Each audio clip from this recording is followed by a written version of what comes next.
Hey there. Just getting my last chat window put together here so I can see what you're all saying. There we go. Everybody have a good weekend? Hope so. Hope so. So let me get to the all chat, live chat. There we go. Hey, Max Murphy. Good to see you. Another Monday, another person going crazy in YouTube chat because barely anybody would talk. Okay, interesting. Hey, Hole. Okay. Eli, ooh. To you who all? Okay. Okay, hello to you all, I think is what it's really saying. Solar Flare was an hour early. Why would you wait online for a whole hour? Okay. David Boost, hey there. And Max Murphy. Tell Robert and tell the chat GPT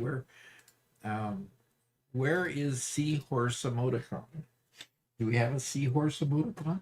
No, it's a funny Chat GPT glitch. If you tell Chat GPT to post a seahorse emoticon, it gets it completely wrong and posts something else entirely. It's one of those things where it's very confident but completely wrong. Okay. Okay, seahorse emoji. Okay. It says the stream is an hour early. Nope. No, we're not an hour early. You Although correct me up there. it's going to seem odd that it's going to seem like we're going to be an hour earlier than usual to the rest of the world because we got a funky thing called daylight savings time that changes this weekend. So we turn our clocks in the location we're at, we turn our clocks back an hour in the middle of the night. So you get an extra hour of sleep in the fall, which is for the one day, which is kind of nice. But it messes with the whole rest of the world when you start counting on people doing a certain thing and at the certain time, and all of a sudden we're an hour different. So beware of that come Monday, because I think it will appear to you that like we're an hour earlier than usual or an hour later than usual. I can't figure out which way it goes on that. I'd have to think about it. And I'm not up to thinking quite yet this morning. So It's way too early to think. yeah. No stream, like the stream as an hour okay. Now wintertime. Mark Griffin, HLS is my gaming name. Yeah, so Hole. So HLS. Hole is Mark Griffin. Oh, okay. Well, I recognize Mark Griffin a whole lot better than Hole.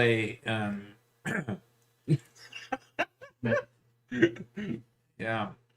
Okay. Morning, Doc and Sons. Whitestone says. Okay. It's 3 p.m. Normally, well, we didn't change it this week. Do you guys change? Okay. Don't know. All right. So we have Cornman in the Twitch chat. How's my watch streak? How is it my watch streak is only 3? Still only 3. It's holding. It's in a holding pattern, waiting to land. Okay. Morning, Doc and children. You are now children, Garrett, Robert. Cornman worked all weekend. Oh, you poor soul. Have to come back into the work week to get rest, huh? Oh, Community Gaming says hello, and Croc says cheers from Portugal. All right, cool. And he asked, "What are we doing today?" Well, I need to go explore the map on our Pax Prosperitas server. And part of the reason for exploring the map is simply that I haven't had a chance to see what all you guys have all created. So I'm gonna go explore the map a little bit and see what's new has happened.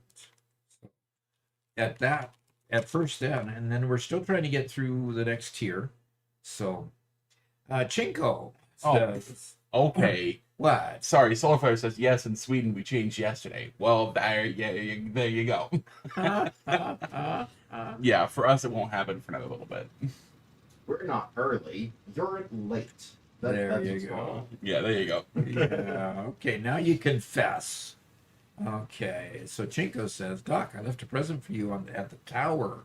A wizard is never late. I put it in the middle because didn't know where you were located. If you could delete everything afterwards, that would help.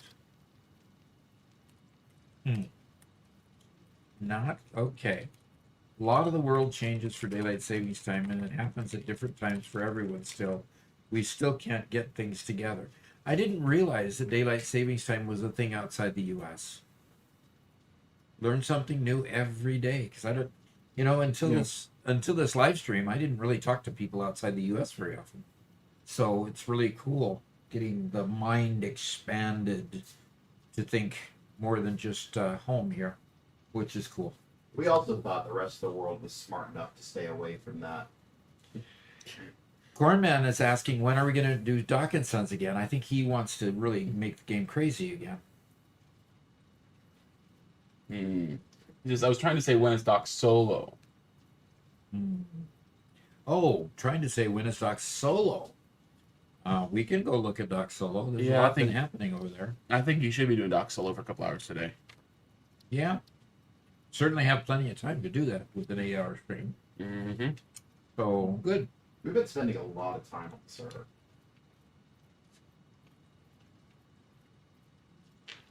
Okay. It's chaos with Dr. Robert. All right. All right. Need to mention we're still being sponsored by Ping Players. Still waiting for their first paycheck, but still, we'll still keep promoting them. But Ping Players get 35% off with the DOC35 code if you want to go play with your friends. It's a great, great service. The text is posted in the chats of both Twitch and YouTube. Yep. And at the end of the stream, it'll be put in the text of the stream that's posted. So that great service. I know there's at least one person that has gone and signed up because they heard it here, which is kind of nice. We're going to be upgrading the store with dark clothing as soon as I can get Robert freed up from other work so that he can make logos that will go on dark clothing. So that's one thing that's starting to move to the top of my list as well. So we're working on that. What else is happening here? That's something I'm waiting for, Doc. Doc and Son gives me a chance to pick on the AI, aka Robert. I'm not looking forward to it. Well. Maybe Okay. when Robert gets his work done. Uh-oh. Uh-oh. Well, Uh-oh. You hate it when Doc gets his work done? Well, Beans. did we actually get the video out today? we did. In fact, it premiered a minute ago. Okay, very good. So we put out a new video today, a response to the 1.2, drop by Coffee Stain Studios that was more obfuscation than it was reality, might I say. So we put out our response today. It's kind of funny. It's only how long did it It's end like up? 3 minutes long. It's only like 3 minutes long. Okay. Yeah. So we're never going to get an up arrow on the viewer time Nope. because it's not long enough to even get up to the average. But a 3 minute quick smash through Mythbusters style. So hopefully you'll go out and enjoy that as well. So Max Murphy says hello on Twitch as well. I thought he was over on YouTube also. And somebody wants me to eat a bean. I just got done. I'm eating my breakfast. You know, my meat stick and cheese sticks.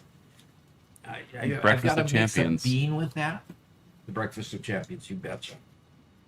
All right. Yeah, I'm getting a you bean. need some good rotten eggs to go with it. I'm hoping that we've eaten all the rotten eggs. You Oh, wish. Okay.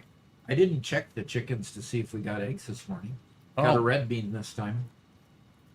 Oh, that might be cinnamon. That might be. So primarily on YouTube, I have Twitch open for the channel points. Okay, that makes sense. Okay. I can put a little cinnamon on top of my meat stick. That's good. okay. A little Sorry, bit of real Corn Man. sweet to go along with the savory. Yep. Yep. Sorry, Corn Man. Got a good one this time. Don't get to see me screw up my face. Okay. We So- do ask that you wait until Doc has finished his breakfast before you purchase any more. And I've got a purple monster today. So.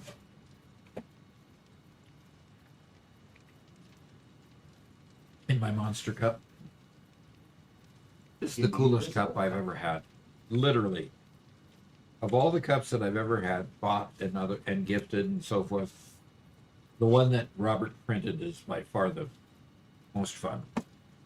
Oh, Donald Grimm says, "Don't discredit yourself by wanting to be like those frauds on Mythbusters. Half of what they do is wildly inaccurate." Uh-oh. Somebody Okay. has an opinion.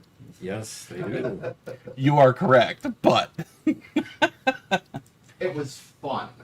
yes. So two people are already on the Pax Prosperitas server. Hey, Doc, can you hold up your drink again? I'm going to turn off the green screen for a second so I can see what it actually looks like. Turn off my what? Oh. Yeah, I'm going to turn off the green screen for a second Okay. to just to show them what the what it actually looks like. Does that work? Yeah, there we go. So that's See? what the cup actually looks like. Yeah, it's monster green. Yeah, it's monster green inside here where Robert colorized it in here, and we had our multicolor printer with the black and the green in it. So you can see how it's ringed with the green on top and bottom. I mean, it's just a beautiful cup. Now, honestly, we purchased the or downloaded the actual design of the cup with the M logo already in it. Robert then took it and made it colored so that our printer would print it in colors. So it's just a really cool cup. So I don't know if Monster would appreciate me selling Monster cups on our store, but Yeah, can't do that, that unfortunately. would it would be nice for us to be able to share it. Maybe we ought to just upload the STL file if anybody has a color printer. Put the colorized version on the Yeah, I can. out there on our store, because we can sell electronic files on our store. Or we can always take and make our own version with your logo or something on it. But That's true too. anyway. Okay. Okay, are we ready to go? Yeah. Max Murphy wants me to stretch before I even get started. Okay. So over the weekend I was trying to put in a door, and I say trying because I didn't quite get it all done. You can turn me back to normal view. And I bruised up the side of my arm here. It doesn't show a bruise because I don't generally show bruises. But man, it hurts. It hurts. Okay, take me to the world. Okie I'm doke. in the world. Talking about home improvement a little bit, I use the can of spray foam and the insulation, and now now I can't even use a regular heater in my room. before it gets too hot. Oh, good. That's what you call success. That is definitely what you call success. So you were basically heating the outer doors before? More or less. Okay. Sir, for a bit of context, the house that Garrett and I live in, somebody took the our porch and enclosed a portion of the porch to make an extra bedroom, but it wasn't fully finished, and so there were some problems with it that led it to, not be fully sealed. So It looks like you got an ADA TTS request. we will process that. That one's a good one. That one's a good one.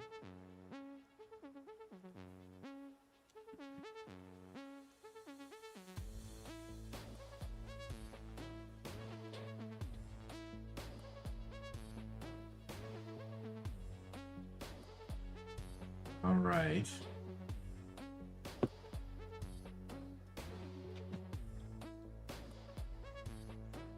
Shane LT3 said, "Hey Reese, a joke for me, the not so funny assistant dash the wife has been reading a lot of gothic romance horrors recently, so I asked her why does Dracula always bite people in the neck. She told me it's because he's a necromancer. Okay. Switch to your earpiece. You're on speaker right now. Yes, I am on speaker. Oh gosh, that was funny. Yeah, I hit mute as soon as I saw that it was echoing. Sorry, guys. Okay, that's a good one. Uh-huh. That's a good one. Okay, so right now we're looking at trying to do particle enrichment. We need cooling systems and we need fused modular frames. Somebody must have been able to finish leading edge production, which we were waiting for the supercomputers, so we got those done.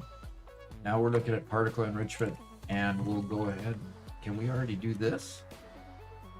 Radio control units.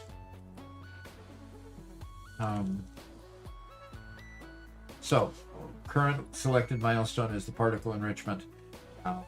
That way we can make the plutonium pellets, which you can sink, which we're going to have to go see what Mega Meaty Bacon Man's been up to. So, okay. Okay, what is going on?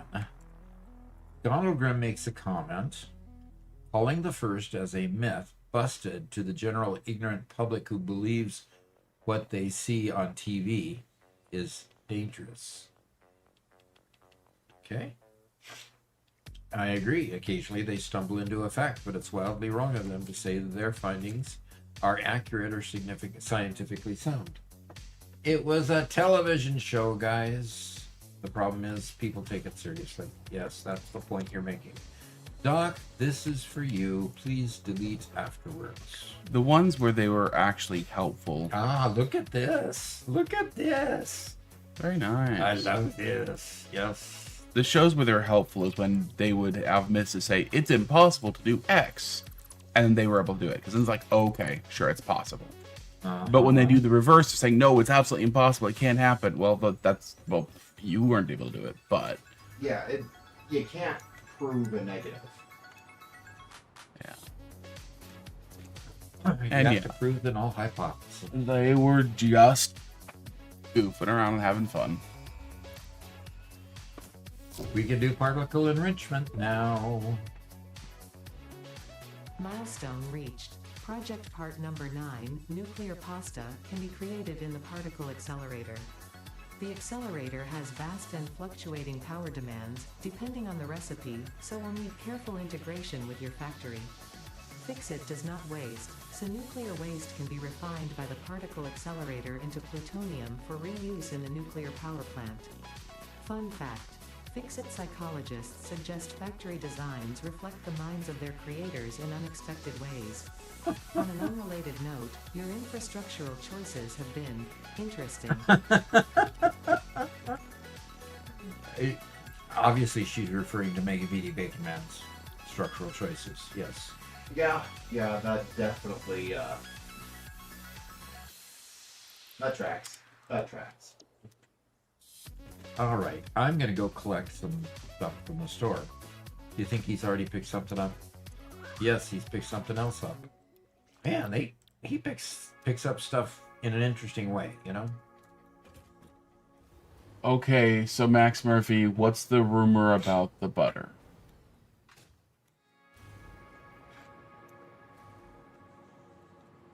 Uh-oh. Ruh-roh. Okay, Max, Uh-oh. you made 4 comments in quick succession about it. Okay? Please don't do that. We can read what you say. We can, we can look back, and if the comment doesn't come up immediately, we can look at it. You don't need to say it 4 times, okay?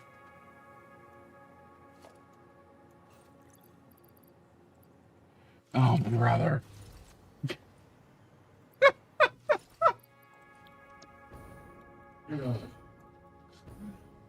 Really? All that for just that? What's wrong with you, Max? What is wrong with you? What is going on? He says, hey, can you ask Doc if he knows the rumor about the butter? I ain't gonna spread it.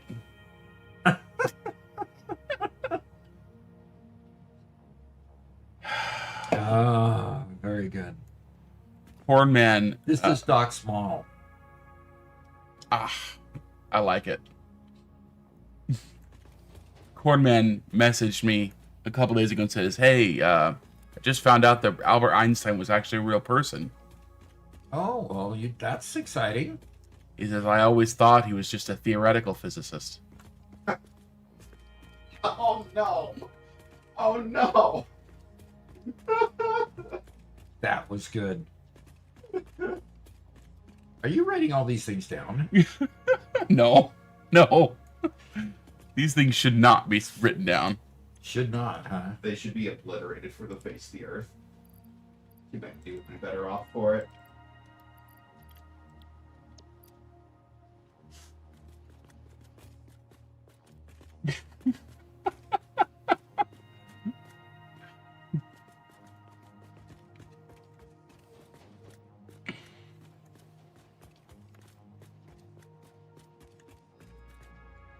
Nothing in the high-speed connector mall.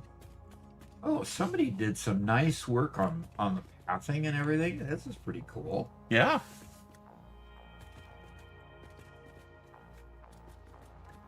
People like to spiff up my environment. That's pretty good. That's iron plate. Pipes. Okay. More cooling systems. That's good. Megan Beatty said, I add conveyors to the front with a nice visual indicator to see if Yes. the boxes around me. Yeah. We're motors and alclad aluminum sheets. Did not see motors or alclad aluminum sheet. Thought I had said motors. that Twitch is saying that we're playing amp. Oh, I'll fix that. Thank you. Yeah, go ahead. Please. That's one of the reasons why. Yeah. Thank you. There's the motors. Okay, and I need 300, and I've only got 198. Need some more. Okay.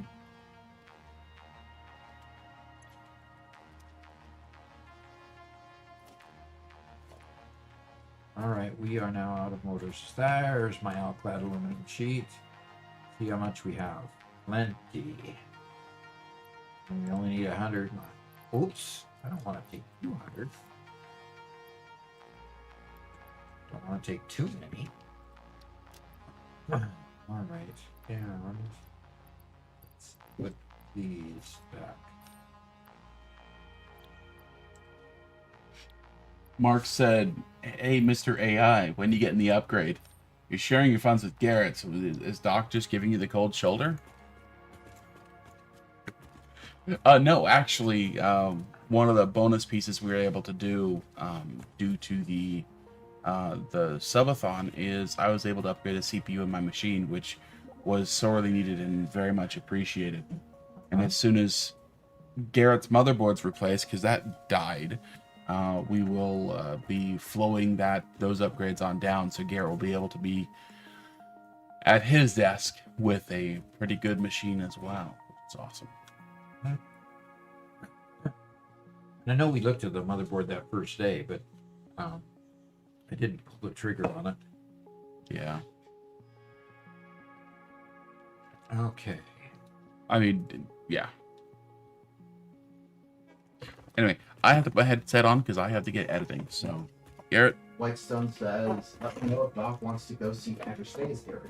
There's no auto train out there, so we'll have to take a manual train. Okay. She's the one that made the underground world, right?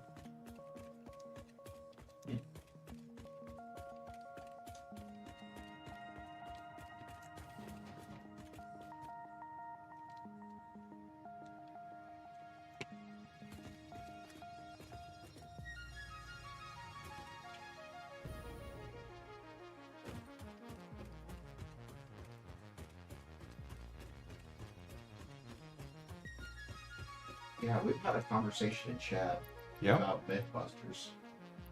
Okay. Gotta wait 12 more minutes for that pod to return? My heaven's sakes.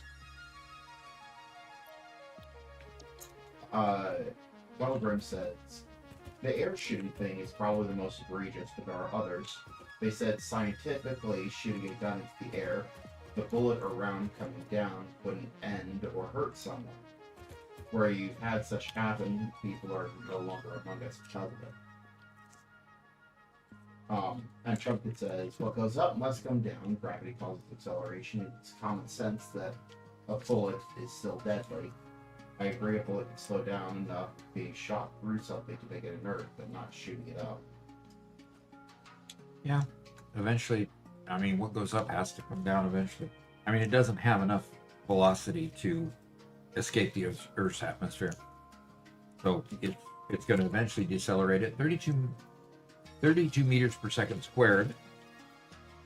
And you can calculate how high it's going to go based on the muzzle velocity and weight of the object. So the big issue is that it'll hit terminal velocity coming down. Part of the reason why guns are so loud is because they exceed terminal velocity through the air and create a sonic boom. That's not what terminal velocity is. Terminal velocity is just the speed at which something falls given natural air resistance. Yes. Okay, so what do you mean it exceeds terminal velocity? It is the point where it can no longer accelerate further through the air. Oh, okay. So gravity can't make it go any faster than that. Yes. Right. But a gun, as it's shooting, shoots it much faster than its terminal velocity. Yes. And that's why it continues to slow down during its path. Yes. And so Gotcha, that's what you're saying. A bullet falling back down will be slower, but it doesn't mean that it isn't dangerous. Yeah, I think there's some argument as well that it's supposed to tumble and everything else. And of course, once it starts to tumble, then its terminal velocity is way, way lower. But it's still gonna kill somebody. Yeah, it'll still hurt. Very badly. Slingshots kill people. Come on. Yeah. I don't know. That's how David killed Goliath, of course. Okay. And Lexi says, so Robert, how would you call a week with 2,650 voting points in Lancerad, winning, getting 200 Mark 6 schematics, and 5,000 Spice Melange, and a Suck 6 of failure, or way too much? I have no idea what any of that meant. Definitely not a failure.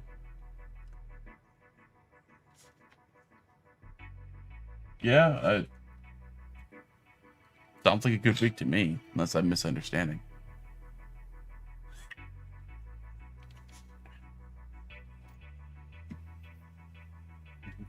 So is Lexi's playing Dune, right? Yep. Yep. Yeah. Mega Meaty says, I haven't finished it, but you should inspect my area today. I'm in the process of decorating a very large structure. All right. Good. Where? I'm about ready to go tour. So anybody want to take me on a tour somewhere? Oh gosh, somebody's putting up. You know, that's a great place for a an unauthorized blueprint. And currently we have a 5x5 booth here. All right. Anybody want to take me on a tour? As long as it's meant to be only a 3-hour tour, not an abandonment on a desert island, deserted island. That will that reference even land? Yeah, will that reference even be recognized by... I mean, it was one of my favorite shows growing up. Can anybody name that show? Can anybody sing that? Sing the tune? Sing that tune. The weather started getting rough. The tiny ship was tossed. Oh, now he gets it. Okay, now he gets it. You didn't get it, Garrett? At I'm first? sorry, I spaced out for a moment. A kitty came to say hi. If not for the courage of the fearless crew, the minnow would be lost.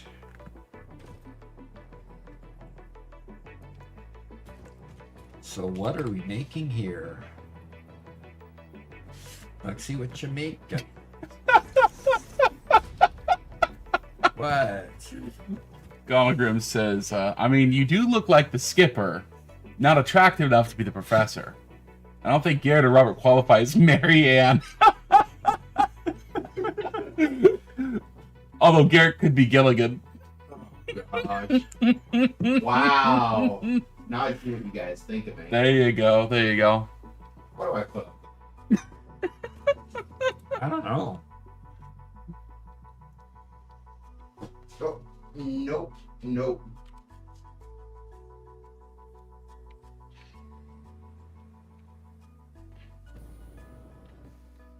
What was the rich guy's name, Doc? Oh. Oh. Because it was him, the rich guy and his wife, right? Right. Oh gosh. He was the guy that played the Penguin on the. Oh, really? Yeah, the same guy that played the Penguin on the Adam West version of Batman. I see that. That's very nice. Yeah, very nice walkway. Thurston Howell the Third. Yes. Oh my god. Oh my, that name. Yeah, it was a perfect name. And Eunice. Oh, Eunice is his wife's name? Oh man. That's such a bad name. That name did not age well. There are good names like Elizabeth, which has aged very well throughout the centuries. Or like Marianne. And then there's Eunice. Yeah. Or Helga. I think Helga's the also names bad. were meant to be pretty ridiculous. Yeah. These are neat sidewalks. Switchy says, good morning, Doc. Sun's in chat. Everyone is doing well. Yes, everyone is doing well. I need to go on a tour. Man, I need to throw some things in a recycle bin. It's 12 minutes over yet. Are we there yet? No, it's not back yet.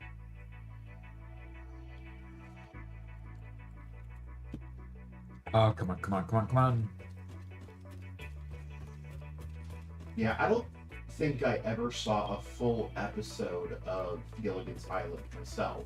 Really? Nice. But I did watch the movie where they escaped for a little while and then went back. Yeah. For whatever reason. So I did see that one. Yeah, because they really decided they didn't want real life after all. It was corny. Good ending for that show. Yes, a very good ending for that show. And now most of those characters are passed on already. It's such an old show that, I mean, if you watched them today, you'd think, oh gosh, I like that stuff. You gotta be kidding me. You know? I watched it. I watched quite a bit of it as a teenager because I went on vacation to one of my grandparents' house, and they lived up in the mountains where they had cable TV and nothing else you could possibly do around their house or outside or anywhere. So you watched old sitcoms? I watched a lot. I watched a lot, specifically Gilligan's Island, because it was on all day on some channel. Interesting. Oh, poor kid. We abused you so bad. Oh. But that was one of our best vacations when it snowed there, though. Oh yeah. Taking Keisha and making a sled run through the woods, and that was fun. Wait, I think I remember that. I was Good. really young at that time, but I think I remember that. You were really young at that time, but I'm glad you remember that because we had so much fun that time. That was such a long sled course, at least for For a very little little kid. Garrett. I think I was like 6 or 7 at the time. You want, hey, show me your house. Mega Media Big Men, show it. Well, so the big question is, was it in the 90s or the 2000s? Oh, I can't remember. Yeah, it was definitely the 2000s. Really? Yeah. Why did we move to O'Fallon again? 2005. 2005? Okay. Was it after we moved to O'Fallon? No. No, because No, yeah, it was definitely. that was when they still lived in northern Idaho. Yeah, I don't think I ever went to their house in northern Idaho after we moved.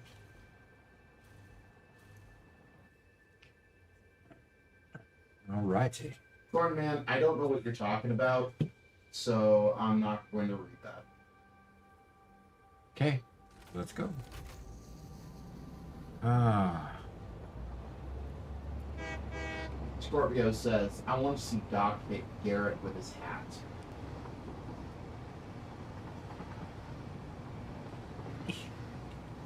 I'm not wearing a hat. What are you talking about? Maybe the cowboy hat. Oh, the cowboy hat has gone home. Cowboy hat went back home. That was Emmeline's. I do appreciate seeing Garrett get hit, but hats are notoriously fairly soft. Uh-oh. Look at what's ahead. So Do you see that over there? It's already peeking its head above the background. oh my. There's something big. Oh, this train system. Holy crap. Mm-hmm. Yeah. Oh, Scorpio says like the skipper did to Gilligan. Oh, yeah, when he take off his sailor hat and go whack, whack. Oh, here's the right kind of hat to toss to hit Garrett with. I don't know where it went. I heard it fall. Ah. Oh, look at this. It's like coming into an amusement park. Look at that.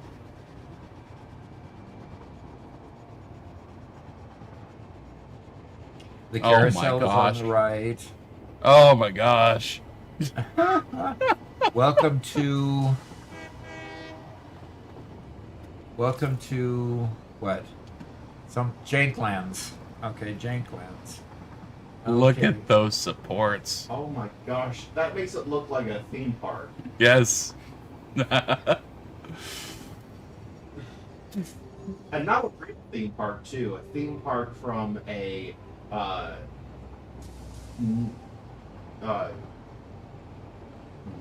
gosh. Brain's not working. Gosh dang it.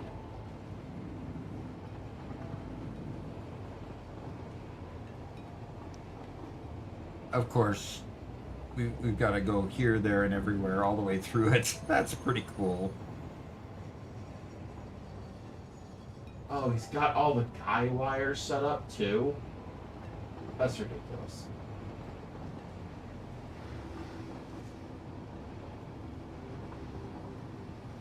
And we're gonna go pirouette. Around and round and round she goes. Where she stops, only MMBM knows.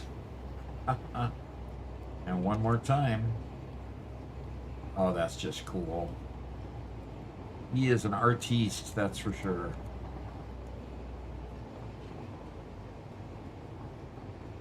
Hopefully nobody's getting sick watching it. And there's the sign. And we're gonna go all the way up to the top of the ride up here. That's just cool. And then there's a road down there too. Oh, a bunch of fix-its.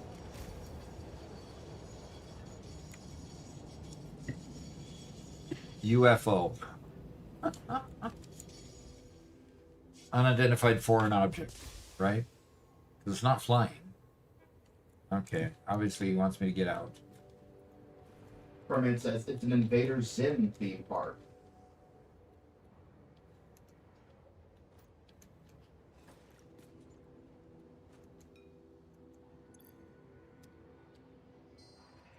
Can't get out. I'm stuck. Oh no. I'm stuck in the foundation or something. Try to get back in. It's not there anymore. Mega Meaty Bacon Man. Then put down a factory cart next to you and hop in. Can I make a factory cart? Or a vehicle. Oh.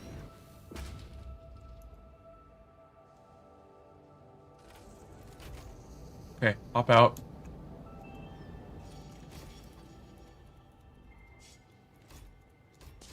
I cannot move again. And I can't even get in to drive the locomotive either. Is your E key broken? Yeah, it would have to be broken on both my gamepad and my keyboard. Yeah, you have to relog like Mega Bacon Man says. All right, exit to main menu and confirm, and I've just disappeared again. I've gone away. Come back in, come back in, come back in. There's four people on the server right now. Oh. Lexi and Mega Meaty Bacon Man, and who are the other two?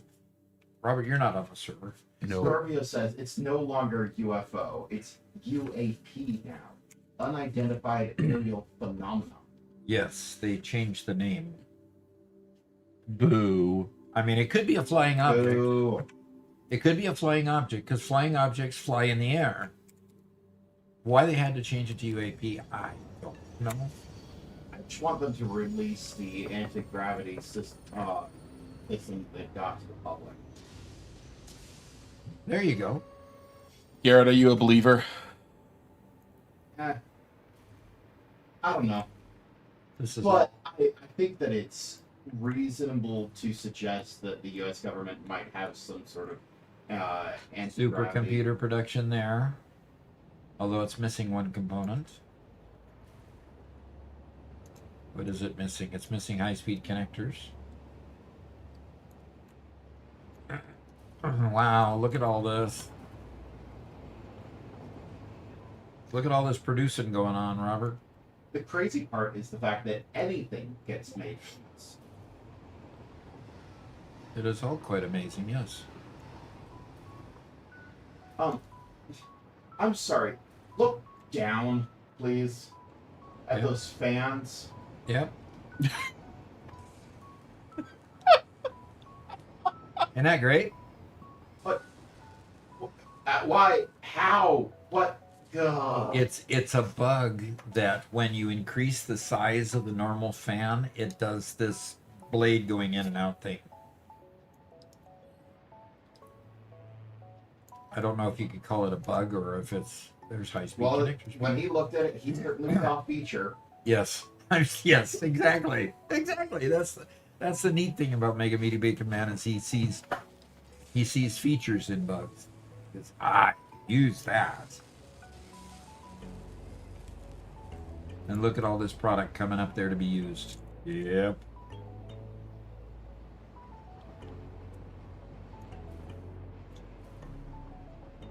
It's just way cool the way they kind of hop around like that. The same thing happens with the Amaze.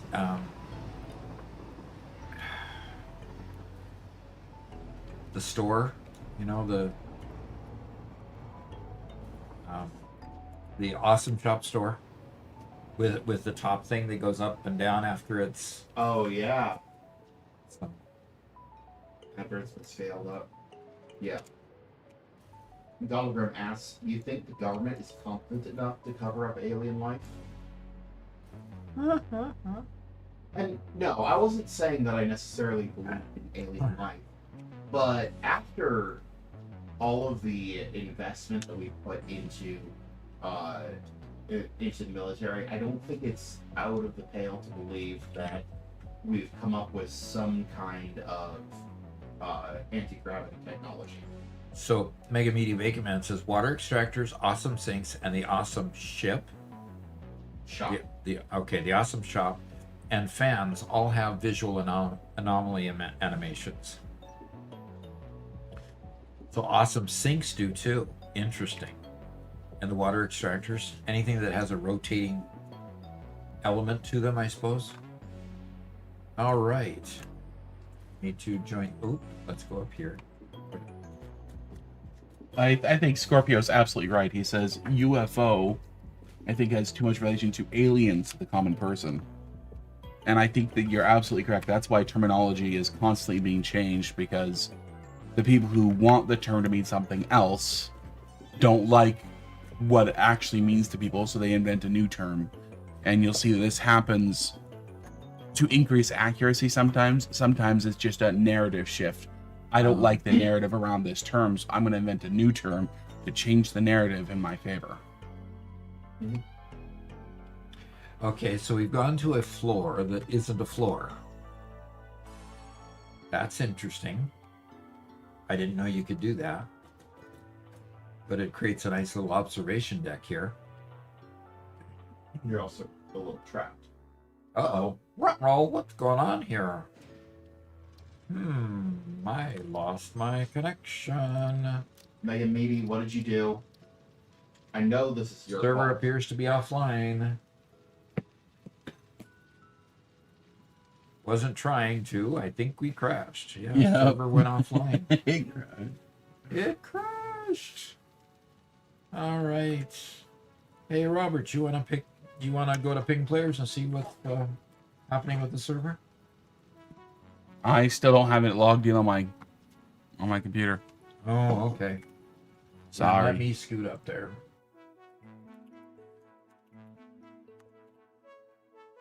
No, I don't think that Mega Meaty Vacant Man crashed the server. It was probably just a little issue with the server. And that's why it froze for Doc. I'm still running on his local PC. But we've got a first-time chat from Viscaric, who says hello. Hello, Viscaric.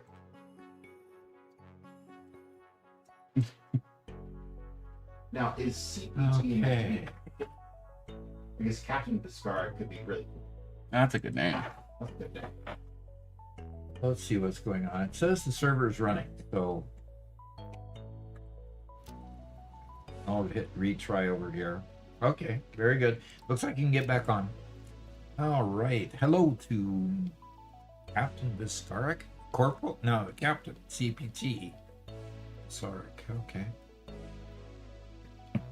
Says, I saw your videos on YouTube. They're so interesting. All right. With love from Russia. Way cool. Way cool.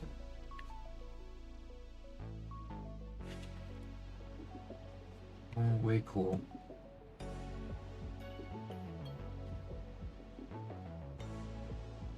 Holy says, look at it this way, Garrett. Since 1903, the first flight occurred, and now look, 122 years later, we've seen only 5% of the planet, yet we know more about space more. I don't know exactly what that's in reference to, but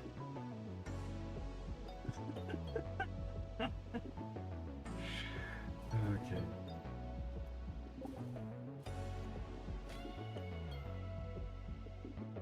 Okay, so okay, Mega Meaty Bacon Man rejoined. I am just outside of the elevator.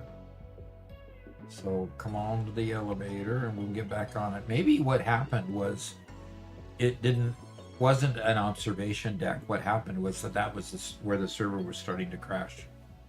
Yeah. I agree. Because I didn't think you could actually tell the elevator to not to stop at a place other than a loading foundation. Yeah. Okay. All right. Let's go. Let's do it again. See what So, we- to Captain Viscaric, since you are new here, we are currently touring an area of our server where Mega Meaty Bacon Man, the guy in front of Doc there, has built, and he has a very iconic, distinctive style, and it's pretty Yeah. incredible to see. Whenever you see something purple and lime yellow like this, it's Mega Meaty Bacon Man's. Mine's in yellow.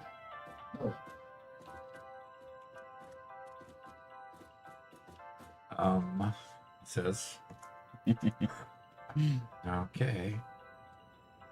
Let's punch a button and go.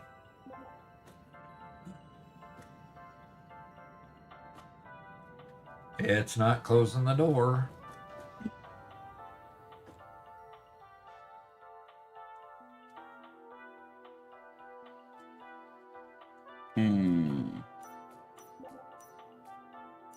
You do it. All right, let's. There it goes. Yeah, it tried to stop at that place and hitched and then continued up. Okay, where's the door? There's the door. Ooh, boy, that doesn't make you feel a little bit strange.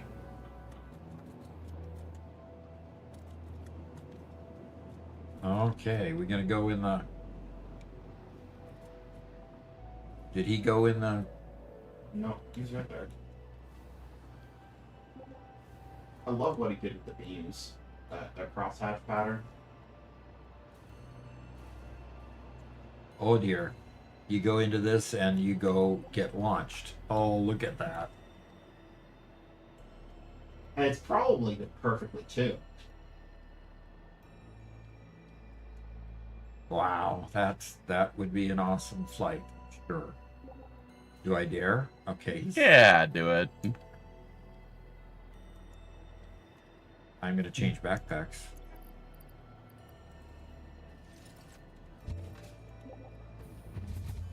Oh, stop. Where's my cursor? I'm stuck in a dialogue box. Bean.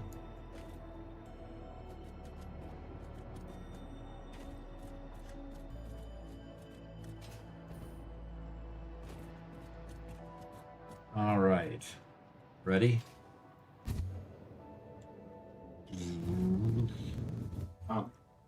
What jetpack do you have on? I have the jetpack on. Look at that. Isn't that cool? That is really neat. And this is shooting me right back to my home base. Looks like you'll have to reverse a little bit so you don't miss it.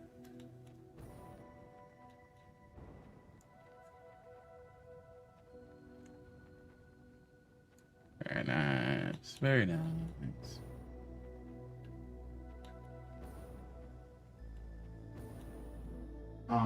Drum says, "Hi Doc, I'm playing Satisfactory for the first time ever and starting to play around with blueprints. Have you got Cool. any advice or tips that newer players could think about when using blueprints?" Make stuff that you do repeatedly. Just it's there to make things more convenient to build. So if you're always building a manifold in a certain way, build a manifold on your blueprinter that has just like assemblers and constructors and has the conveyors in the middle ready to hook up to the next conveyor. and just lay it all out, so you can lay down several constructors or assemblers all at once. Until you get to the bigger blueprinters, you can't really do much with manufacturers. They're just too big. But you can certainly put together manifolds with assemblers and constructors. Another thing to do is, if you build pylons underneath your trains a lot, building your train supports on a blueprinter is really convenient to make them consistent every time you build them. So, yeah, whatever you do repetitively, put it on a blueprint.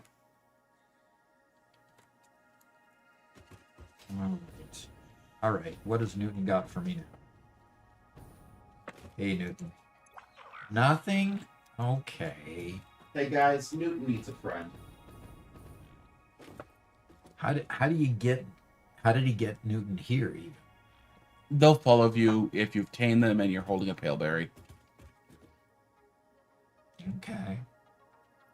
I need to change jetpacks. Okay, who else am I going to go visit? Megamedi says there are a bunch of other buildings other than the UFO if you want to browse at some point. I've been playing with a lot of the new building pieces to construct roofs and walls, etc. All right. Yeah.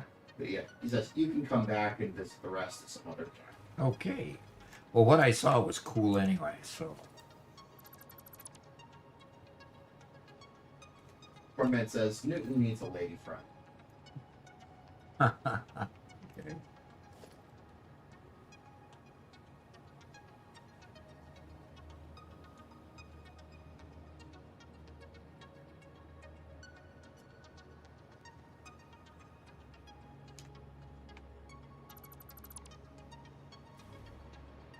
And Elements is here again. Says, long time no see, Doc. Love the aerial tour. Yeah. And you notice that Doc landed safely. Yeah, I'm getting better at that. Oh, okay. You want to read Lexi's post there? It starts, once upon a time. Yes. Lexi says, once upon a time, there was a beautiful green area full of life and Newton. And then it got turned into a massive steel factory, and Newton, the poor guy, got captured for trying to eat and stay alive. Poor Come Newton. on. You're right. Industrialism was a mistake. We should all go back to being primitive tribes with hardly anything to our names. The only right thing to do. Wrong. Doc, you still need to eat a bean. A bean. Yes. Bean. What? You need to listen when I say bean. Another bean. Another. Yes. But I it said might. it like 5 times. But it might be bad. Okay. Random. Okay. It is kind of orange with red spots. Ooh. Oh, I'm sorry.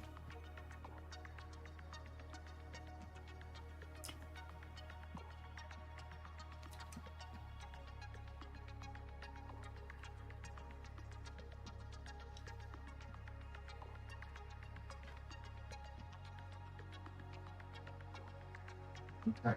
So we've got a couple of different. Scorpio suggests that the new doggo be named Copernicus, and I love the name. Personally. So we have Newton and Copernicus. I think that's pretty good. And we have a message from Zepto that hello everyone, hello Doc. Starting a fresh save around here. The chaos is too big to handle on the actual. So I assume he means his previous save. Okay. Sorry, the English still learning. All right. We'll keep going. Yeah, keep working it. We'll work through it. Quantum Star 101 gives a suggestion too. Sorry, Suggests which one? Quantum Star 101 suggests Artemis. Artemis. Yeah.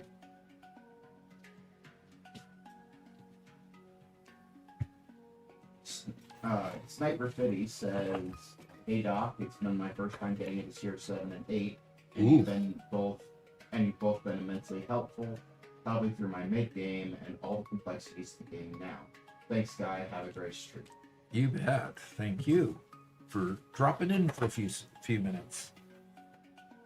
Adderseus suggests Tesla. We should get together a Newton and Tesla. Okay. we should get together a quick survey. Yeah, we should. With all the names listed. If Robert's got the time to do that. I'll put together a survey. Okay. All righty. I just wanted to see something real quick. Well, unless there's a way to do it in YouTube and Twitch that I don't know about. I'd have to go to a third party. You'll want to do it in a third party for so they both can do it together. But individually, you can do them. Why is Google all of a sudden? The one thing I don't like about Starlink is simply the fact that it bounces around from IP location to IP location. Yeah. And so Google constantly thinks we're in Chicago one week, then Illinois, then Dallas, then Dallas the next week, and yeah, it's like. So far, our views in the first 53 minutes are doing okay. Hey Doc, could you reconnect Vocalix? Well above average. Reconnect Vocalix? So Yeah. Yep, it says I got to resume. So yeah, let me hit the resume. So yes, we just released a new video. So those of you who hadn't heard yet, we released a new video this morning going over basically 5 things that we found in the video that seemed to indicate something new. And we went over all 5 of those things to determine whether or not they were really new, or just kind of obfuscation. So yeah, go enjoy that video, and we'll look forward to your comments. That's for sure. But it's it's pushing well above average at this point, Robert. Cool. With 9.6 watch hours already Of a 3-minute video? in a 3-minute video. Okay. So Speaking of that, we did have a couple of questions about that video. TL says, Doc, what changes do you think will be in 1.2? I feel like just liquid trucks isn't all. They're probably keeping some stuff secret for the time being. Absolutely. I do think that the fact that they say that they fixed water, that they fixed fluids, I do think that they're working on fixing fluids. So I think the message of their video is that they're working on fluids as a mechanic that needs fixing. And I understand that. It's just that they didn't show us anything about fluids in the video much, other than the new trucks and the new truck station. So basically the video was kind of, we've got a lot to do, but it's about the mechanics that are inside the pipes, and the pipes aren't changing. So what do we show in the video? Well, we show a lot of obfuscation that might look different, but it doesn't really anyway. So that's kind of what's going on. So what do I think ought to be in the video? I think they ought to add a new tier, a couple new tiers, and another new phase, and add more biomes. The scuttlebutt on Reddit is that they're possibly adding new biomes and expanding the map, which would be a nice change. It would be nice to have a northern region that was snow covered. That's one thing that they've left out. They've got 2 different deserts, but no snow covered or cold area at all.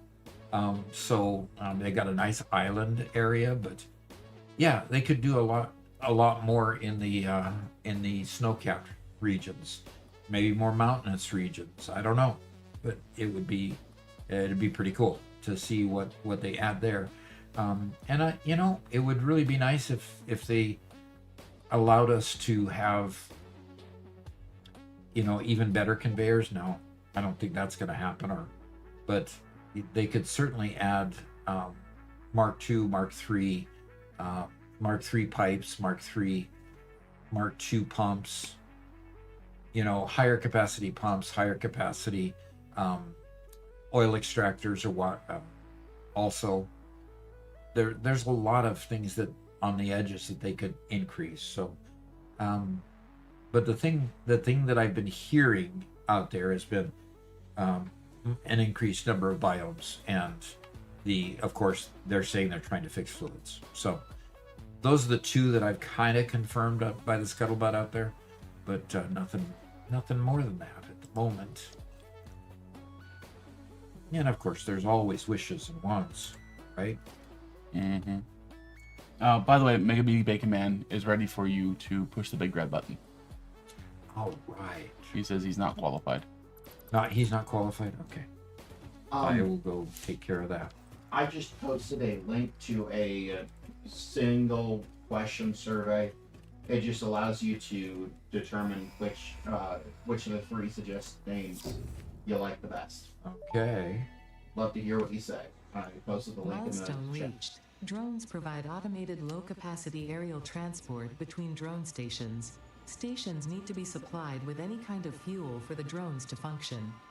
Fixit had several restrictions in place prohibiting creative use of drones. I have since removed those because I think no pioneer would ever misuse Fixit property right under their noses. Especially since everything is recorded. Okay. Either I heard that one and didn't remember it, but they. At one point, she says she removed. Hi. Oh, still nothing. Hey, Newton, you're falling down on the job. You're really falling down on the job. You need to do better. Okay. This is the second time I've checked you. Now Newton has 4 eyes. Have you noticed that? Mm-hmm. Is it just me that I noticed it for the first time? Or did you notice it before now? I did notice before now. Interesting. And they kind of blink in concert with each other. The little one first and the big one after. Interesting. Interesting. Okay. I'm deconstructing my former platform here, and I'm going to bring this one down to the floor here. Quantum Star says you can fix your Starlink location issue by using a VPN. Yeah, we could. That might make things a whole lot easier, but then we'd have to install a VPN and that nonsense. And I really don't want to pay for one. So, I'm paying for enough as it is and stretching the budget. So, yes, it's a budget problem. So, Holy Schmidt completed the survey. Okay. Would anybody else like to? We only have a small handful of responses so far. Okay. And the survey is not on naming the next doggo. Mm-hmm. Of course, somebody still has to bring a doggo to name it, but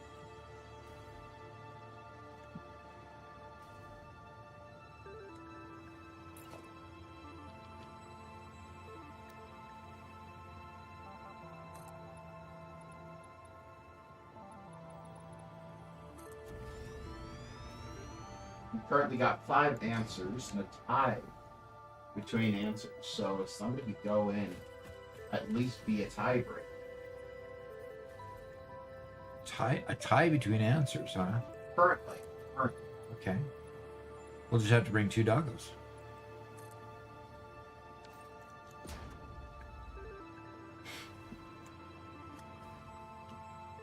Very cool. Now we have a ramp. It takes you straight up there. And I'm going to go down to architecture here. I'm going to put in artery.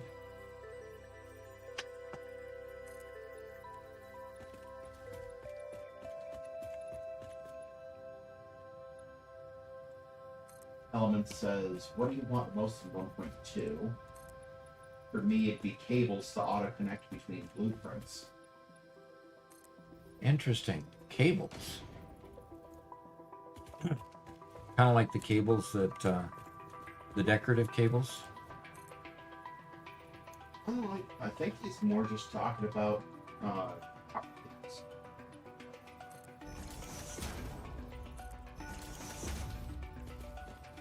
I need to move my, microphone.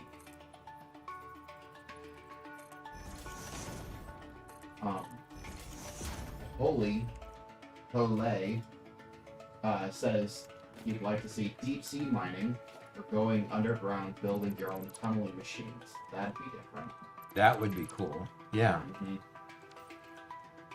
Yeah, but I don't think that that's a regular update thing. 1.2, it's too small for what we're first deep sea stuff. I want to see really I want to see a DLC level update for deep sea stuff.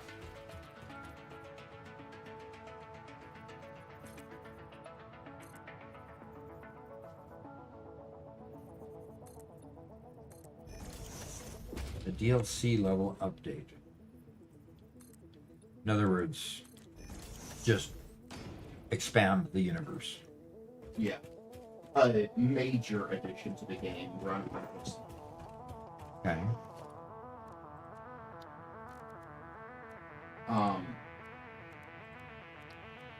T.L. Higgins says, give me a right triangle, half foundations, and I'd be happy. Yeah.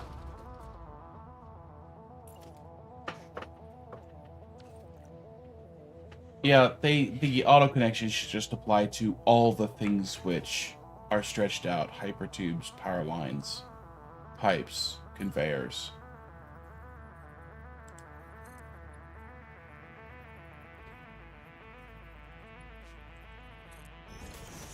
Yeah, that would be nice. Okay, that works. And I think this Elements. I think this thing can go away.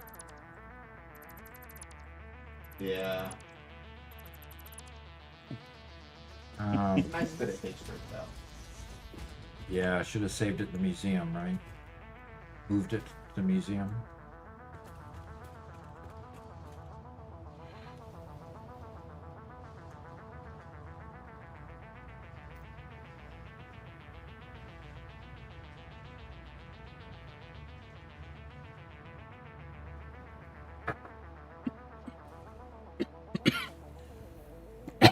Excuse me.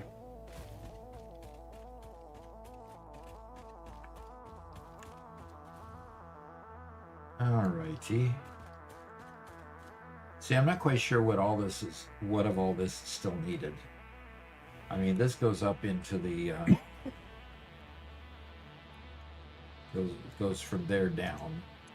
I mean, are we still delivering to this truck station? I mean, it's empty at this point. It's got fuel in it. Yes, we're still delivering here.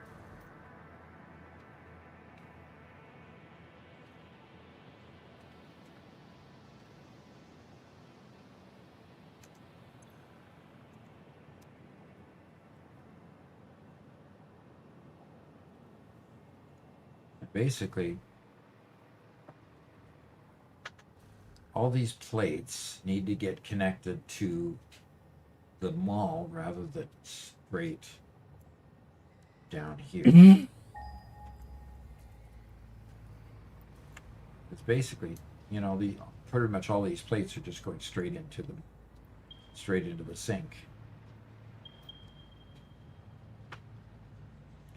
Somebody pinged me.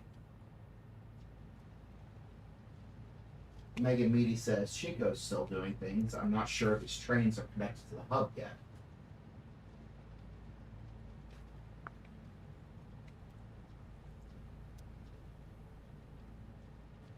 Okay, say what?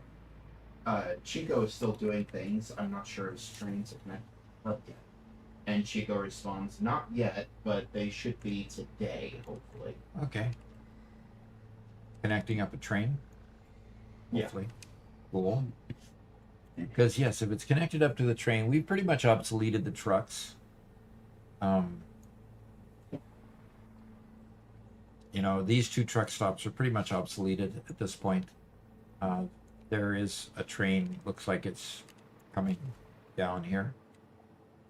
So somebody's working on getting a train, and of course there's this train station out here that's not doing anything at the moment. So would be interesting to see this infrastructure get caught up. 4 tracks side by side. That's pretty cool. And we have a coal mining rig under here. Where does this go?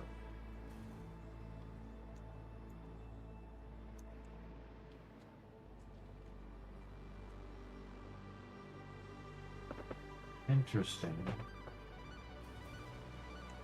This is going up. And it's going over there. Understand says, my trucks will not be obsolete until I think they are. Until she thinks they are. Okay. And Chica says, when trains came online, I stopped the trucks. Yeah, we've got some very differing opinions on trains and trucks. Okay. Well, I mean, okay, does that mean that I need to work on getting these truck stations attached to the mall? Are they going to continue being used? Chinko says when trains came online, he stopped with trucks. Okay, I got it. 2 truck routes going to nearby mines for materials I need in the castle. That's fine. You can use trucks. That's fine. I'm just wondering what to do about the truck stations here at the hub. Martin Star says, trucks plus fluid in 1.2. Yeah, exactly. If Will one, it be a game changer? if 1.2 just fixes trucks and just fixes fluids, and then maybe gives us 1 or 2 little toys or little things, I'm happy. Like, I would love to run an entire factory just off of trucks. I think that idea is great. A lot of people have done great big city builds, right? Uh-huh. And having a city full of trucks and having enough trucks to actually run and everything at Mark 6 speed, Uh-huh. I would love it. And you need truck signals, like you've got train signals. Interesting, yeah. Oh, could you actually create an intersection? That's actually a really good shout, Doc. Exactly. Like stoplights and roads. Yes. Oh. Wouldn't that be cool, though? Oh, that would be awesome.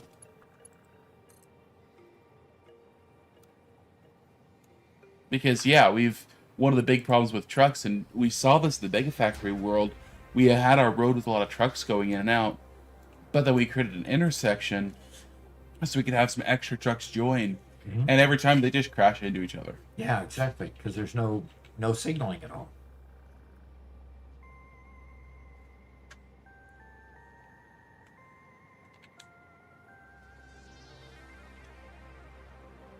So the inadequacy of trucks aren't necessarily the trucks themselves. It's being able to manage where they drive on the road or how they drive on the road.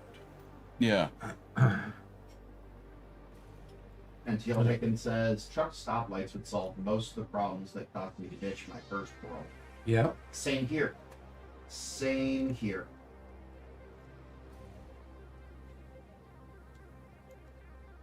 Okay. I do have plates coming in here. Let's see where I've got plate.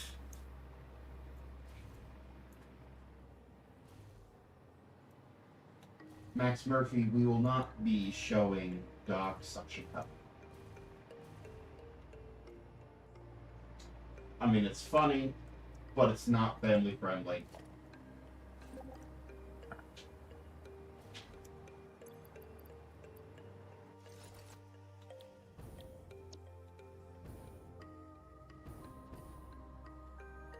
I really don't like that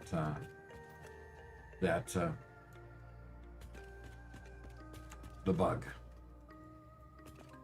Mega Meaty Bacon Man says that trucks don't auto drive when you get in them, despite having an automated path too.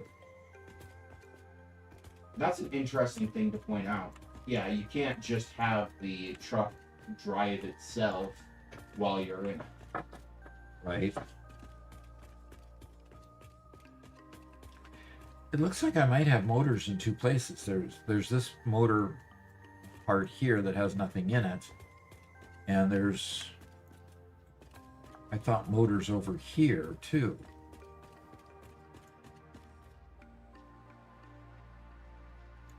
Well, maybe not. Maybe I didn't quite know where I was at. And Quantum Star says, so trucks need to equal train logistics before trucks and fluids really matters, essentially. Essentially, I think so. Yeah, Yeah, unfortunately.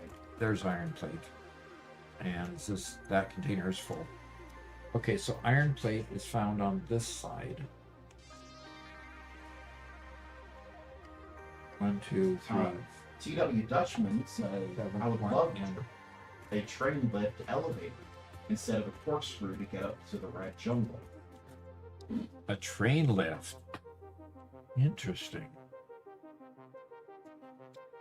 Interesting. All those beautiful turnstile things would go away.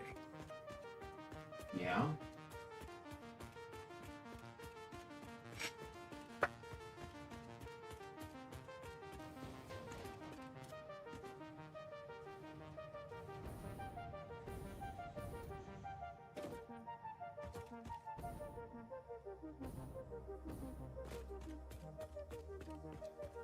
Robert, we got a text to speech.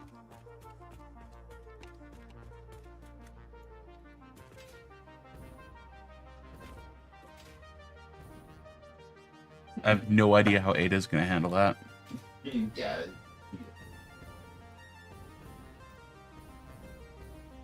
It's gonna be a mess. Oh, Doc, can you reconnect the client? Huh. Okay.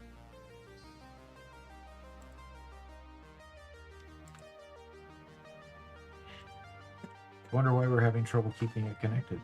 Yeah, good Today. question. All right, should be connected. Yep.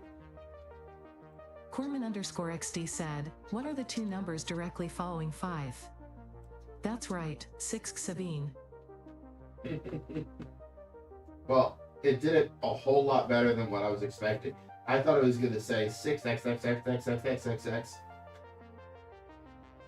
Uh-huh.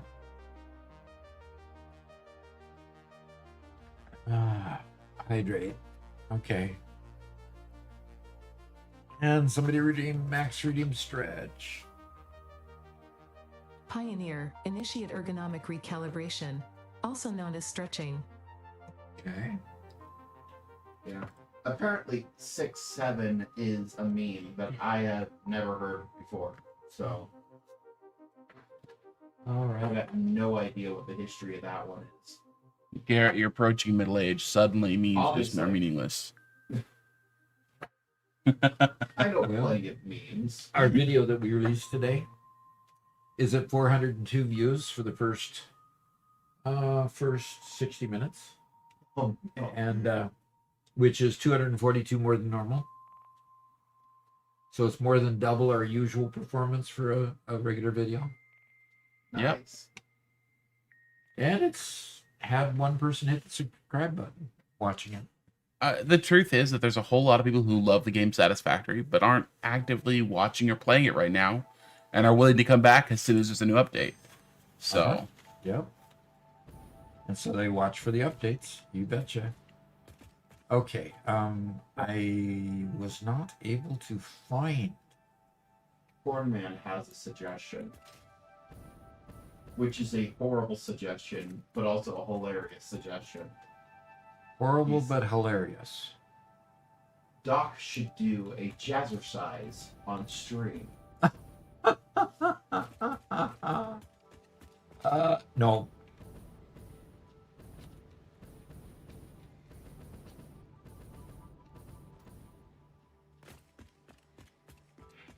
Was that, clear enough? just in case anyone was not. I just I want will to. not I'm be just doing a imagining jazzercise on screen. Doc wearing a headband and carrying like those little pink 2-pound Oh, weights God. in really short shorts, dancing. Oh gosh.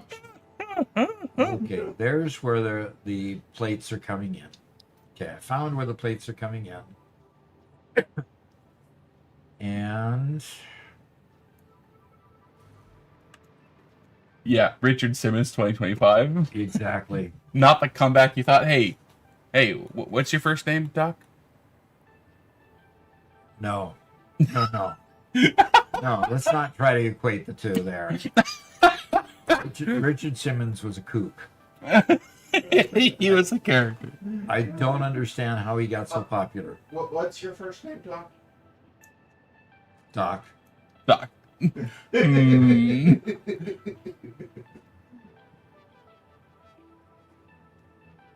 Okay. Yeah. Dutchman says, I would love a train lift elevator instead of corkscrew against the red jungle. A mechanical Panama Canal of sorts.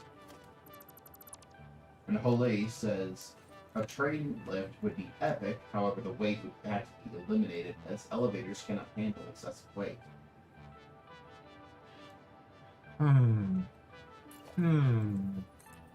We've ignored the physics all along anyway. Why do we have to mind the physics now? Yeah. I mean, come on. Delican says, I wish you could place down truck. It's like a railway. Not necessarily a physical object, but a holographic path I can place in build mode so I'm not relying on my core driving skills. Didn't we add something like that? Flexible roadways in this server? Flexible roadways.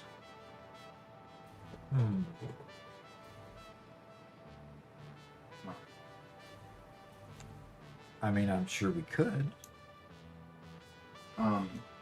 Teal Hickens says, I love the game Satisfactory, but I'm not actively playing it.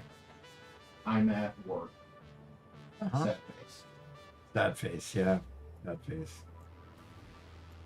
Dutchman Okay, says, I need to go over there. Holy, yeah, I guess you could. You could.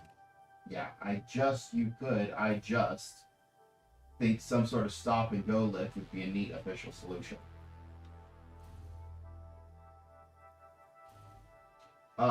Wasteland Carabineer says, Doc for POTUS 2028.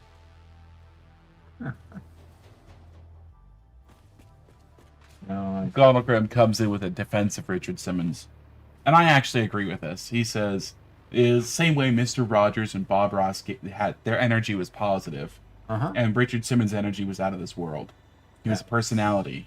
There are many exercise people as you could throw a stick at. His energy was something else. yeah, I do have to agree with that. There was nothing really wrong with Richard Simmons. I just had a hard time watching him. Yeah, you could also say he was also definitely playing for a female demographic, right? Yeah. He wasn't trying to be Arnold Schwarzenegger getting men to lift weights. He was making jazzercise videos for women. So, little different again. Little different. Yeah. Okay, what are those doing there?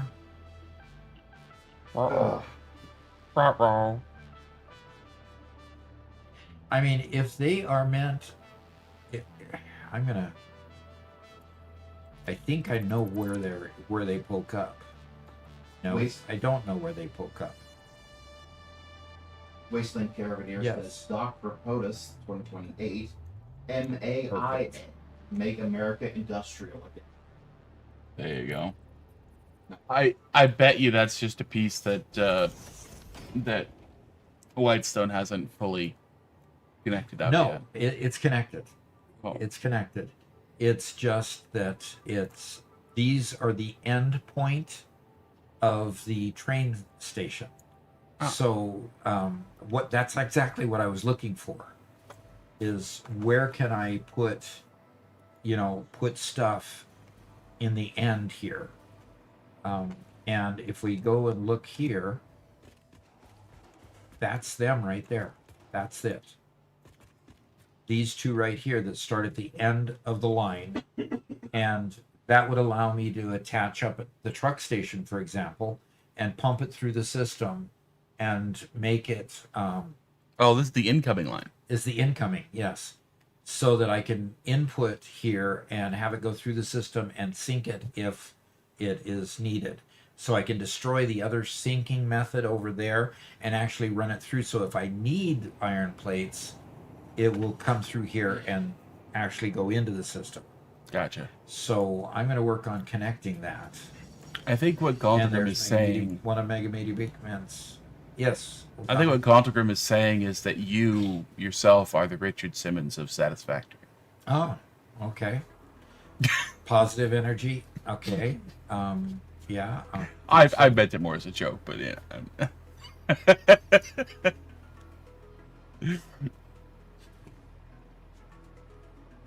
You meant it more as a joke. Yeah. So I could. Okay. Yes. I know.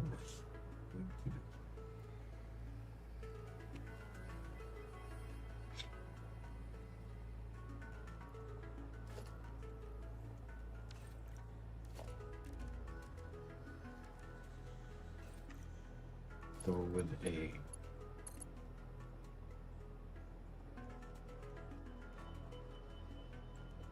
Galdegrim asks, how much money for Doc to put on a Richard Simmons-like wig and go work it, ladies? Go what? Go work it, ladies. Was that one of his phrases? Yes. Work it, ladies. Well, so Doc, is there an answer? No. 100,000. Oh man, how long would it have to be? 10 minutes. 2 minutes. I don't know that I. Let's just say you just had to put on the wig, strike the pose, and say the line. Would you do that for 100 grand? Yeah, I think I would. Okay, so now that we've established that you're willing to put on a wig and strike the pose, now let's negotiate the price. We already didn't we? No, we've established that you're willing to put on a wig and act like Richard Simmons.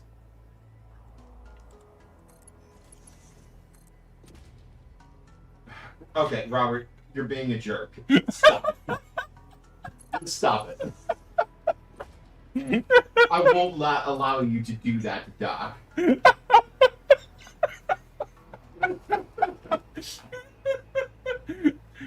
Oh man. I don't know about you. I know I would do it for a whole lot less than 100,000. Okay. I have my dignity to think of. Yeah, Doc still has dignity. I lost that a while ago.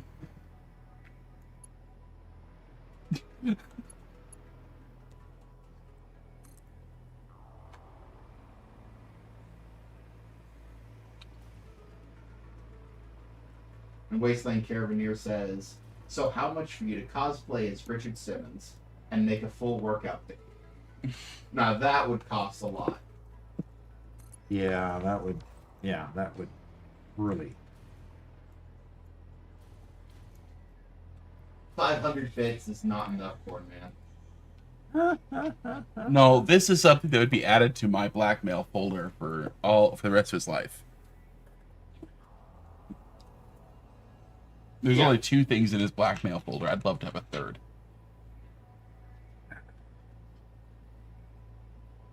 My blackmail folder. You're keeping a blackmail folder.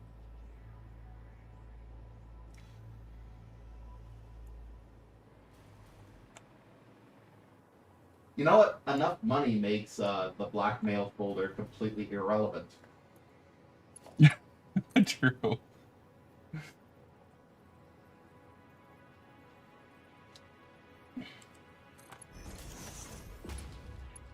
Doc has some new questions over on YouTube. First from Ian Morgan. He says, Doc, is Satisfactory more of a game or a hobby for you? You know, I think it's becoming both. I mean, I just casually played it pretty much all afternoon yesterday. You know, that was kind of my break day, take a break day, and I still played it. So I don't know. I think it's definitely becoming more than what it was to begin with. I just love the game, you know. Well, you know, Robert's more of the ilk that he tends to get tired of a game after a period of time. I'm struggling with the idea of getting tired. I'm just not. So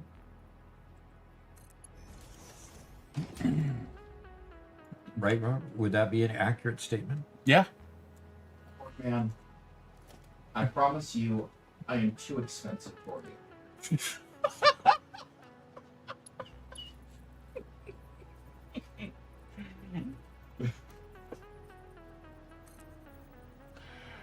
Oh, I promise you I'm too expensive for you. Yes. I cannot be bought at your price point. Xiao Mei asks, how to build a massive factory like that. One foundation and wall piece at a time. Literally, that's basically, that's, you know, that's it.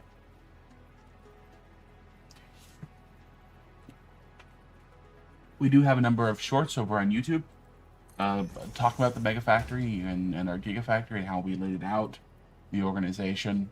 I'd say just troll through those. There's a whole bunch. And in a couple of weeks, we're going to put a compilation together just for tips on how to build a Mega Factory specifically. So that'll come soon. But until then, I say just take a look through the shorts, and I'm sure you'll find plenty of gems there. TW Touchman says, I'm tired of Satisfactory, but I can't stop. Factories need more work now.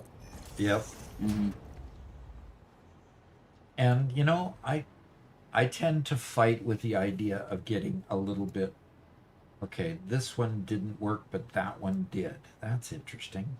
Why didn't the other one work? Not sure. Might Well, be there's that- nothing on the conveyor. Or are Oh, you saying it didn't connect? it didn't look like it connected. Yeah, you're right. Yeah, I just Whereas rebuilt the this one, conveyor. well, no, this one looks identical, yet it is got plates on. Yeah, the you need to put conveyor. something on the conveyor to find out if it actually worked. Okay.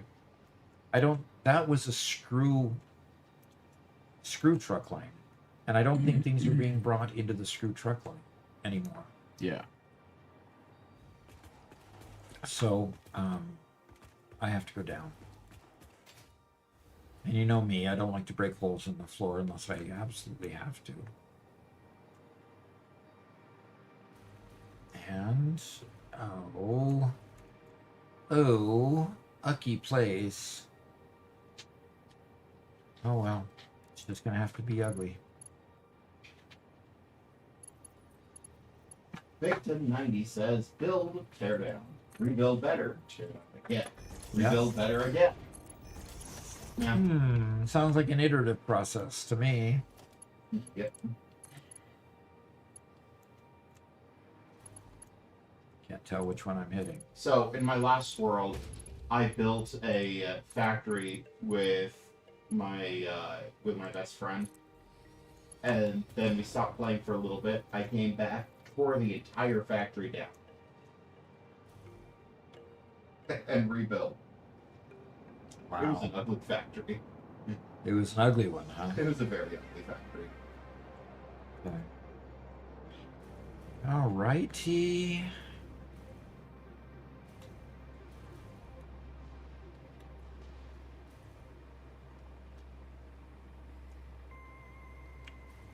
Wasteland Caravaneer says, me and my game when I unlock the nuclear novelist. F is for fire that burns down the whole forest. U is for uranium bombs. And N is for no survivors.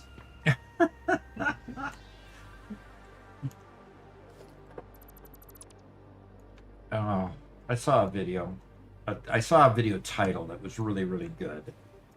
The video title was they forgot the owner was a German engineer. Okay. That was on the thumbnail. and they forgot my dad.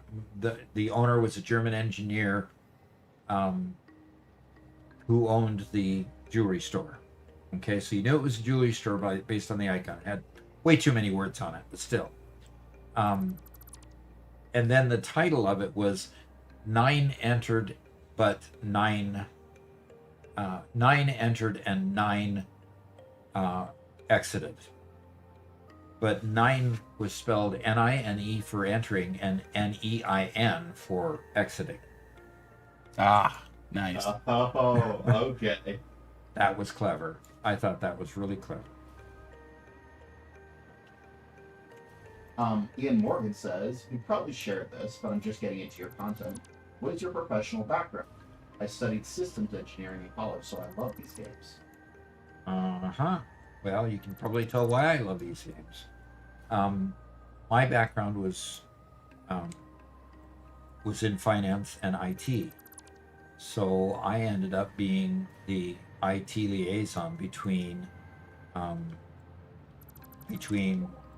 finance and my IT people that I love. I really had a love-hate relationship for finance people because I thought they were pretty stupid.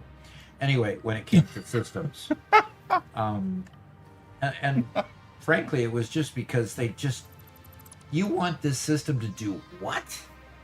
You know, it was one of those, where did your brain cells come from? You know? It was just always very frustrating. So, anyway. The problem is, at Boeing, you weren't ever allowed to tell people that that's just not possible. You know? And the IT folks just said, we take our orders. Our customer is these finance people, and they need their system, and their system needs to do X. So therefore, we will make the system do X. Okay, fine. If you say no, that means you aren't being visionary enough. You aren't being enabling and part of the team. Yeah. You are being a naysayer. Not being a team player. Oh. that just saying that raises my blood pressure.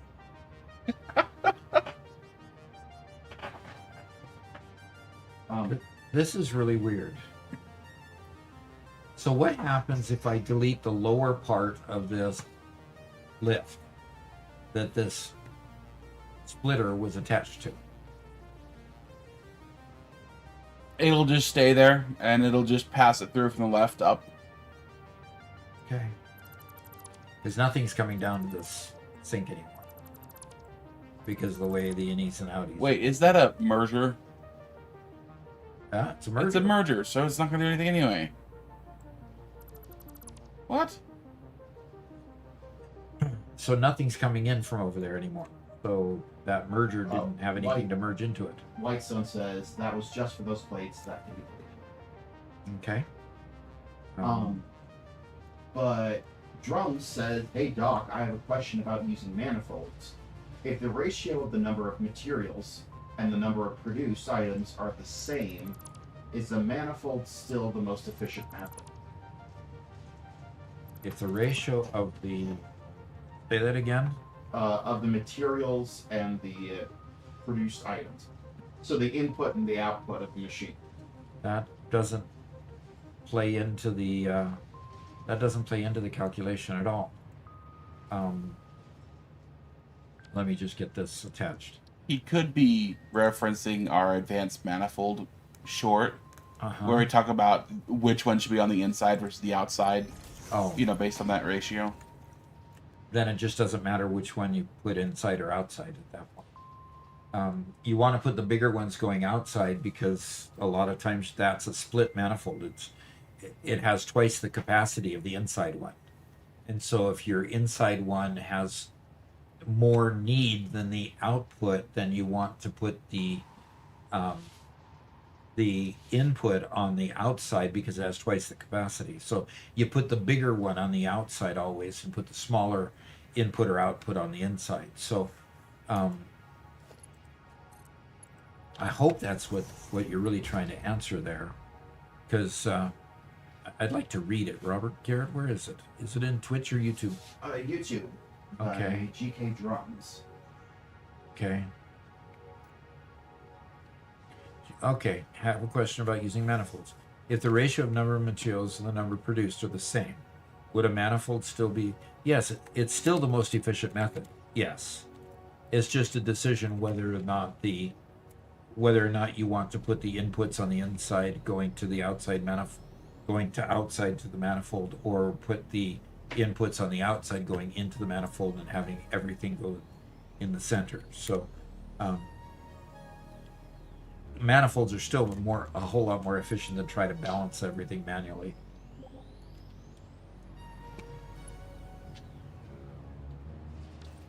Okay, that cleaned that up.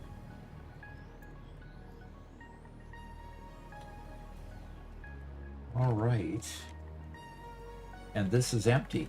Whoa. I like it being empty. Cornman says the number one thing Doc loves to do is use Excel as a database. Robert, I think the same problem exists with our users as with your AI thing. They just can't let it go. They just can't let it go. Yeah.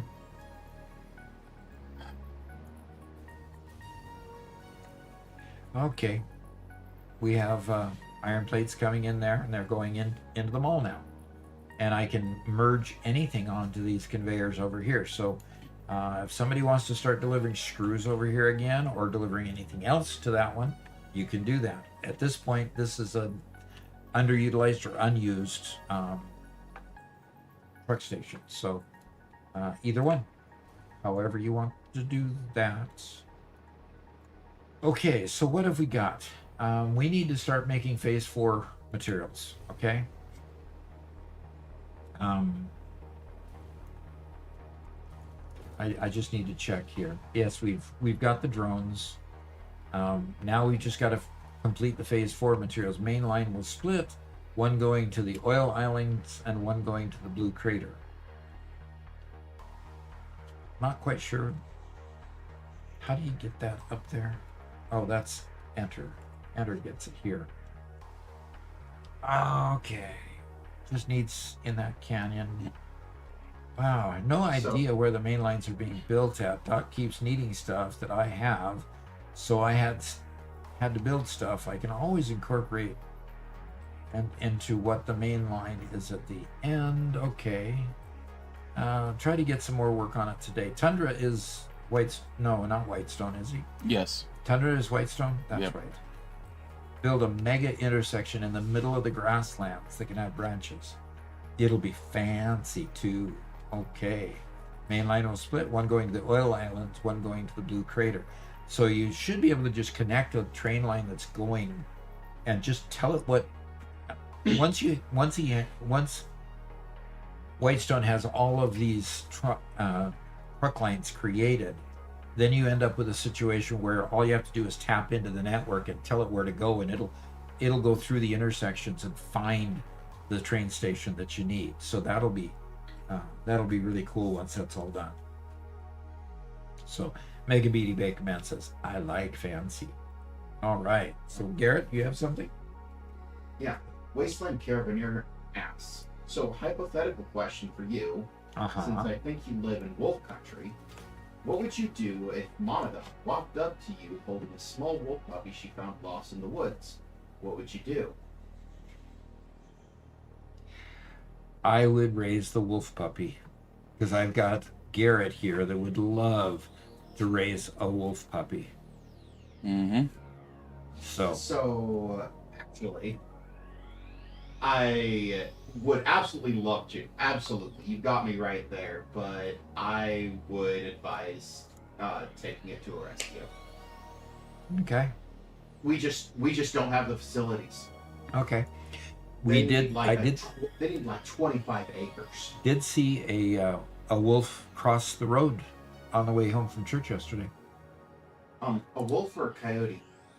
It was a wolf, definitely a wolf. It had the full dynamics and the long the long, poofy tail.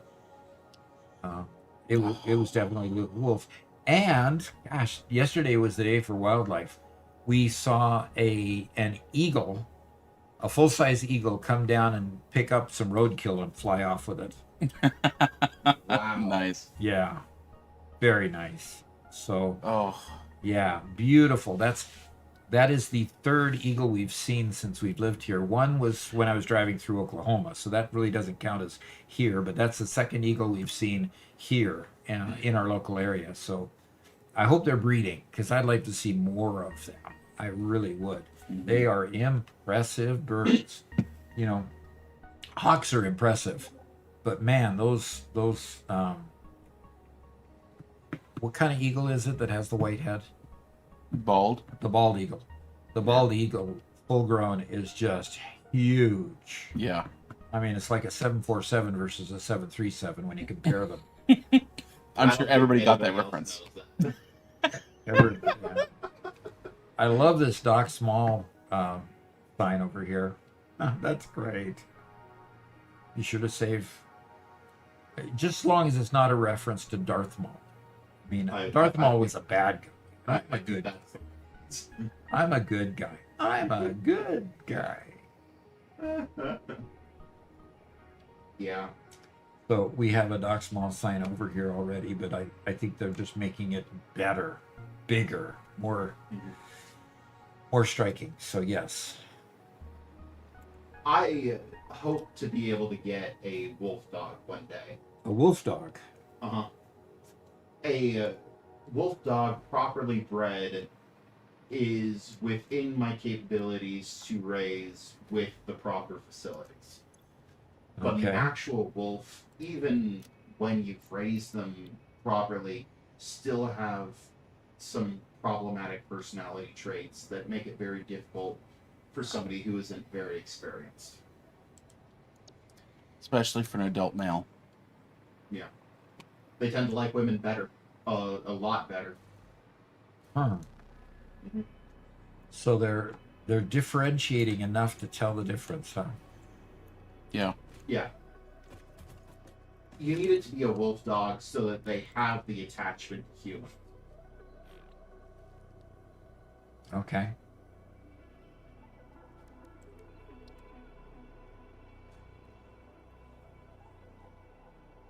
Huh. Okay. Cornman says, Garrett just wants a husky. Garrett just wants a husky. I do love huskies. Huskies are beautiful dogs. But no, I'm talking about a wolf dog. I tell you what, you know, I watch a lot of dog content on YouTube.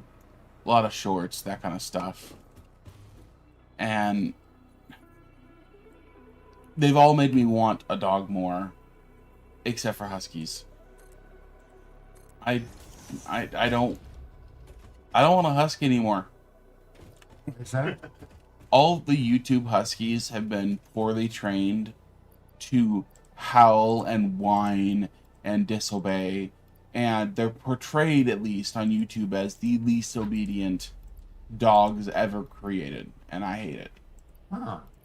Now, the truth is, I'm sure that this is being played up for social media, but it's, you know, it's the group of huskies who all start to howl together, but they don't have the beautiful deep howl. They're all just whining Interesting. and just, yeah, they're beautiful, they're gorgeous. I would have loved to have a husky. The first dog that our family ever had that I was old enough to remember was half German Shepherd, half husky, and she was a beautiful dog. And I loved her to bits. We just didn't have a big enough yard for her. Yeah. But And we ended up getting rid of her because I was unemployed at the time, and she would love to run, and so we had a hard time sometimes keeping her on the chain, on the leash, on whatever. yeah, And one time I made a mistake and accidentally let her off, and I just knew that the more you ran after her, the more she'd keep a certain amount of distance until she was ready to come home. and when she got done with her run, then she would be okay to come back. Yeah. Well, the problem is, she ran out right in front of the animal control officer as the animal control officer was driving down our road. And the animal control officer just decided to come on into our driveway and write me a ticket that I couldn't afford to pay. And at that point, I mean, the dog just had to go because I couldn't afford to keep getting more tickets because now we were, being watched. Mm-hmm. So Cornman says Robert's doggist, dog racist. Yes. Yes. Yeah, So- poor doggo. Quantum Star has a dog that's 13th generation, where every 3 generation it is rebred with wolves. His doesn't bark or nothing. She's a great dog. That's awesome. yeah. Yeah. When you get a wolf dog from a good breeder, you can get all of the wonderful qualities of a wolf with none of the problematic qualities. And that's why I want a wolf dog rather than an actual wolf. Nutritional protocol update. You are now authorized to consume 1 Butterfinger. This is not a reward. It is a calculated morale adjustment. Yep. Do not attempt to exceed the quota. Consequences will be both immediate and sticky.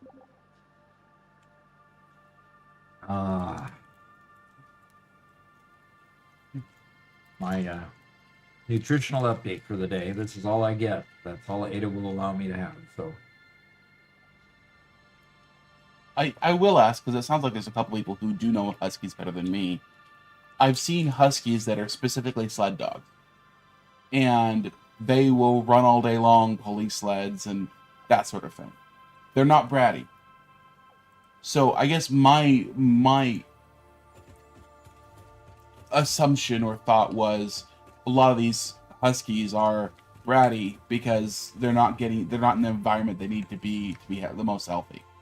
And not in that environment causes them to be less obedient, causes them to act out.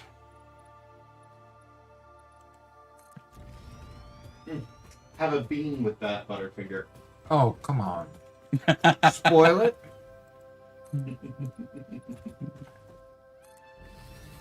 Really? Adrestia said, Doc, the guys are telling me I need to tell you to come to the swamp for a visit. So your place is in the swamp? That's clear on the other side of well, I'm in the middle of the map, so that's not too far, right?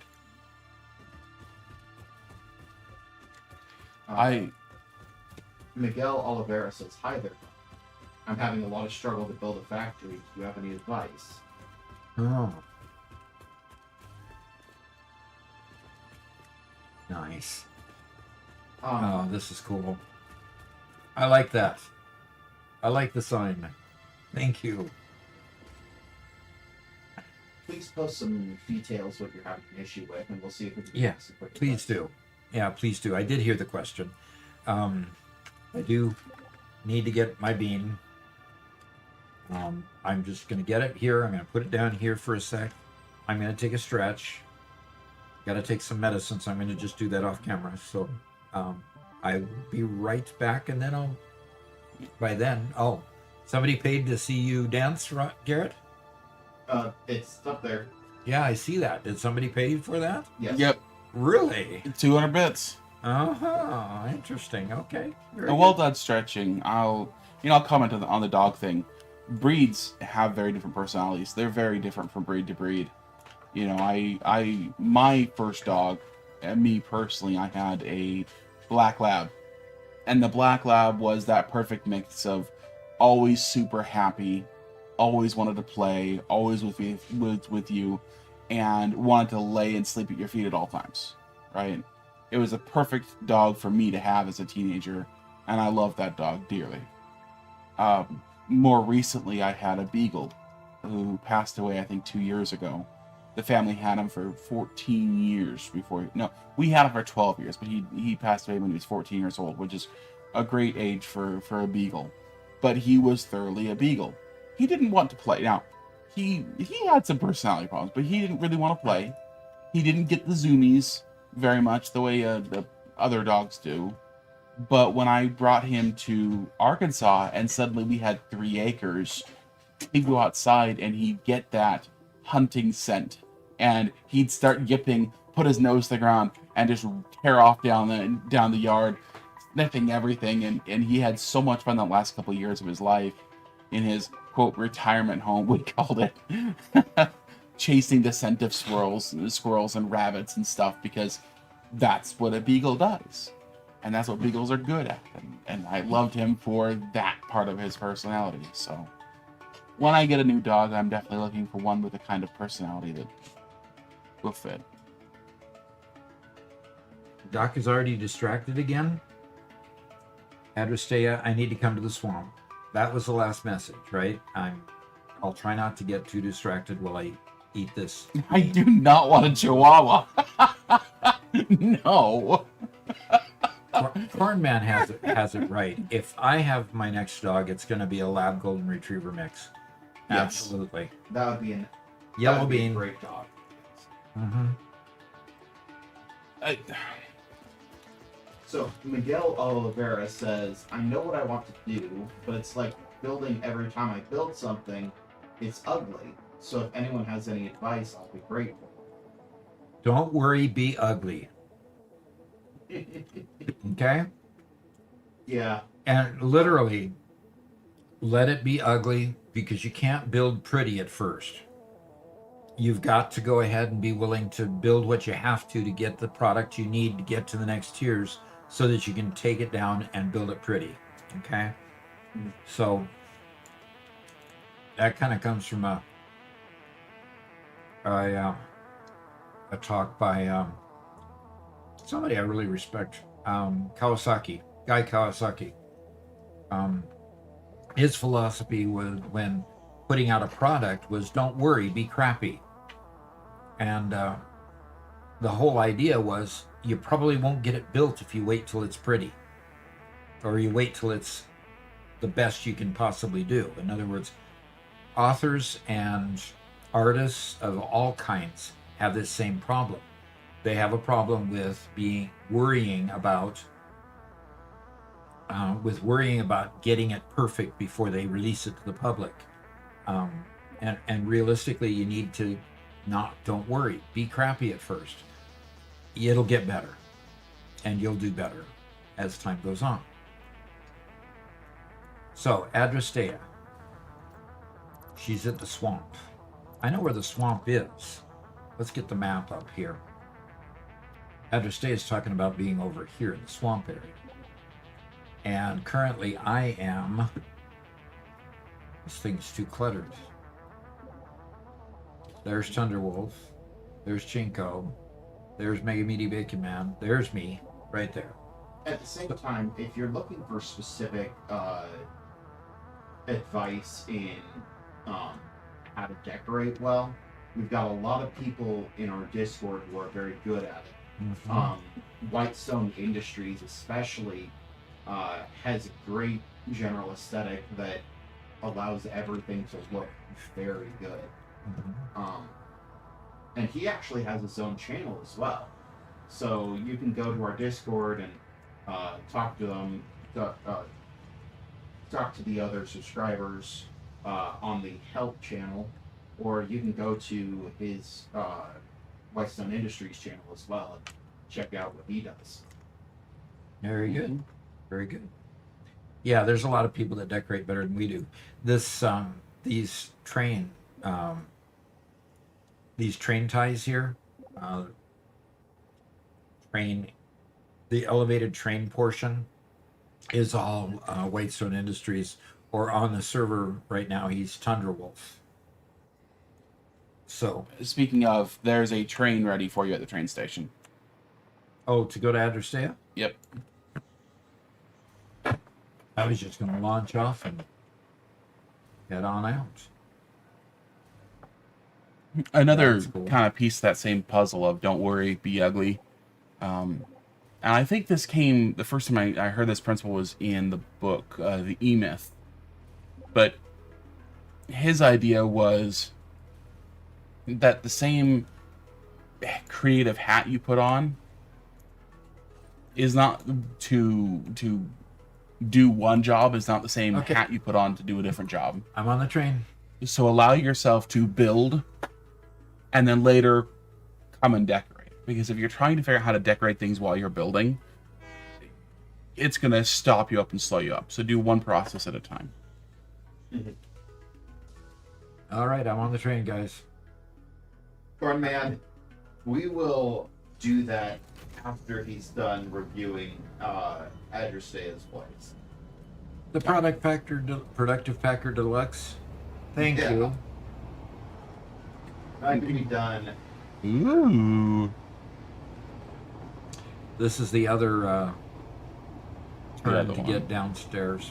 I like how smooth the ramp is. Man, that is nice. Yeah. Police says, Robert, why not get a Staffordshire Terrier? They'll love you and your attention and be a complete fool around. Boy, this is looking so much like Whitestone's actual builds on his channel. Isn't that also known as a bulldog? No. That's the pit bull.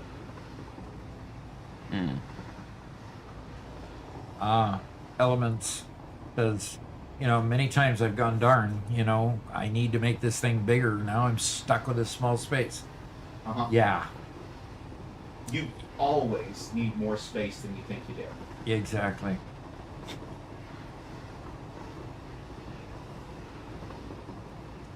Always need more space. You'll always outgrow your space. It just seems to be the curse of Satisfactory to be in that position. So, wow, this is crazy. This is why the truck line for the screws has no longer been functioning, because that's where the screws came from. And we're already out of the swamp. Man, that was a quick trip.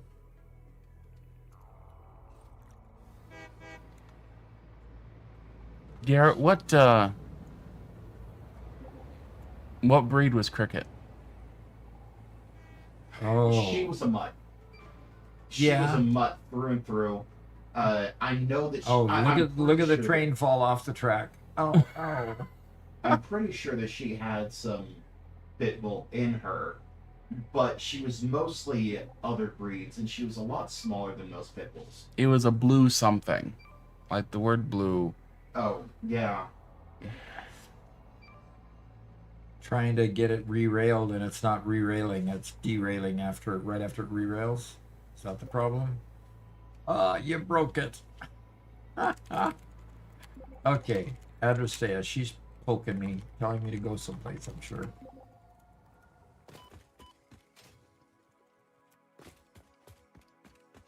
Man, her factory has really grown. Cornman. What is GSP again? I don't recognize that.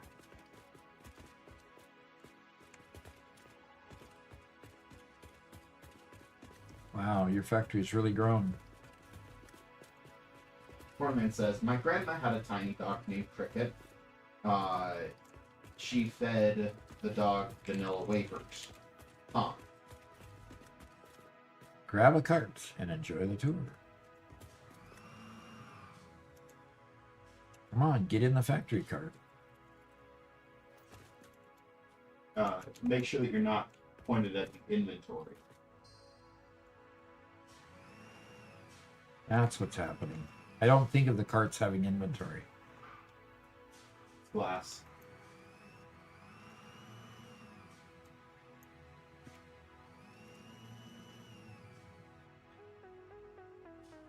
Okay, I forgot my driver's license at home. Follow the pink one. Everyone knows that it's the driver's license that makes you a good driver, not the skills. There we go. I got it going. Straight. Oh no. But I'm gonna run into her. The blue healer, Garrett. Ah, yeah. Well, that was one of the dogs that she was. We know that she was part English sheepdog as well. Yeah.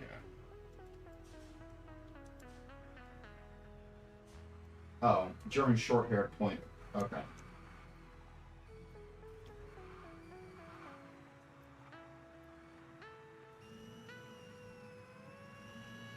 Doc, use your turn signal. Use my turn signal, huh? Yeah. Do they have turn signals on these? I don't think so. My sister had a dog for a short while that was a mutt, but it was, as best as we could tell, blue heeler. And she was kind of a medium-ish sized dog. And she was Freya, Garrett's dog's friend when Freya was first raised. Was a puppy. And that dog was the most affectionate dog. Yeah. And just wanted to be with people. And that's all it was. What? Yeah, it's a maze. Which way are we going? She's the kind of dog that she would just come inside and come sit right next to you and lay her head right next to you and close her eyes and sleep standing up with her head just resting on your lap. That's all she was happy with. That's all she ever wanted. Well, you have some interesting memories of that dog. Yep. Oh. She also ate chickens. Yeah. Yeah. That was a problem.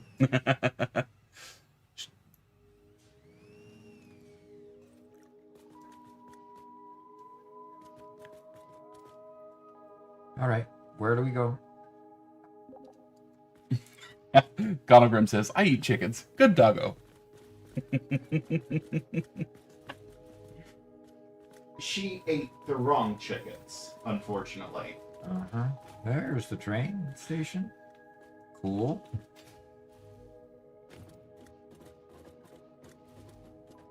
Cool. I really like this build. Yeah. Well, she likes doing big. That's for sure. Yeah. Cricket was a real. She had she was streamlined and fast. When Freya got to full size, Freya was faster than her, but not because Freya was a better runner, but because she was just that much bigger with longer legs and more power. Wow. Really, Yeah. This is kind of an observation deck, obviously. You can observe what's going on. Nice. This is really nice. Oh, and everything's well managed too, so all the inputs No spaghetti and outputs here. are coming out in and out of the Yeah. lower floor.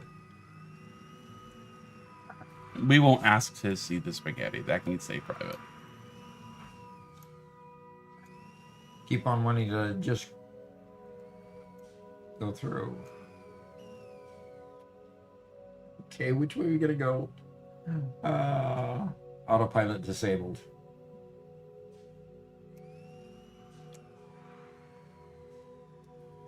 Bacon's like, I want to see the spaghetti.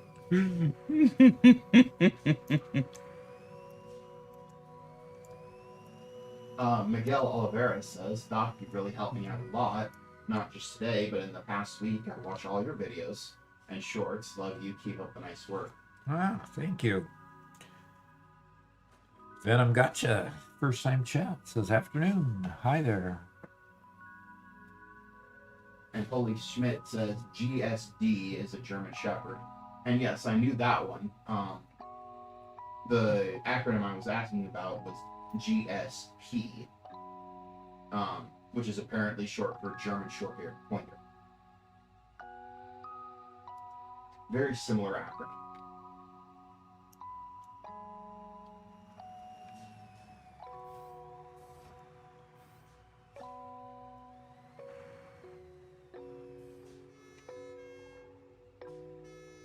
How do you turn on? How do you do the?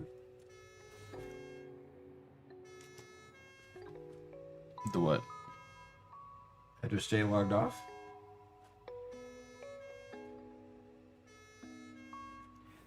Okay, he's back. King says, I think left arrow is the siren. And then it says Doc should pull Adrusea over with the siren. Okay. Venom Gotcha Is there an says, instruction sheet how to turn on the left arrow.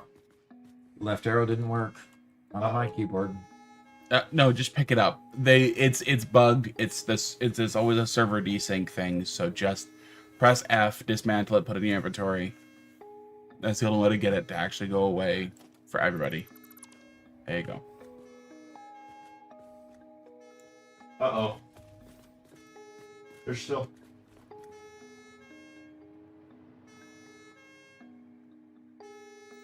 All we can do is go away from it, huh? Oh, no. Yep. Venom Gotcha says, I've been watching your TikToks for months, and they've been a great help. Thank you for hosting them. Keep up the great work. Great. I'm glad you caught up to us there. Chinko said, run away. Or no, run away. Yep.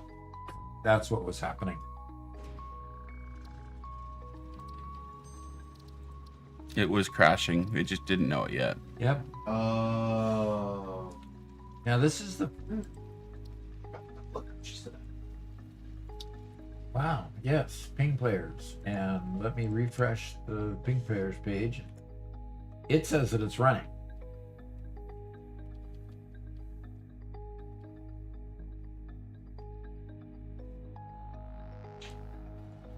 It says that it's running, but it's not. It says trying to connect. Yep, it'll come back up. But Doc, as soon as you finish with this tour, and then go do your duty with the productive Packer Deluxe, then I think it's time to move over to the Doc Solo world. All right. Gee.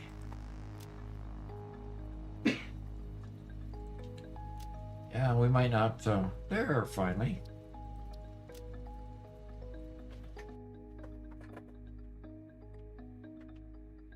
I wonder if they use Amazon. No, because we were online when Amazon was down. Yeah, that's true. The key is a lie. Whatever could that possibly What? be a reference to? What? I re-logged in and I'm dumped in the water. Oh no, it's Dagobah.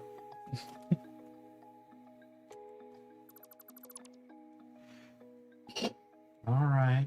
Well, there's a... It says, stay there, Doc. She'll come get you.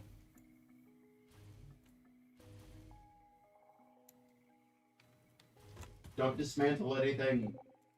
I'm not going to dismantle anything. Oh, and Adrusea gets kicked. You got kicked, huh? Hello? Hello? Hello? Interesting. Woo, we've had another 600 I think that views on our I've- video, Robert, since last I checked. Nice. We've had 627 in the last 60 minutes. Woohoo! It's What's up, really Garrett? getting shown. Robert, you should see the line. Oh my. Yeah. Oh my. Well, guys, of those people who are here watching, how many of you guys have seen that video? Want to hear you guys' opinions on our theories. Gonalgrim says Doc needs to play Stardew Valley. Stardew Valley? That's a new one I haven't heard before. Stardew Valley is a 2D farming simulator with some light questing, light automation, stuff like that. It's a very chill game. Okay. And I like it. A lot of people like Stardew Valley. It is a There we very go. popular game. Okay. Here I am.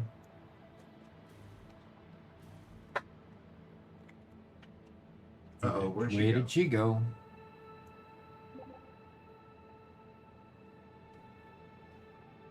Oh, there she is.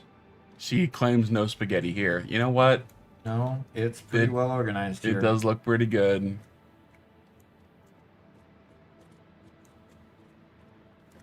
That is really cool.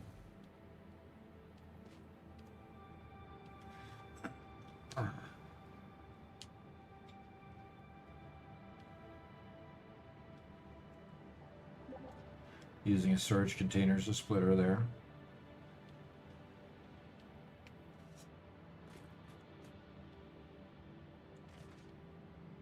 Oh gosh, Corn Man. Corn Man with another terrible game description. Stardew Valley is a game where you take advantage of the locals for your own personal gain by building relationships. Gosh darn, taking advantage of people but making them like you. Not terrible. Gosh darn people who come in and take advantage of people so they can make the town a better place to live. Gosh darn people.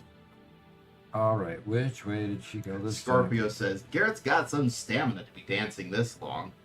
I think it's about time for that to be done.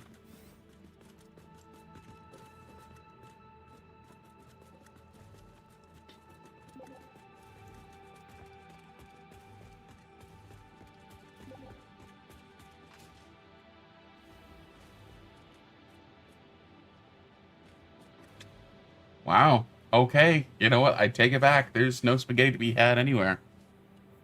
time? Yeah, no kidding. All it takes is 4 levels of logistics floors.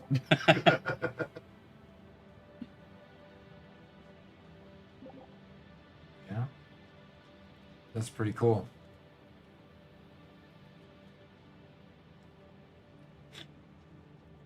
Wonder what's not getting, why the copper's not being used. Who keeps pinging? I hear it, but I'm not seeing it.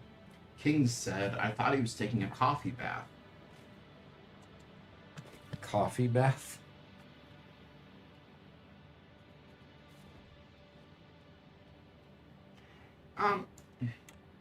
Chinko, I don't remember that being a part of a part of Stardew Valley. That doesn't sound right to me.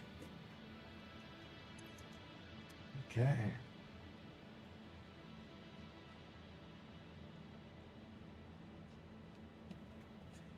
The part where you catch viruses and die and submit them to floods, winds, and rain. Yeah, I don't think that's a part. There's probably a mod for that, but Excuse me. oh, King says the overlay was perfect over the coffee cup, and it made it look like you were taking a coffee bath. Interesting.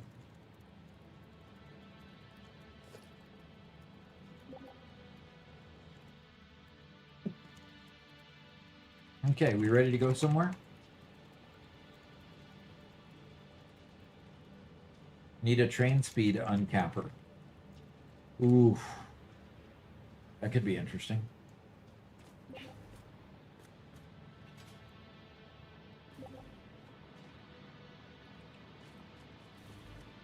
Trey GC says, "What's up, Doc? It's rare to find older folks like you that embrace and even find fun in video games. Oh, I love games. And I love your videos, by the way. This was a first-time chat, by the way." good. Thank you for coming. Chico says, "Oh, my bad. That was RimWorld. Okay. Yeah. Yeah. That had totally happened in RimWorld, but not Stardew Valley."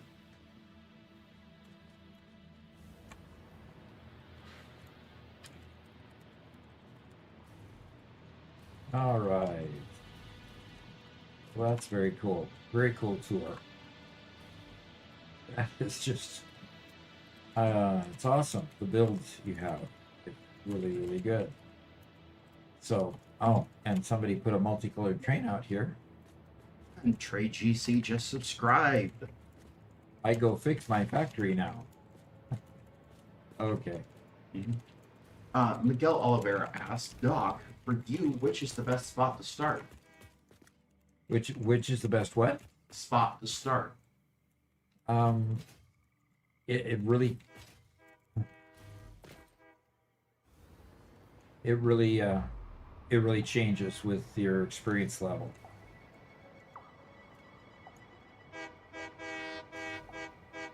How is he honking the horn? There's a button when you're inside. Where is there a button? Oh, it's not showing it there. I know that there is a button. Just left click.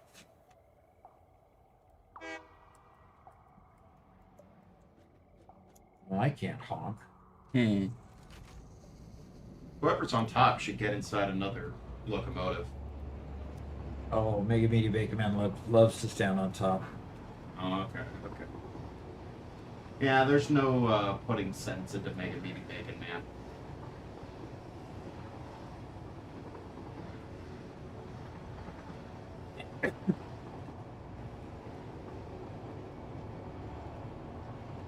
I love this system.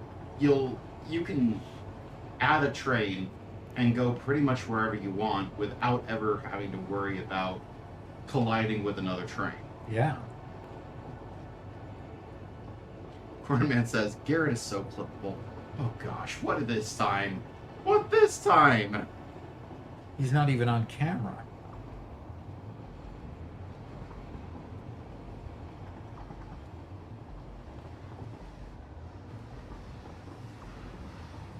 Did Mega Meaty Bacon Man just go under the train?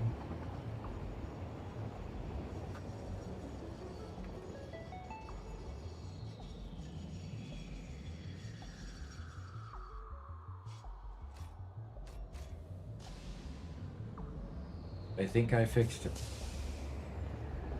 Okay, she noticed something wrong.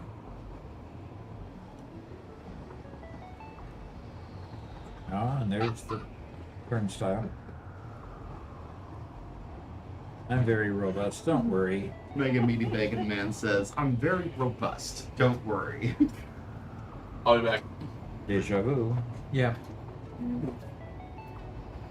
Oh no. What's the oh no about? Yeah, Cornman quoted the part where I said, whoever's on top should get inside. Apparently he's reading a bit into that statement. Oh, could be.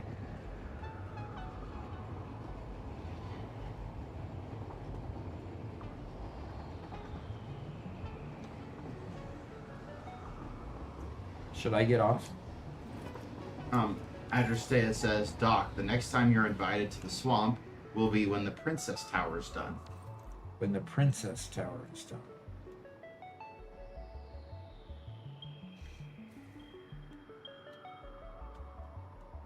Look at this.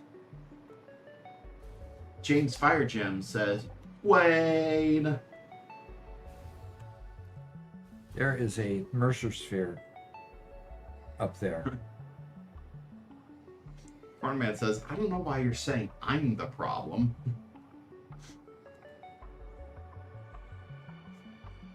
Now watch this.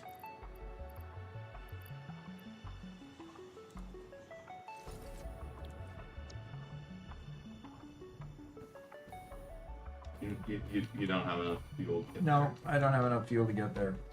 Why is there a Mercer sphere? Ouch. there. Oh, you didn't die. Why is there a Mercer sphere on top of that balloon? Cornman says, Friday is supposed to be the last day of the job.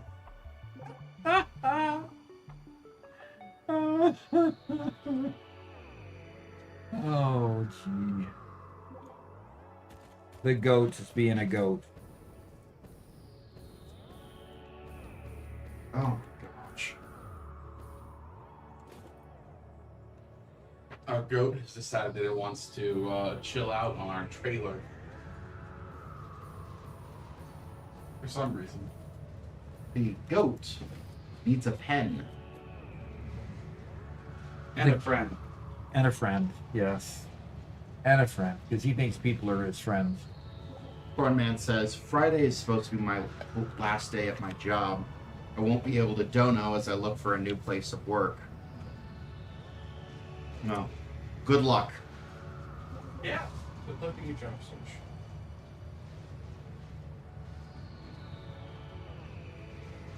Job Here. searching is not easy. No. Is my mic on? Is the mic on the couch on? Yeah, Garrett's turning it on right now. I'm just talking just so we can get a good volume for it. Yep, There you go. Okay. it's on. And Cruise 5300 says he's in that boat too. No, I don't have rocket fuel yet.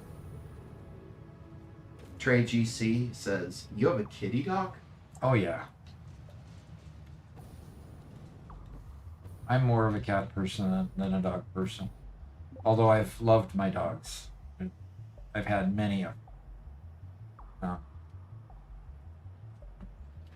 I think the funniest dog was definitely Harper, who Robert just told you about.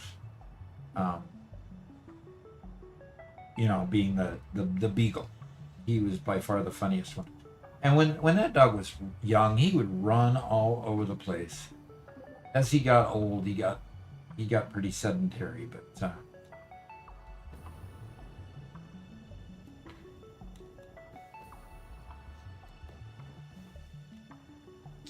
The monkey with drip says, I ain't need no pen. I write with ice. And that's what's up, Doc. We cat enjoyers. yeah. No thanks. Dogs all the way. Trey GC says, I have 5 cats. That is about 5 too many cats. So why is that Mercer sphere clear up there? Can you put a power pole on the top of that thing? Huh. That would be an interesting thought. Uh-oh. There's a train collision.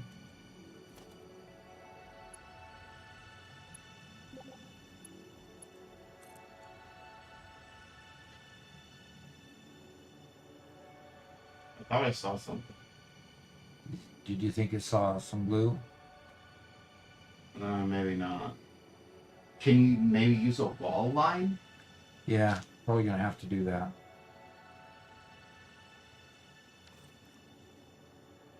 Cornman asks, when is Mama Doc coming back? Oh, Mama Doc. She makes her decision whether to come back based on whether she's, feeling up to it. So, this morning, she's been having a hard time with getting some decent sleep at night.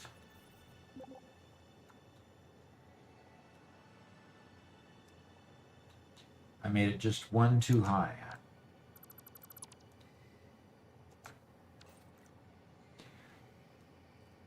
So, not having enough sleep at night, she's had a struggle with staying awake and alert.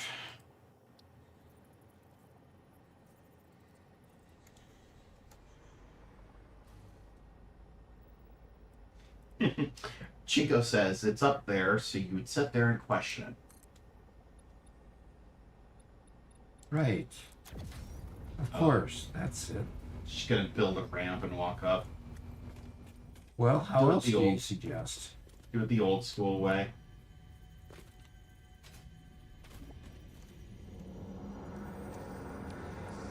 Your waves lap at our shores. When will you land? Interesting. Play. Play.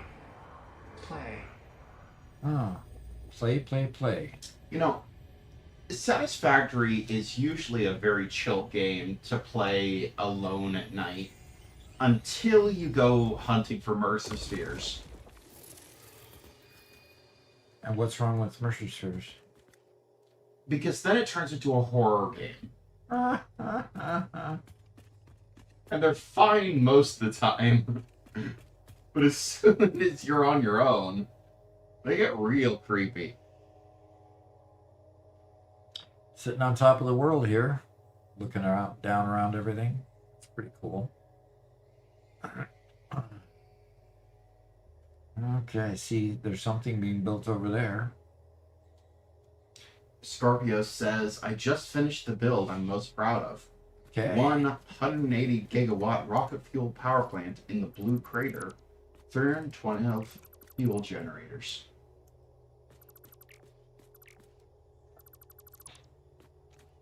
$320 fuel generators. 12. 312. That's pretty cool. Holy says, our nicknames off. Are nicknames off? I don't know how to turn them off. Nope, we haven't done anything like that.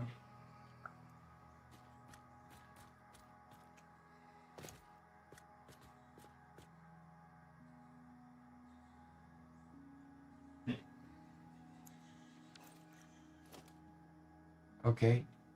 I can't dismantle those because they're sliced into this thing. Bruce says, Dog has hostile creatures turned off, Yes, I do. i.e. cheater. Uh-oh. Ruh-roh. Oh, no.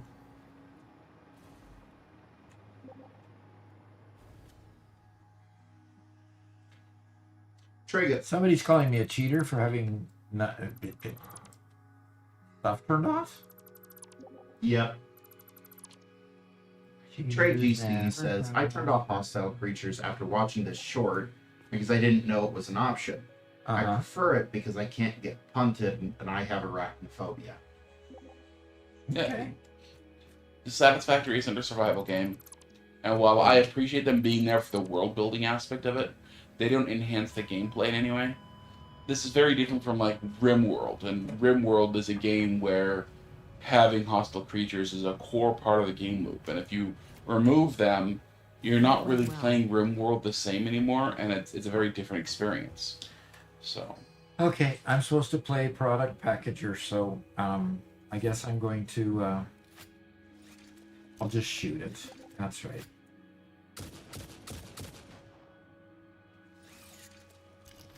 Okay, I'll play it. Okay, my last one was 864. Do you think I might pass this level this time? But heavens. You could just double click on it instead of having to, you know.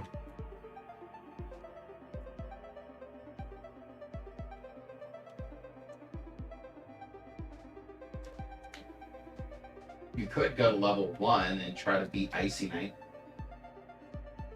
No, I had over a 1500 score in that, so I'm not gonna go try beating him.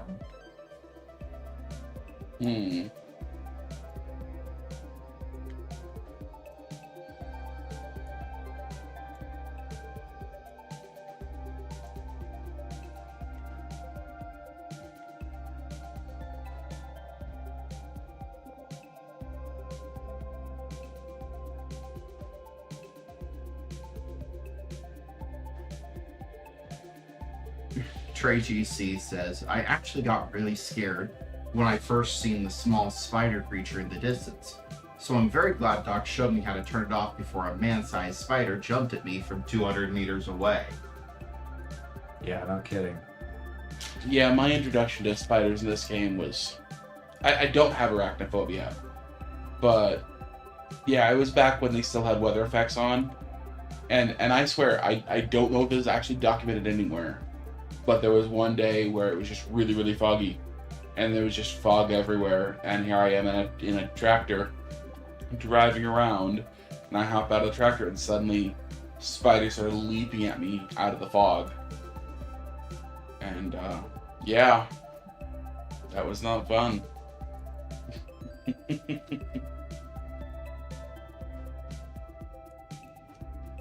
What we need to have happen is we need to have a couple of Deep Rock Galactic doors drop out of nowhere and start blasting those spiders. Robert really wants a Satisfactory Deep Rock crossover. 100%. It is the Which- same universe. Maybe. two corporations in space that are going to different planets to mine them for resources. I'm sorry, are we not playing the same game here? Which two games you talking about? Satisfactory and Deep Rock Galactic. In Satisfactory, you land on a planet surface, you build factories. Uh-huh. Deep Rock Galactic, you're playing a dwarf, and instead of landing on the surface, you blast through and tunnel down into mines underground, and you mine things underground while fighting off waves and waves of aliens. It's a very different game. One is a factory builder, one is a coop shooter. I don't know what a coop co-op. is. Co-op. Okay. Yeah, it's a shooter, but the nominal story going around it is you're gathering resources for the Deep Rock Galactic Corporation. And brewing and drinking lots of beer between. Because they're dwarfs. Because they're dwarves. And dwarves drink beer. Huh? And Garrett loves the elven beer. I love all the beers. He drank a lot of it. Okay. I don't know what joke you're trying to get at. Look, I'm just saying. Honestly, the beer Like, brewing I- aspect of the game was the single most fun part of the game. It beat out the actual shooter part by a large mile. I did want to see a lot more base progression and evolution over time. Just the over and over again, go to a new place, do a mission, come home. Got stale long before the cosmetics ran out. Yeah. Yeah. There just wasn't enough variety in them at all.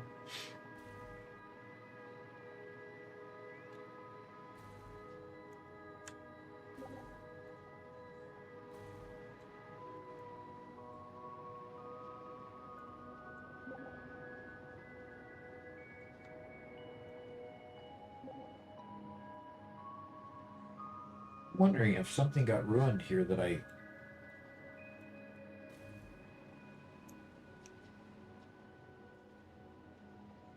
Yeah, Trey GC says, it's a very repetitive game. I hope the new one expands more. Yeah, me too. So is Deep Rock Galactic. No, Deep Rock Galactic's not something I would play, is it? No, I don't think you'd play it. Above everything else, it is a shooter. Okay. Well. We need to start getting to building the things for the next. For phase 4. That's what we're stuck It is at. also time for you to go to Doc Solo. It is time This for is me to go to something bed. that we- Is it noon? Almost noon? Yep. Oof. Okay. So for anybody who's thinking about if you'd like to join Pax Prosperitas, the name of this server, anybody who is a member on YouTube or who is a subscriber on Twitch, that includes Twitch Prime, you can go into our Discord, join the Discord, and it will give you all the information you need to join Pax Prosperitas.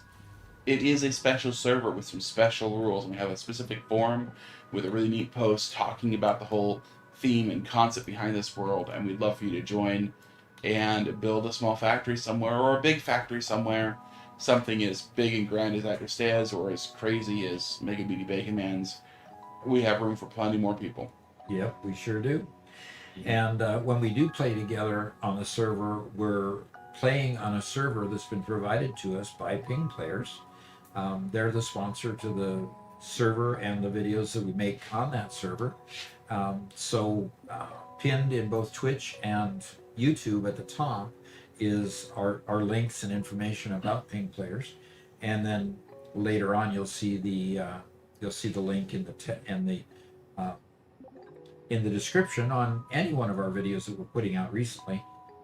It'll show how to get to Ping Players, and if you use Doc35, Doc35 will give you that 35% discount on that first time that you sign up. So hopefully that'll help you have some fun playing with your friends. Thank goodness they're not all that expensive, so you can have fun at actually quite small expense. So go to Ping Players. So you Mega. want me to go to go ahead, Robert. Mega Meaty Bacon Man says, we can also help anyone who joins. I'll happily show people how to construct things. Oh yeah. So, if you want your building style to be ruined forever, talk to Mega Meaty Bacon Man. He has a very cool style that is all his own. It's very well trademarked. We know it's Mega Meaty Bacon Man's the minute we see it because, okay, he has stators. There we go. Okay. Thank you, Doggle. Appreciate that. Max Spurvey says, 1% reading my stupid messages, 15% reading other people's messages, and 85% just talking with his brother. Yep. Okay. Okay, very good.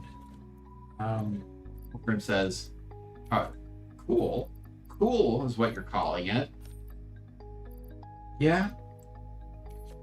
And Mega Meaty Bacon Man says, I made you the hub sign. It's not even a little bit crooked. Not even a little bit crooked, huh? Okay.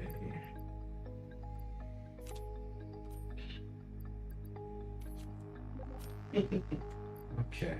Max Spurvey says, wait a second, that's 101%. So, I'm over these lies that a whole thing has to be at 100%.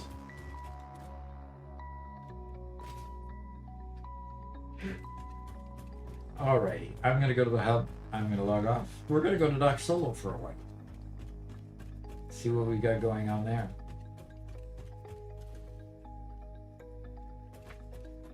Oops. There we go. Gonna go bump down.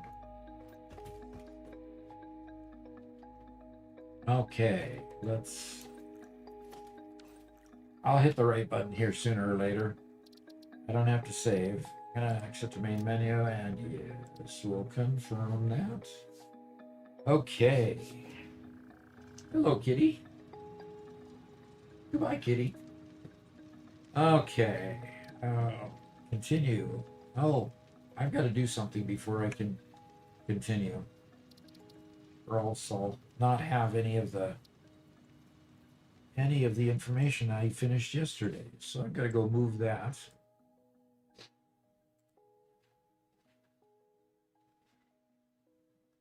From go. Okay.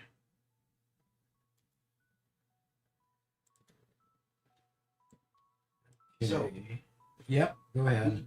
Genuinely have wolves in our area? Yeah. I thought we only had coyotes. Well, it definitely wasn't a coyote. Because the coyote is a cat family. No, It's no, coyotes are definitely a dog. What? Yeah, coyote is a dog. A canine. Oh, really? Yeah. I You're think probably being tripped up by Wile E. Coyote. Oh. Well, okay. I need to look at some pictures of coyotes and small wolves, because it ran across the road. I thought for sure it was a you know what I'm talking about. A wolf? A wolf. Thank you. All right. Okay. Okay. That's closer to what I saw than. Yeah. Because That's I know close to what I saw. Put it that way. Yeah, because I know that we have coyotes around here. They're very prevalent across most of the United States. Uh-huh. But wolves are, you got to get into some more isolated areas to get wolves. Uh-huh. Okay.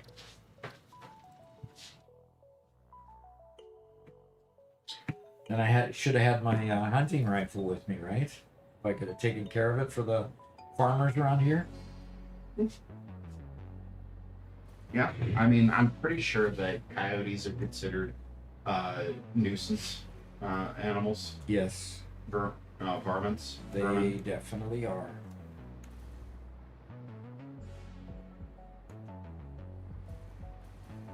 Alrighty, it looks like all of those first ones are hooked up.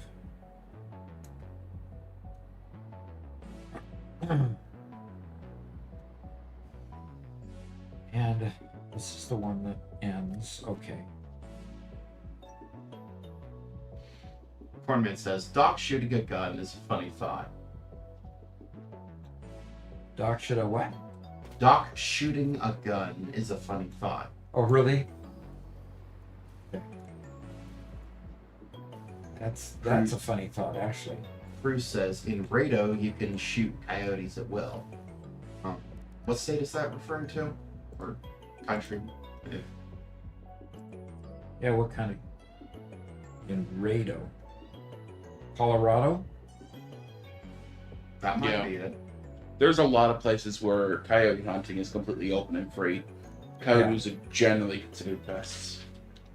Canis, if that's its real name, then obviously it's a canine.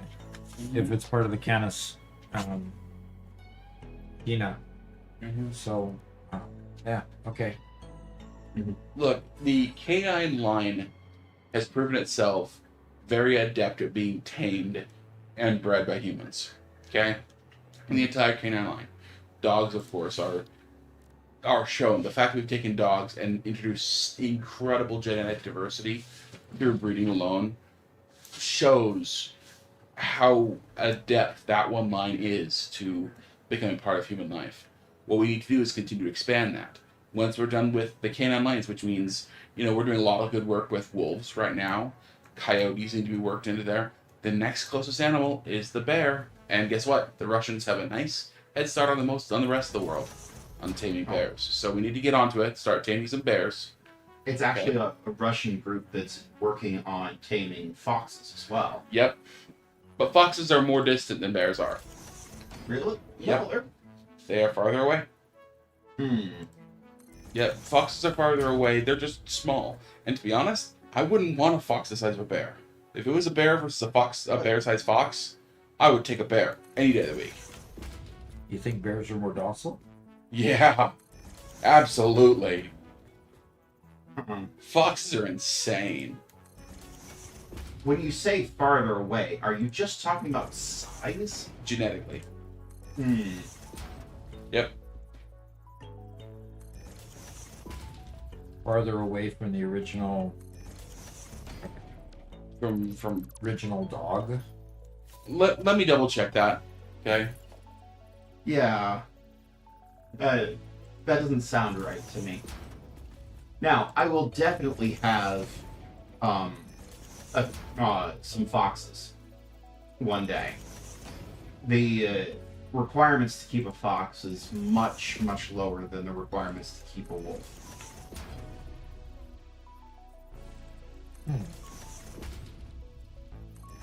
With a fox, you can actually reasonably build a pen on your own in a fairly small amount of space. We just need to breed smaller bears. Come on, guys. We already went through this. That's what we started with, was the fact that we can change their size and change their form so they fit into human life. We just need to take bears, make them smaller. And do the same thing, huh? Remember, the age-old wisdom. If not friend, why friend-shaped? And bears are absolutely friend-shaped. Friend shaped. I am incorrect. Foxes are closer than bears. My apologies. My name Jake says, hi, so when is the 1.2 update? Early November. Hopefully they have an elegant pipe solution, because my one set of pipes refuses to work as intended. I have 4 identical aluminum setups and one refuses to recycle the water, while the other 3 work fine. What the heck? Chinko says, we already have a small bear. They're called a koala. Koalas are No. ugly. Why the big reaction? I think koala bears are cute. Why are your pipes wigging out so badly? What do you mean by Okay. wigging out? Okay. Turn around. Koalas are See not that? bears. That's the problem. Oh, that, yes. I don't know. Dismantle it. You might have multiple pipes in the same spot. That might be Z clipping. Doc, koalas Yes. are not bears. Koalas are marsupials, not bears. They're like big wombats.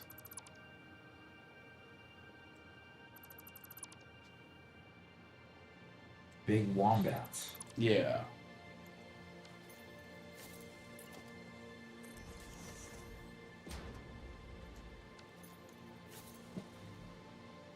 I don't know what's going on with this, Garrett. I can't even target it. That looks like it's a pretty big glitch there. Maybe you need to restart. No, it was doing it all yesterday when I was on my laptop. But see, it shouldn't have ended here. See?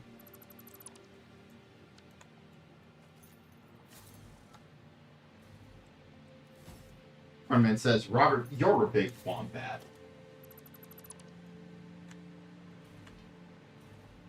Yeah. See, every one of them that's glitches halfway through one of them. No. Well, maybe we just delete them all once we find the right hitbox. Yeah. Really, what we should do is just focus on the black bear. Because the black bears are already much more tame than the brown bears. I believe that the black bears are also what you can see in Russia, I think. And there are some black bears who will have minimal interactions with humans, perfectly friendly. So that's where we should focus, okay? So whoever out there has a black bear in your backyard, don't. Go tame him. Don't. Don't have a black bear in your bedroom. Yeah, I'll back off from that one. Don't. Chico says, the smallest bear is the sun bear, which is found in Asia. Aren't those the weird tongue bears, though? Like, with, like, the anteater tongue? No, they've got the big yellow frill around it. They're gonna look like a sun. Yeah. That's why they're called the sun bear.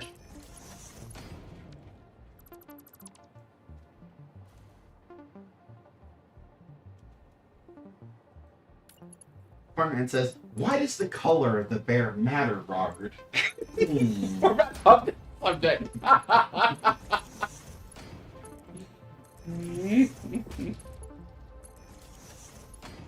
Color says, of the bear I have- matters. I have bears in my neighborhood. Oh, they scratched up my side mirror. Uh-oh. Yeah, sorry. No, black bears are much meaner and are like twice the size. Brown bears. Brown bears are twice the size and much worse. But the worst bear out of all of them is the polar bear. Oh, yeah. Polar bears will hunt you down and kill you. So, yeah. Interesting. Okay. If we're looking at making a smaller bear that can fit in a human home, black bear is the easiest place to start. And if we know anything about, if we could see anything just from dogs and the red fox, you can take the black bear and make any color permutation you want. So the red fox is a color permutation? So, actually, every fox that you see online, or nearly everyone that looks like an Arctic fox or any other kind of fox, is technically the red fox, just bred to have a different color permutation. Okay. Interesting. Arctic foxes are really tiny, and they obviously live up in the Arctic. they're significantly smaller than the red fox, and so instead of trying to get Arctic foxes, breeders and fur farmers bred the red fox to have a white pelt. Interesting. I didn't know about that. By the way, this might be a creature of this what looks like glitching. Might be a creature of the mod to extend the pipe length. Because what I did was I got it right on that end and got it right on that end and stretched one pipe through the middle of them and then attached all the T's to it. Interesting. And some did well, some others didn't. So it might just be that the normal length of the pipe goes fine, but stretching it beyond its normal length doesn't. When you're modifying it like I did with T's and stuff. Interesting. Adderstay says the polar bear is the only one to purposely hunt humans, and Gothgrim replies, "It's more that a polar bear is the only bear that is strictly a carnivore, and given the location, it travels miles to find prey. And humans are very stinky, so very easy to track." Mm-hmm. Interesting. So it's not that they're incredibly hostile, it's just they see us as food like anything else. Which makes them incredibly hostile. Sure. Okay, so we want to connect these all the way up to that one.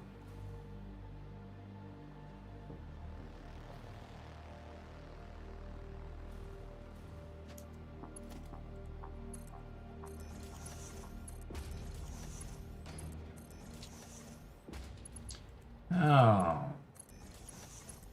Church is having their Halloween party this Wednesday. Lexi says, "Did you know that the killer whales are not dangerous to humans unless provoked, since according to them there isn't enough meat on us to make it worth their while?" Have you interviewed a killer whale to find that out?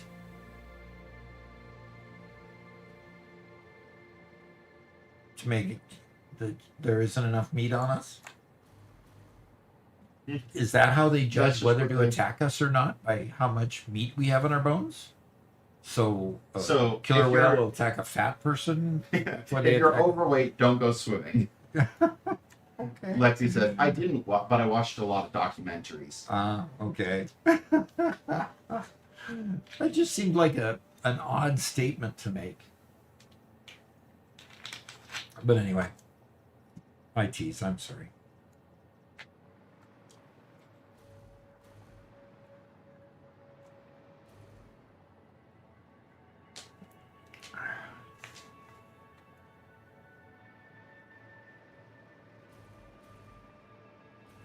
Cornman says, "More whales are starting to attack boats in Washington State and Alaska."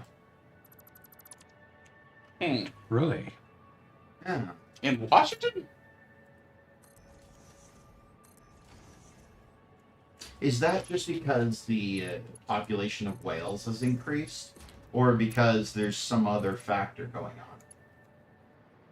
on? Could be just increased shipping lanes.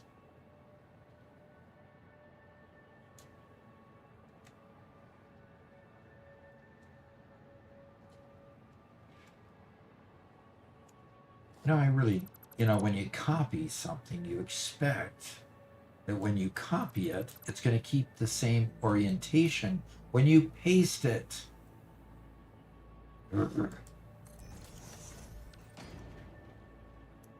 But no, of course not. They can't possibly do that.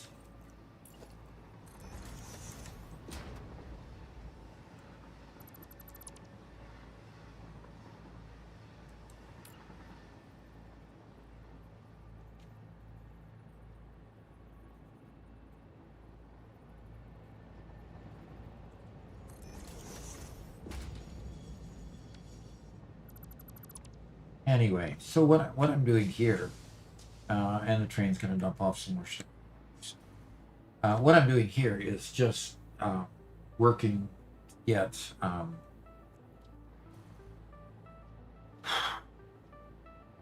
Oh, holy crap.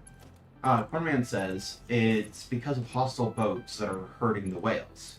There's one whale in particular they found teaching other whales how to capsize boats. interesting. You know, I heard something similar about elephants.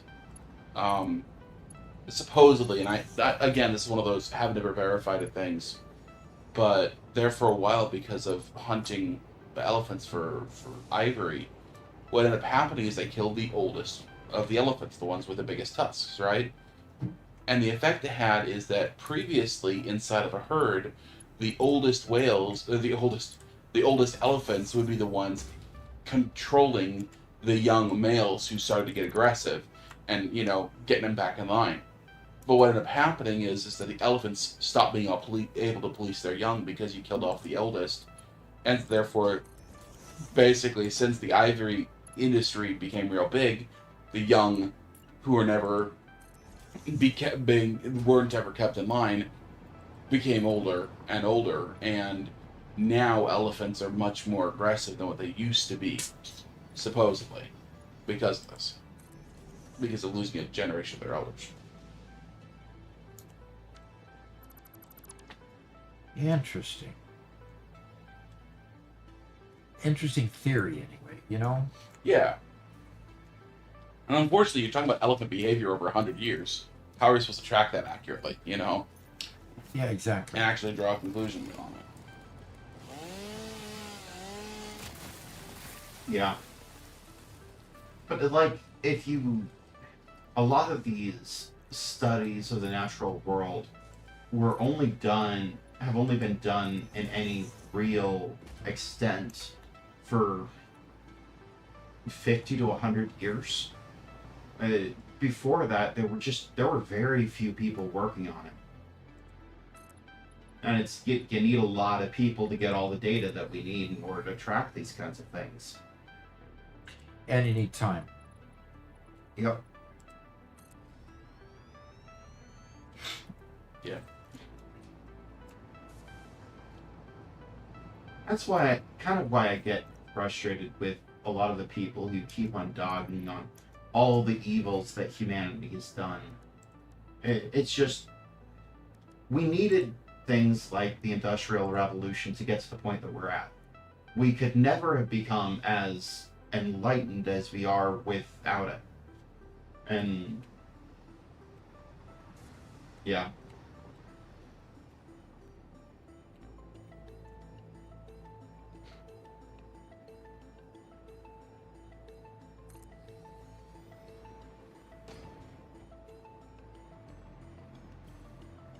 That said, we have made some mistakes, but they're fixable mistakes.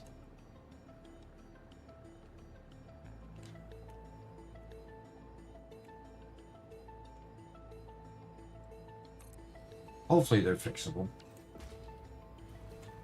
Mm-hmm.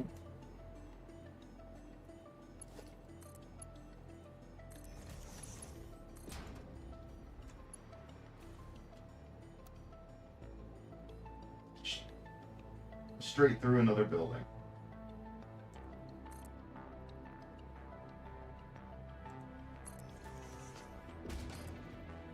Isn't that the way you were supposed to do it, Garrett? Sure. We're beside it. Come on. Mostly. Just a little bit of scratching going on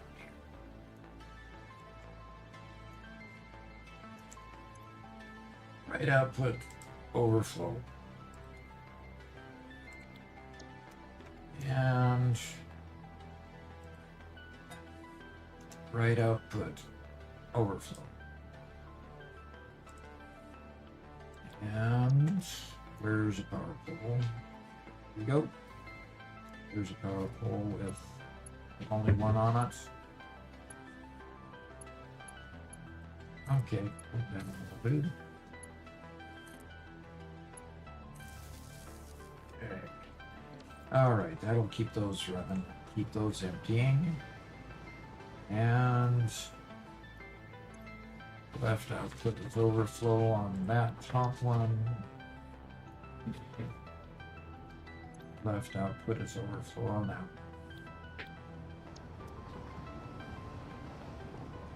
Okie dokie. That'll keep all them running.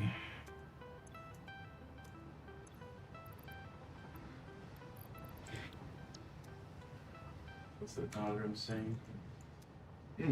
They're talking about animal intelligence. Okay.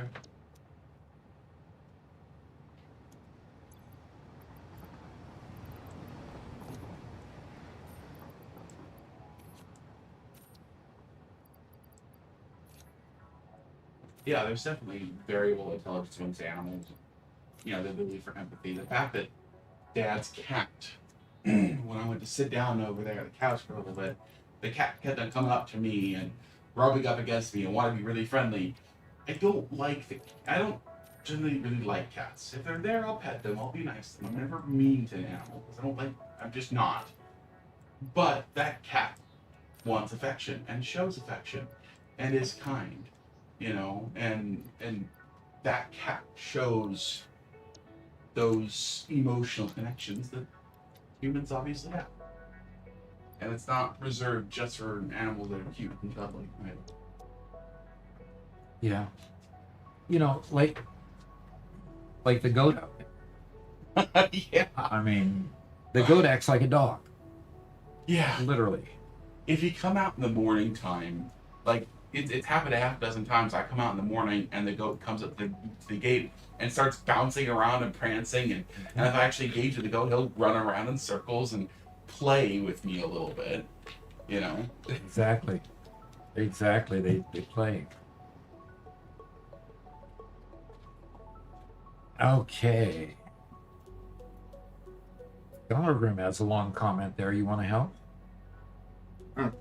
I was kind of ignoring that conversation.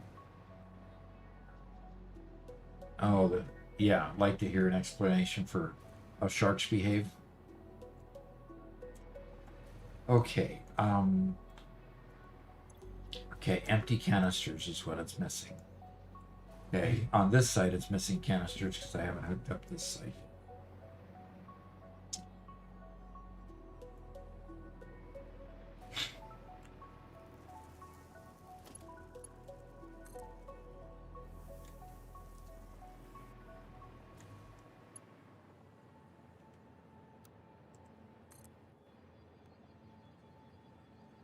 Okay.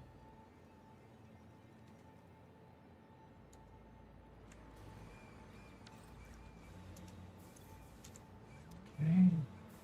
So what's missing on this side? Plenty, but it's idle because of why? Oh, because it can't get rid of the packages. Oh, gosh, and I've got all these packages. I'm gonna have to put smart splitters over here.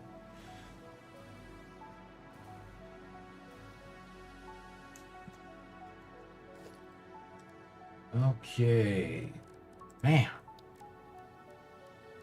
This idea of doing 1,000.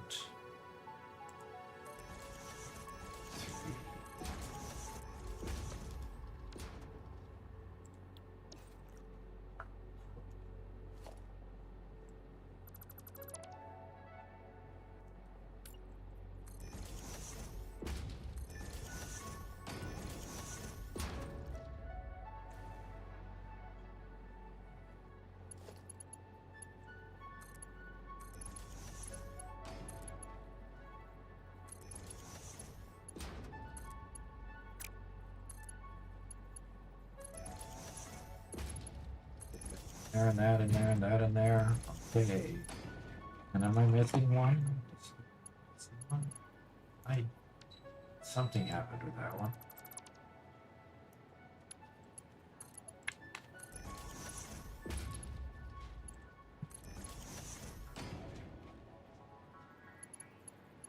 Okay.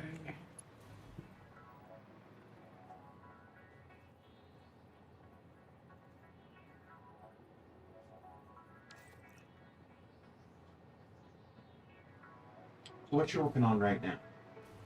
This is a water packaging plant. Okay, got the water coming up from the lake over there. Got packages coming both from this place making them and from the overflow from the main factory coming by train. It's now to the point where I need to get these things up and running so I can actually start transporting water back there and start prototyping the actual concrete plants.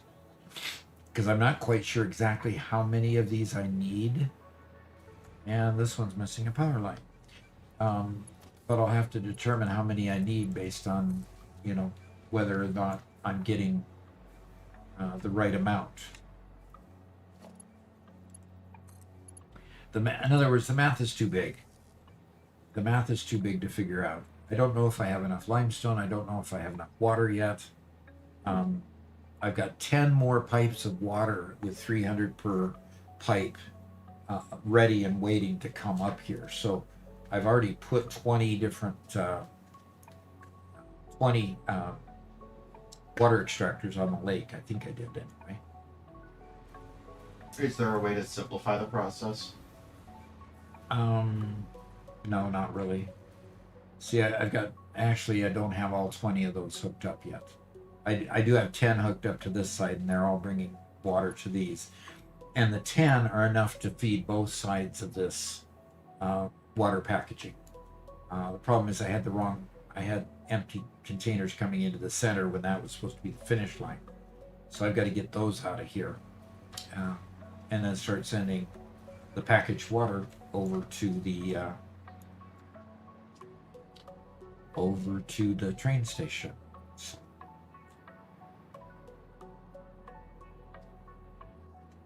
So I'm going to be just creating destructible containers here. Yeah, I'm going to just do it here. So I've got to put some destructible containers that I'm just going to destroy after a bit, after I get it moved back into the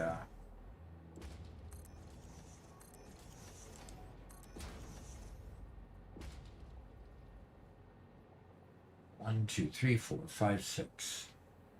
1, 2, 3, 4, 5, 6.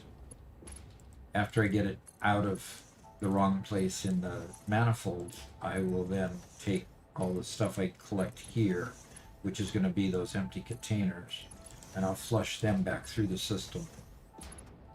Oh, wow. So this is going to be the easy one, going here to there, then here to there. That's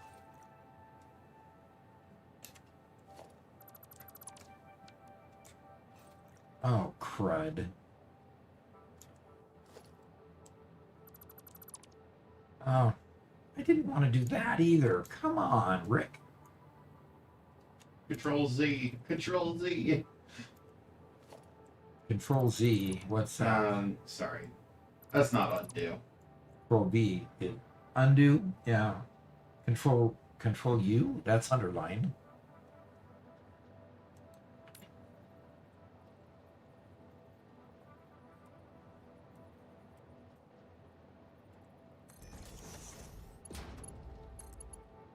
Was it meant to be out of line? No. It is not meant to be out of line. Okay.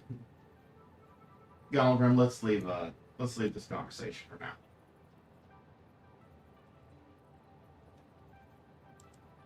Okay.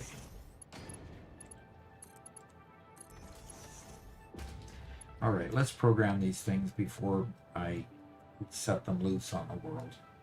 I'm going to already have to go here and take out those water bottles.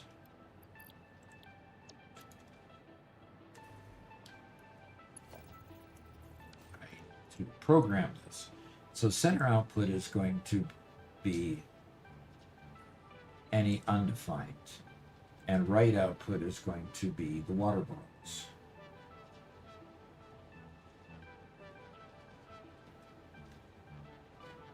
Packaged water. Now, copy settings. There we go.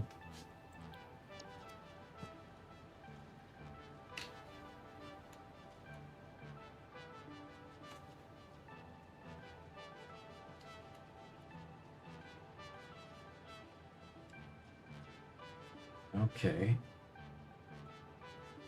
So hopefully they're all copied. Now if I put... Nothing should go... So why are water bottles going through there? We got a first-time chat from Demez TV. Is the best way to work out max belts and then work off them until you run out of ore? Is the best way to work max out belts and work off them till you run out of ore. You don't ever run out of ore if you've got a miner. I think he's talking about running out of ore as in maxing out the rate at which can be produced or supplied through the belt. Definitely. I mean, if you've got like a Mark 1 miner that only does 300 and you've got a belt on it that does 780, that's fine.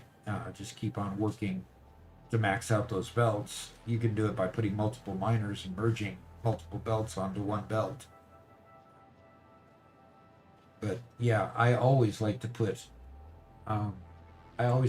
max number of items that I can on a particular given belt. So. Oh, he actually commented that in YouTube, and then when I didn't see it, he went over to Twitch. Okay, come on. Scorpio says, I think there was another packager without power towards your water input side on the left. Okay, we'll check that out.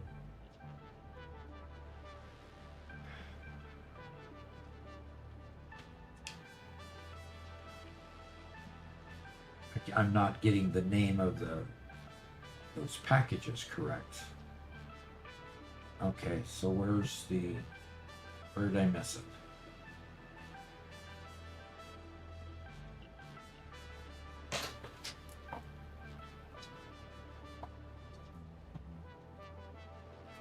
Empty canister. That's what I thought I had put. Okay, so center output, I'm going to hit the empty canister. I'm going to copy that, and I'm going to paste, On chat. paste, Okay. Yeah, not for bed. paste, paste. You're making food, bring back on for the two of us. Oh, okay. If you like.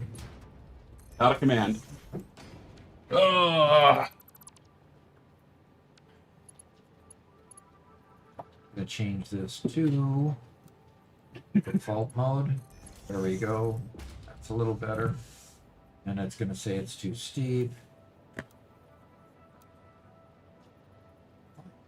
Fine. Oh man, we've actually had quite the chat while I was gone, it looks like. Yeah, we did.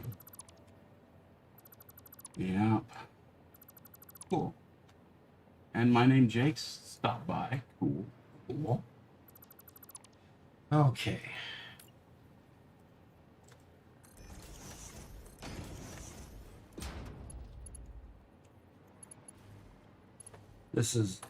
These things are just here to fix my stupid mistake that I made.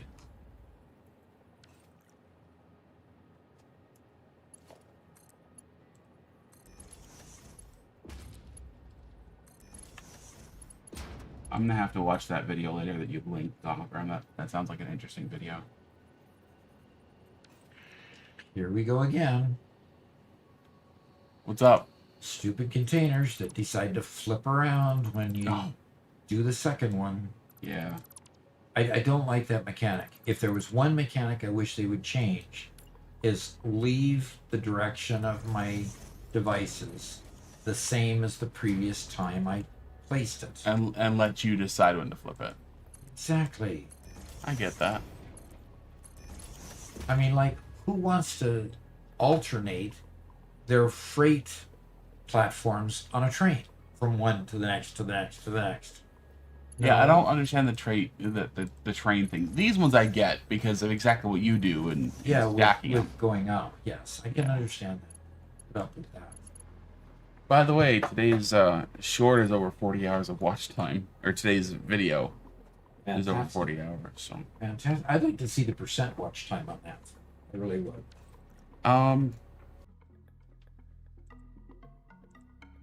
Did we lose the live stream to YouTube? Oh, yeah. Oh, man. Really? And we lost it to Twitch also. Yeah, we've completely lost it. For YouTube Wow. and back to Twitch. Yeah, it's back to Twitch. Okay. Wow. Bad drop. Bad drop. Bad. Stream is dying. Yeah, that's me letting people know. Okay. Very good. Crazy. Yeah, Raidable says hiccups on YouTube. But Max thinks it's fine. Well, if it's fine for you.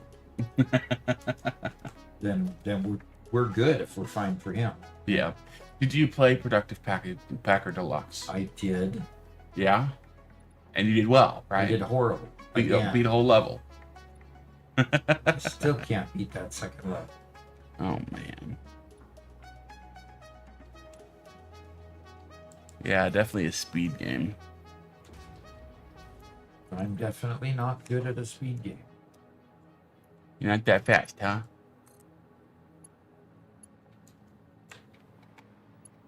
Oh, cool.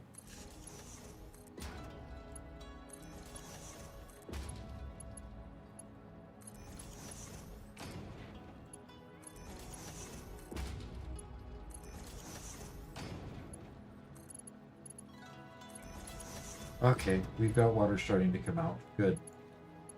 Cool. Not out of the last batch because the last batch doesn't have enough. Deliberately isn't connected. The last 4 or 5 on here is deliberately not connected because it would max out the belts, be beyond what the belts can deliver. So now I just have to take this all the way over here.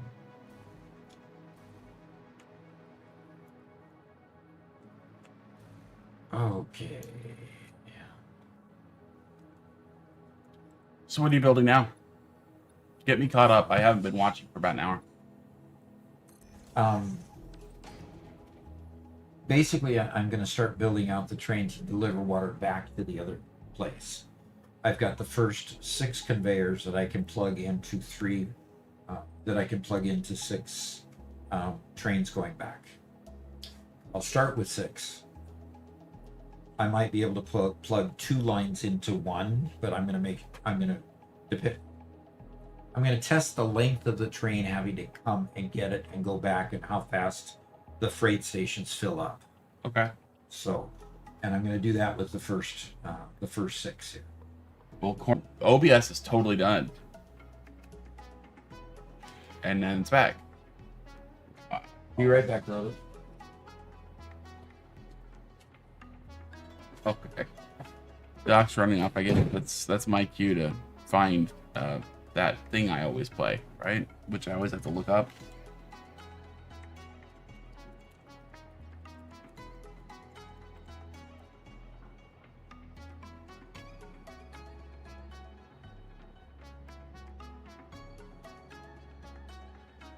Did you guys know the flashlight's light shines the coffee stain logo onto objects? No? Really? Crazy. I'm gonna have to check.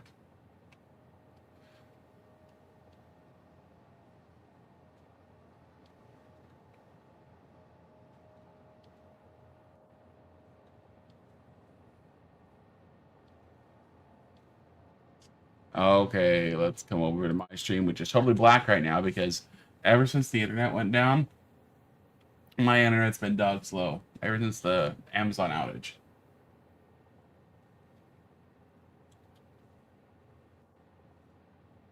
HLS says, I hate that on the game when it first is placed, things shift without any knowledge of me changing it.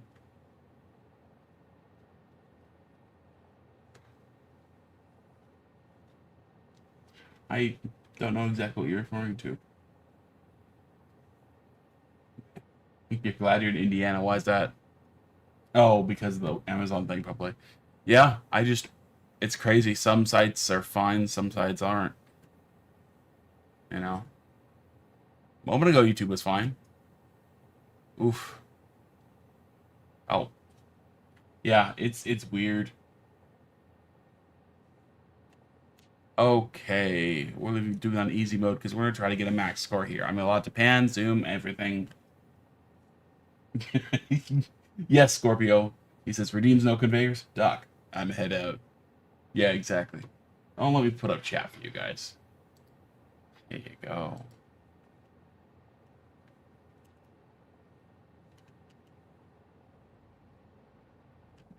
Go watch Grigori Rasputin, Russian history, extra history. No, not right now. Uh-oh. That's Doc's phone. See, now this one isn't up. That's crazy. I can't get my internet to work for nothing. I gotta go fix Doc's phone. Sorry.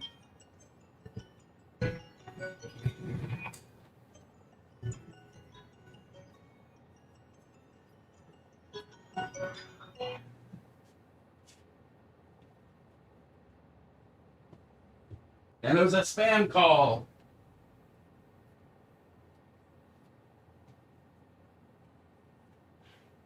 One of the few things that I miss from I guess it was the early 2000s, was all the different weird, funny ringtones people download. I always find it hilarious that every single phone had its own crazy ringtone. And now it's down to a bunch of standard. Let's see what you can do at this age. Could you keep up with the current? No, I can't. Well, okay, let me preface this. When it comes to like doing construction work, Doc will work all day, every day. He will do construction work, whatever. Doc doesn't need downtime at all. But he's pretty slow the entire time. For me, I like when I'm working alongside him, I make sure that we're both doing parallel things. Right, so he can work at his pace and I work at my pace. I work a lot faster than him, but I've never been able to work as many hours as he does. Well, I love the black screen here. What if I go to the page? Yeah, see? This is not a speed issue. There's something else going on. Okay, this is Blue Crater. That's the eastern side, so we're definitely on the west bank of the Blue Crater, which is right around here. I think we're on top of that lily. I think. I'm not totally throwing this away. Yes. Yay. Was on the correct lily. Oh, I was supposed to right next to it. Okay, cool. Next round. Us older folk prefer to call it pacing.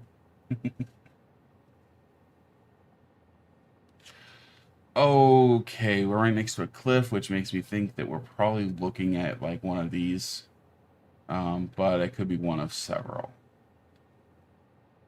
We're actually very high up. It could also be the one on the edge of the map over there.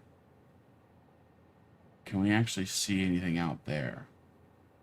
We can. Nice big boulder. A bean. Okay, can you load in map? What I'm wondering is it the one here on the north edge of the map or not? Hey, Nicholas is here. Been a busy day, huh? Is it this one? I don't think it is, because there's nothing... Well, there is that bridge right there. I think it has to be this one, right? And we can even see the building out there. So that would mean, if that's the bridge, we're standing out here? Or we're standing like back? I think we're right there. We're gonna guess right there. What? No! What? Okay, fine. I'll start it. I want to start over.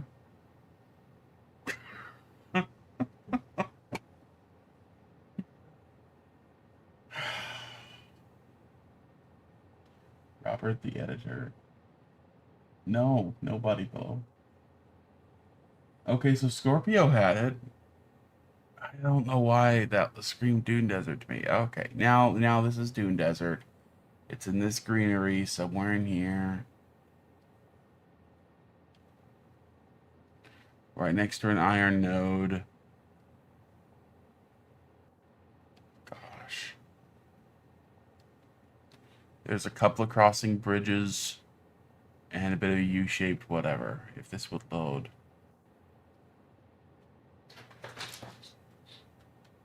Could it be like that? It's also bodies of water here and here. All right, are we back up and everything? Yeah, Oh, did you kill a spider in the middle? no, I'm playing the stupid GeoGuessr thing. Oh, okay. See, look, Stupid GeoGuessr thing. That means you're not doing too well today, huh? I scored 5,000 points in the first one. Mm-hmm. 2 points in the second one. 2? And then 5,000 points in the third one. What happened on the second one? I looked at something and I could have sworn it was in the Dune Desert, and it was in the Rocky Desert. Oh my. Well, you had desert, right?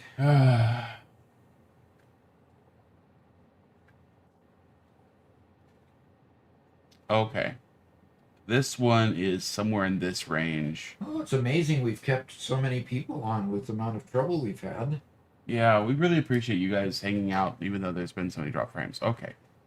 That, of course, we know is up there.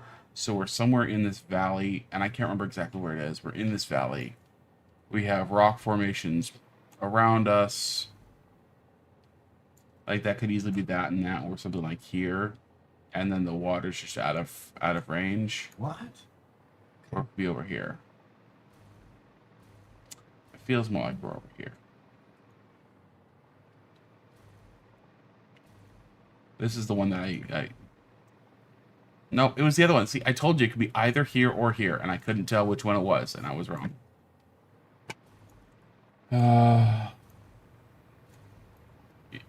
They're saying our voice is intermittent.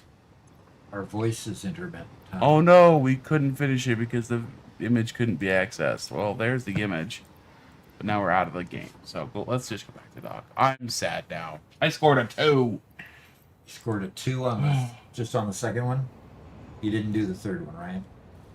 I did the third. The third got another 5,000, and then the fourth I did okay. Didn't do the last one because of error. I wonder what's going on with here. All of these are empty. Got to check that out. Do you have load unload set correctly? Yeah, they were loading before.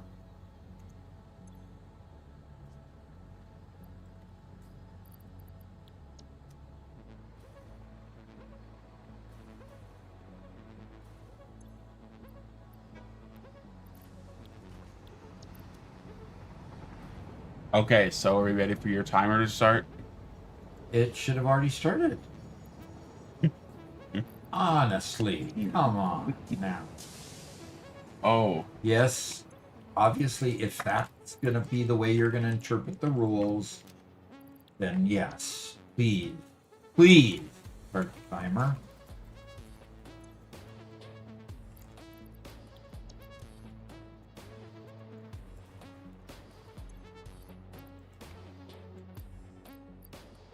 this is going to get to people late, but if you're on YouTube, on the bottom left-hand corner of the player, click the live button, and it'll jump you to live with us, because you're probably a little bit behind because the glitches we have.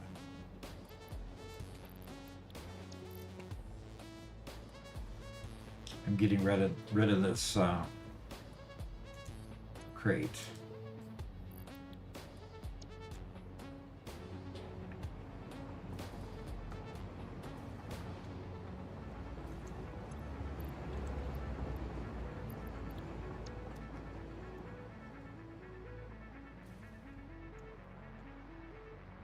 This crate had a lot in it.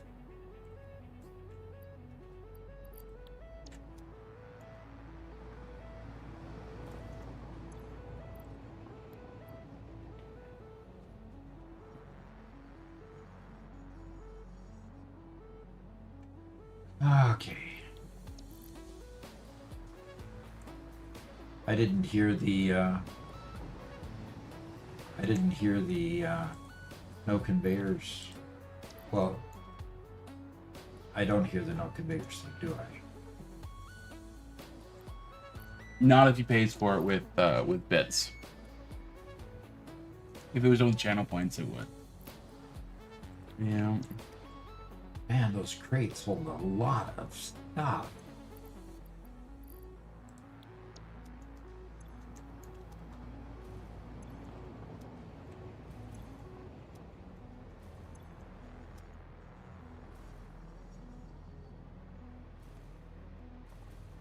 Okay, Doc. We got a real intellectual conundrum posed by Max Murphy. Oh, really? Is the Is Earth it round, possible? flat, or a cube? It's round, of course.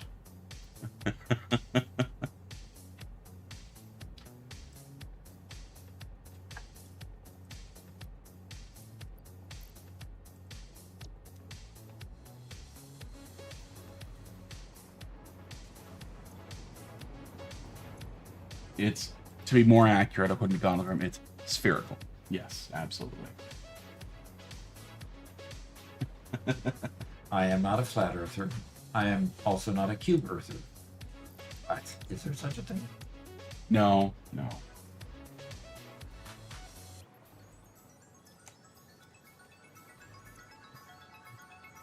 All right. This is bizarre. I have continued to take more and more out of this dismantle crate, and It still feeds you more, huh? it's still got more in it. Now, it looks like that finally got rid of all of it, Very nice. but Now, these are all set to load, which is what you want. right. Okay. So, Onisla asks, voice that reads chat, who are you? My name is Robert. I am Doc's son and his editor of the channel.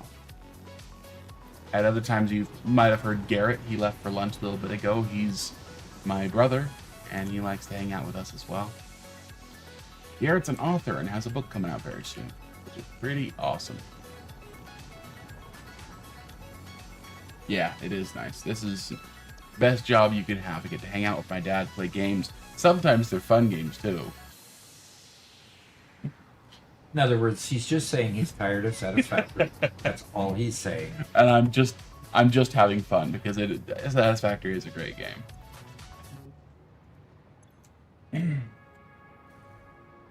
And when we get back to the Gigafactory, we'll do some more. Okay, these are still full. That's Mhm. good. Max Yeah, Murphy says, Garrett and Robert are the same person. Don't let them trick you. I will note that he used the plural when he says, don't let them trick you. So even Max Murphy doesn't believe his own BS.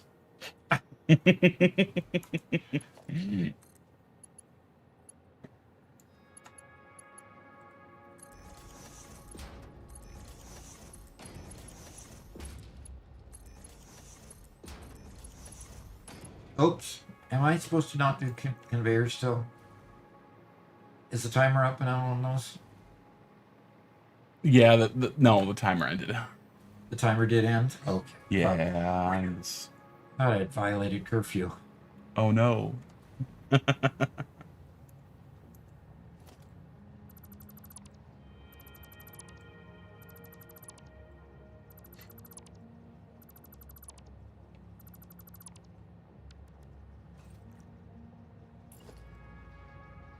Now, one thing about placing these, they corrected the copying of other machines, but they did not correct the copying here.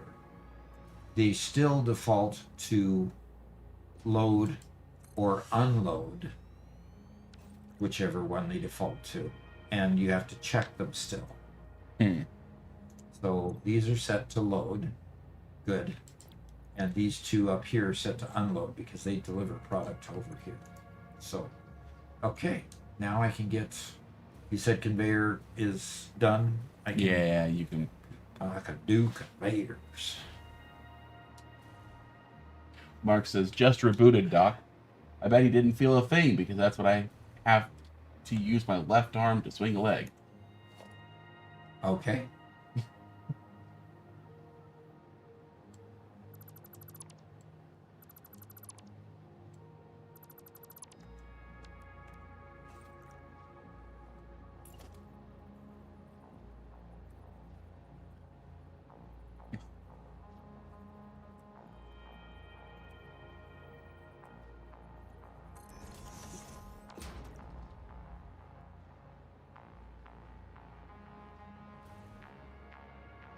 Wait.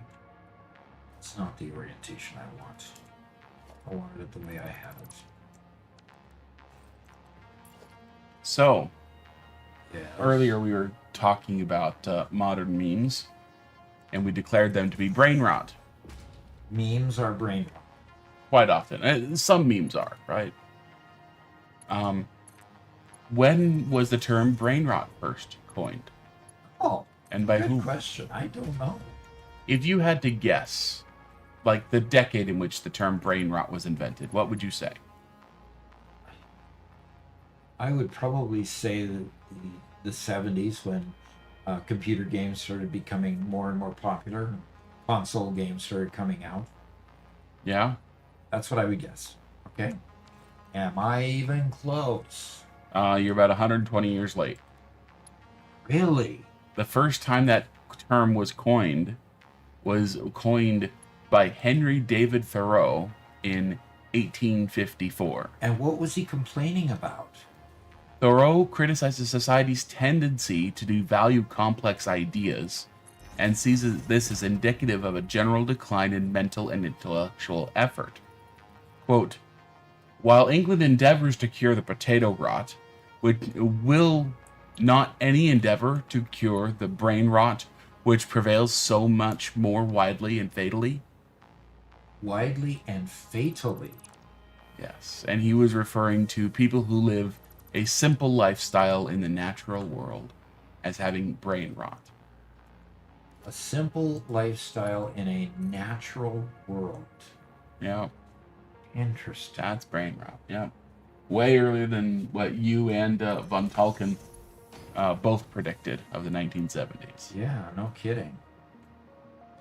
Both of us predicted 1970s. Yeah, I mean, that's the term started getting general use in the 70s, and that's when I first noted it. I didn't live when Thoreau lived. right. So Kind of interesting. it probably went down in use for quite a while, and then came back when computer games probably came. And for me, it's only really popped up kind of in the last couple of years that people have been talking about that, specifically the form of memes that are mostly devoid of content. Yeah.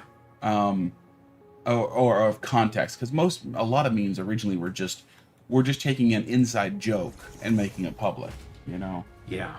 But I think that probably the best example from earlier this year or last year was the skibbity toilet thing. The what? It's called the skibbity toilet, or I don't know if I'm even pronouncing that right. It's just funny because it's guy's head in toilet and spinning and haha funny. This is not, there's no other context to it. There's no deeper joke or meaning. It's just haha toilet funny. Hey, Max Murphy, unfortunately when you're speaking in Russian, nobody can understand you, okay? I know it's kind of funny, but...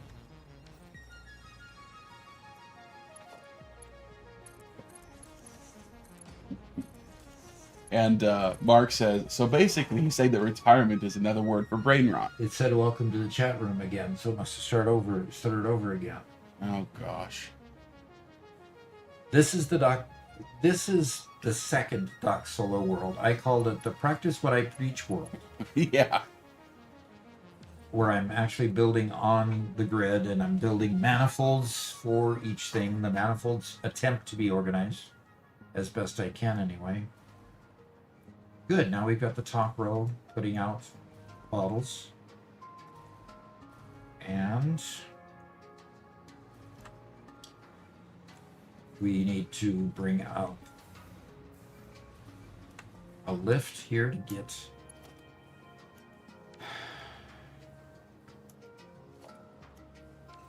I want the lift. And I know I've got a hotkey for the lift. I just.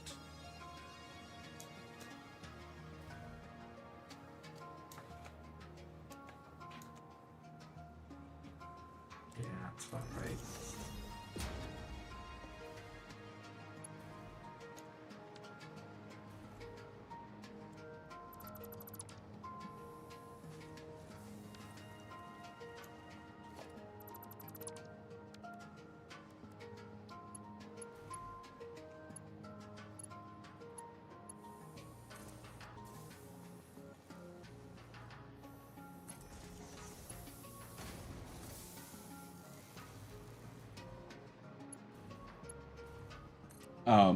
Mark Okay. asks, at what point do you enclose your build? Whenever I fail. I usually enclose my build when I want to build a second floor. Then I'll enclose the build on this floor and move it up to the second. There you go. But right now I'm in the desert. I don't have to worry about weather, right? Okay. They are Sandstorms, threatening. man. They are. Coffeestein is actually threatening to put weather in 1.2. I hope they give a switch to turn it off as well. Mm-hmm. But yeah. Or I hope that they make it accurate in the respect that weather doesn't affect the desert so much. Either one. Yeah, first time chat from Luck Cow, who says something rather odd that I've never. If you're a Tom Bombadil fan, then I'll let you pass. Tom Bombadil? Uh-huh. Who is that? He's a man in. He's from Lord of the Rings. Oh, he is. Yes. Who is that character? Describe the character so I can identify who he is. If you're thinking from the movie, you will fail to find him in the movie. Oh, in other words, he's in the books, but he didn't make it in the movie? Right. He failed his audition? It's going the wrong direction. He failed his audition, huh? No. Okay, so he's a very controversial character from the books. Okay? That's why he didn't make it in the movie. He's a very merry fellow. Very merry film. Yes. Oh, the Italian brain rot. Oh, okay, look out. Okay. Tom Bombadil. The best guess I've heard is that he was written when the series was still very early on, because he only appears in Fellowship of the Ring. When Tolkien was still, he had just finished writing The Hobbit, and this was still much more of a fun children's tale and not the full Lord of the Rings universe yet. So he's much more lighthearted. He's nonsensical. He doesn't really make sense in the whole narrative of the story. But he somehow still made it through all the edits and is still in the book. So Tom Bombadil is unaffected by the ring or the ring's powers. He can see somebody who's wearing the ring. He's immensely old, older than all the forests and all the trees. And just lives there with his wife. I can't remember what his wife's name is. In the forest. And that's it. And that's his entire character. How is he so controversial?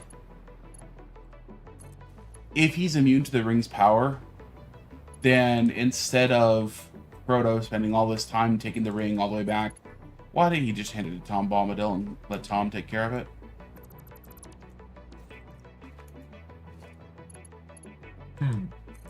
In other words, he should have been written out of the book because his solution is too elegant.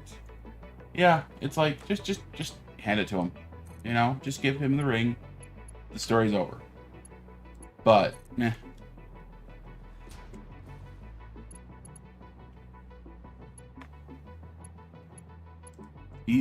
I personally enjoy the whimsy he brings to the story. I love the fact, yeah, definitely kind of hippie. I enjoyed the fact that there's a lot of parts of the Lord of the Rings world that are just mystical and magical that they don't give explanation for. So I appreciate him being in there because he really does show that aspect of the world, but it is somewhat narrative breaking for the Ring narrative. Look at these wonderful conveyor lights just moving and moving and moving. Now they're not going to move for very long because I'm going to have to jump on that train. I'm going to have to go build the other equivalent to this. Well, Tolkien says he's a super Receiver. hippie. Super hippie, huh? Yeah, massively OP. Some people say he's the avatar of Song himself, or he actually is a deity of some kind. There's lots of things. I just take kind of the literary view of it. Looks like he's just a relic from a previous version that he liked too much to get rid of and just kind of left him there. For everybody in it. Everybody following to wonder why. Yeah. Yeah, and it wouldn't have been much of a story if Tom had it, says Corman. Yeah. All right. Perfectly done. Yeah. I that's all I can say is I like Tom Bombadil. I think he's a fun character. But when you're trying to make a movie, unless you're gonna make the movie 8 hours long, well, sorry, they made an 8-hour movie. If you're trying to keep it from being 20 hours long, you had to cut Tom Bombadil. And as much as people complain about the eagles picking him up and just dropping him in the volcano, Tom Bombadil's way worse than a couple of eagles.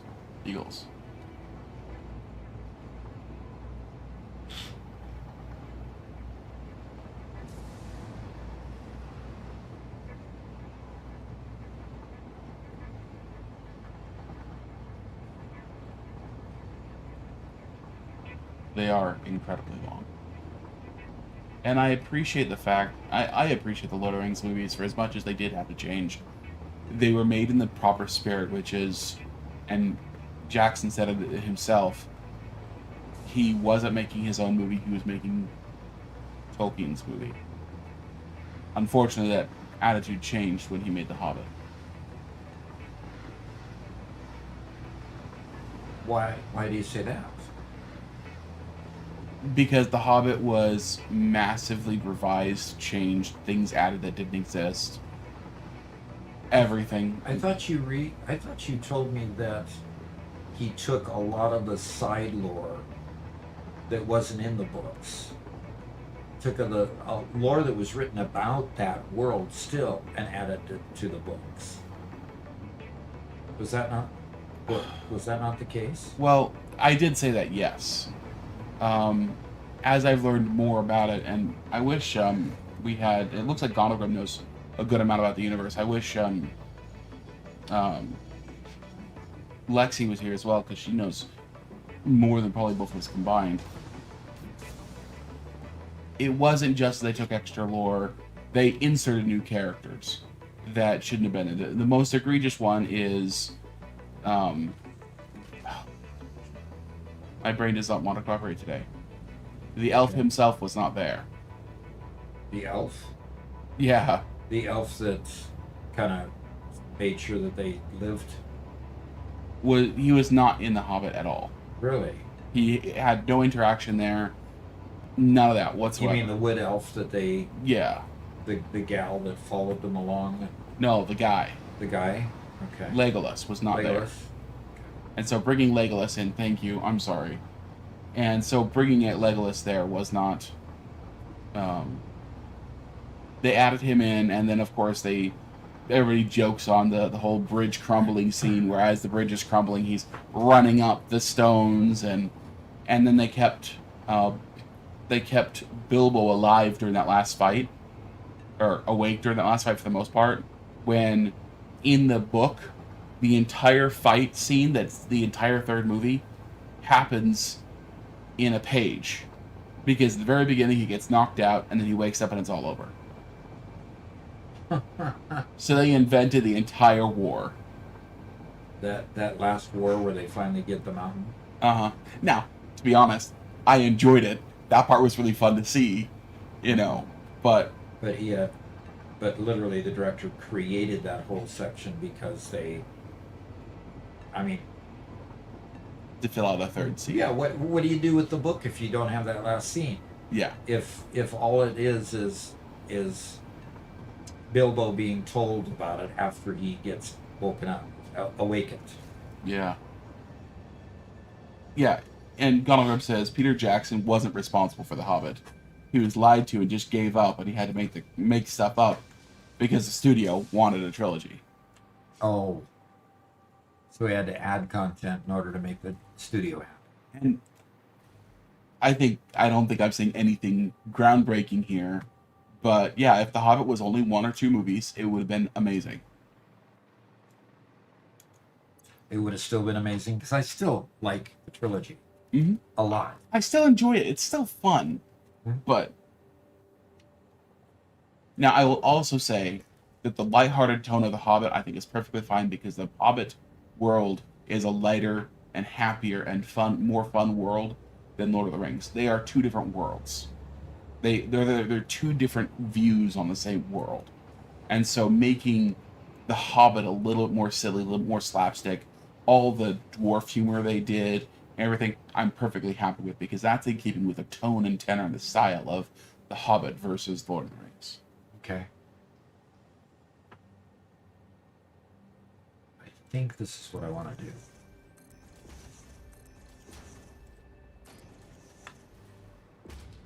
Stygius Rex says, why was the king buried with the Arkenstone? How did he die? I do not know. Does anybody have an answer to that?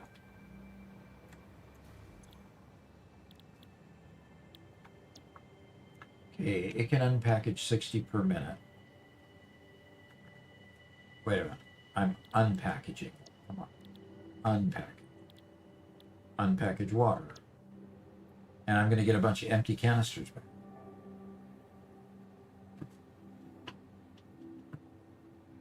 They're taking the Hobbit's ice in card. Yes. Robert, Yes, sir. were our calculations accurate when we talked about trains being able to transport more packaged than unpackaged? 100%. Because it's saying we can get 120 containers per minute unpackaged, but we only get 2 meters cubed of water out.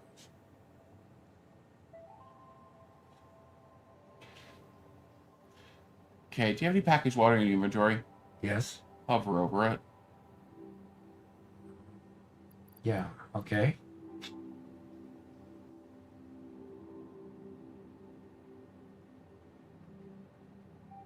Two water equals 2 packages. Okay.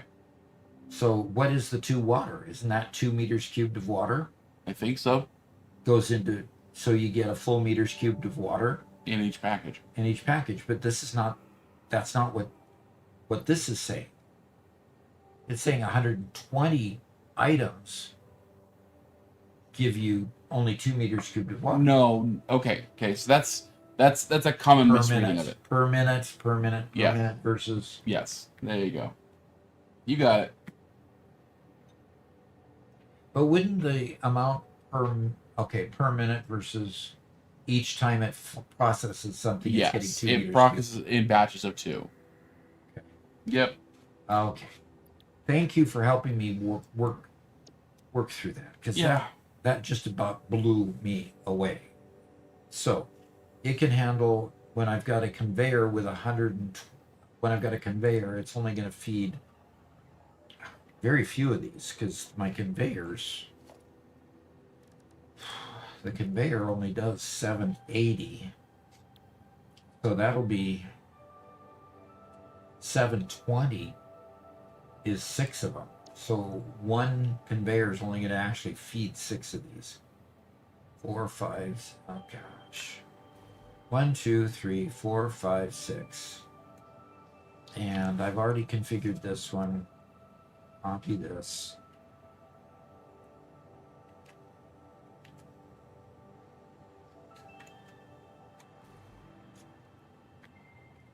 And I already made 6 of those. So, wow. So we got a couple of questions for you that came through while you're working that out. Okay. First, Luck Cow asks, how extensively do you use blueprints? When I get around to it, I use them quite extensively. My challenge is that I'll tend to keep building and not even think of blueprints until I build something that's complex. Like all of my train supports are blueprinted. So how do I get out of this one elegantly, Robert? What? How often do I use blueprints? Actually, not very often, unfortunately, because I don't.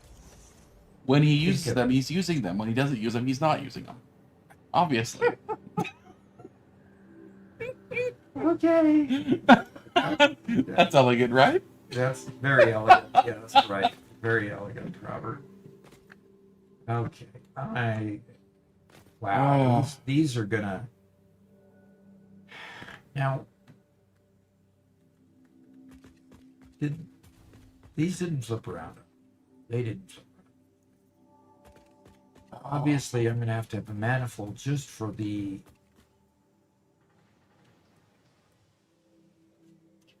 Luck Cow says you use them 100% of the time when you happen to be using them. Exactly. And Scorpion says, I use what I use and don't use what I don't use.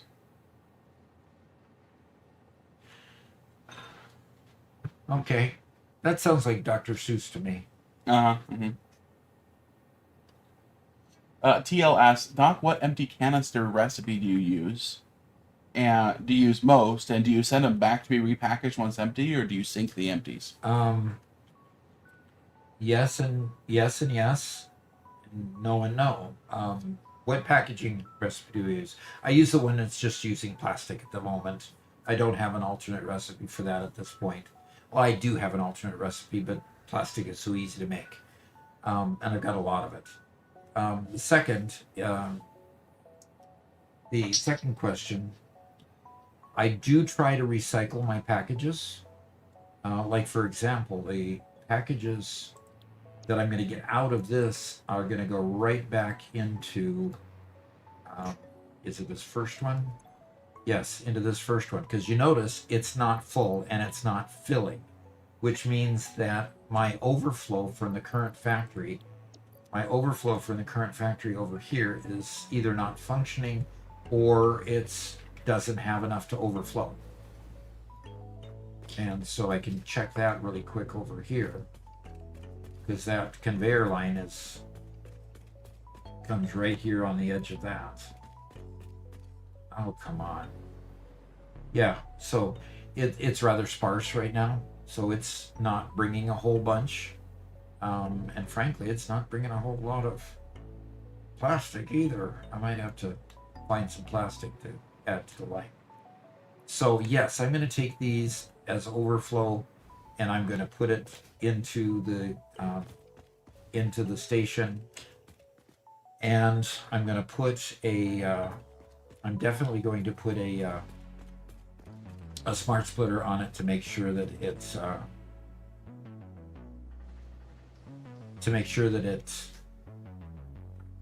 tangled, to make sure that it doesn't clog up, so they always flow out of here and don't get clogged. So I hope that helped. When I start working on this particular project, I find it really difficult to keep talking.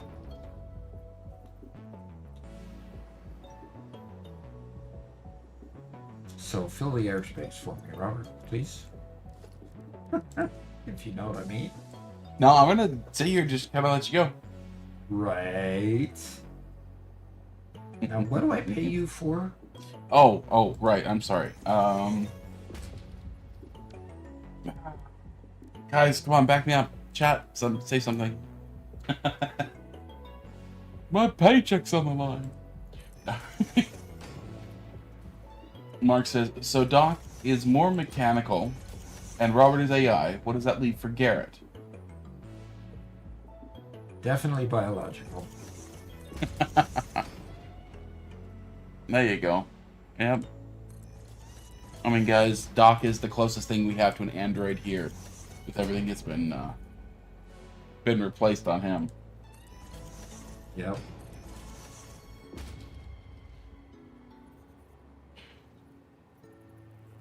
Yeah, you play. Max says you pay him for the funnies. Absolutely. Yep. I pay him for the humor in the channel. Is that what you're saying? Uh-huh.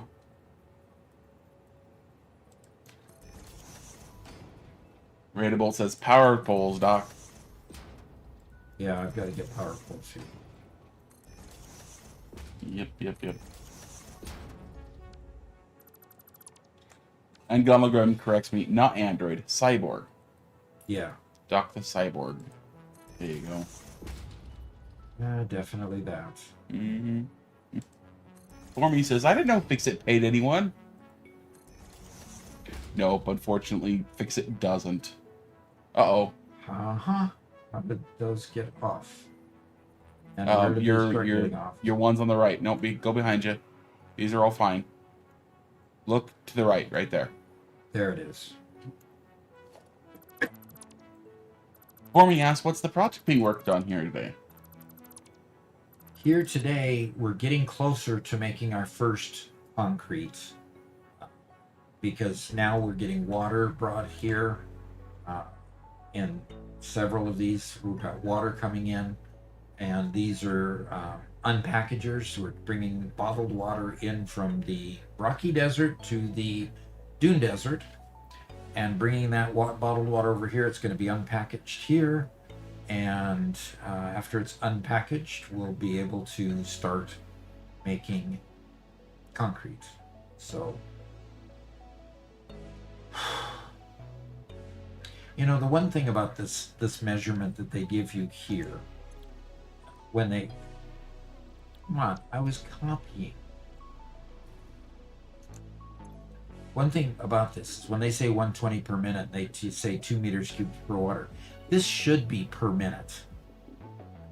You know, 2 meters cubed at 120 per minute. You would think that it's 240.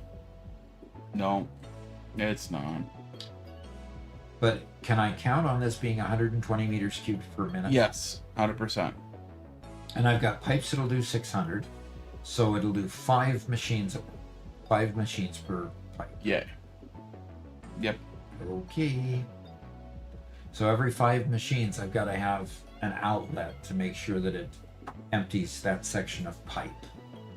So I'll just put the outlet going. I'll put 5 T's in a row, and I'll have the output being in the center of each of those 5.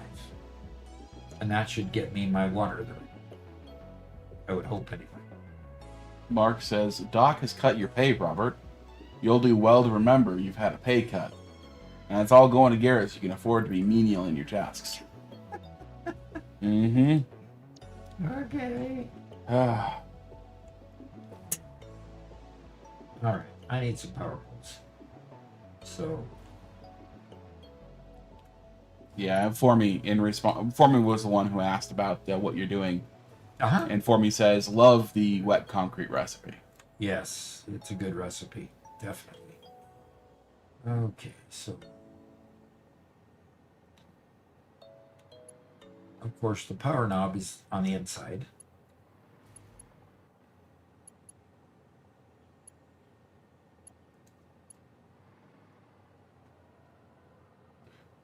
I'm going to put the conveyor. Yeah, there you go. Yeah. That's a good spot for it. Yeah, I need to have it separate. And I need to go get a Mark II power pole because you can never make a Mark II when you first pull them from something that has a Mark I connection.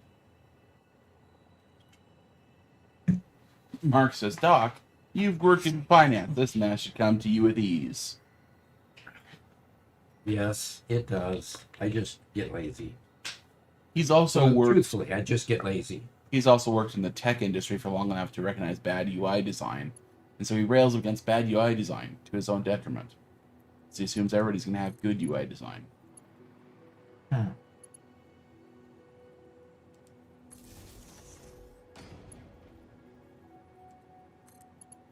every time he goes to a website and he goes to type and his cursor isn't automatically inside the search window, he points it out to me. Every time, huh? Okay. 95%. So I can't complain about Medicare.gov, and I can't Well, you gotta expect it from Medicare.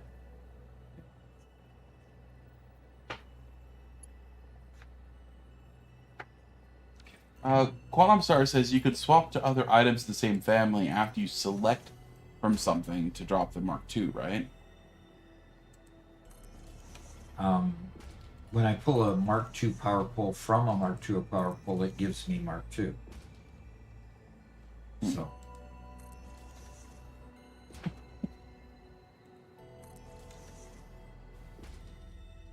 If that's what you mean. Of course. Of course. None of these that I placed are going the right direction.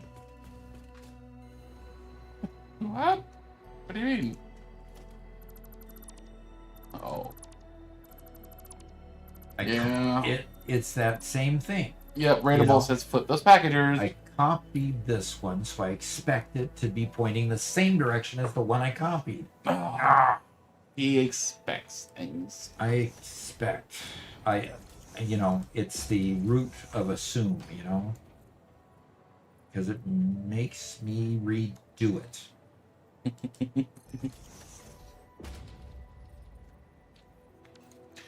He is, Mark. I am what?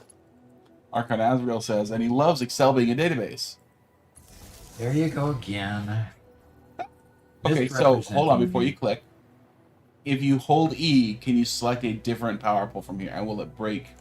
Yes, I can select a Mark 1, Mark 2. Goes back and forth. But it breaks the line, doesn't it? Yeah, it does. So the quick switch only kind of works. That one, on this, it only kind of works because it wants to build just a pole when I hit the E key. And I've currently selected power line.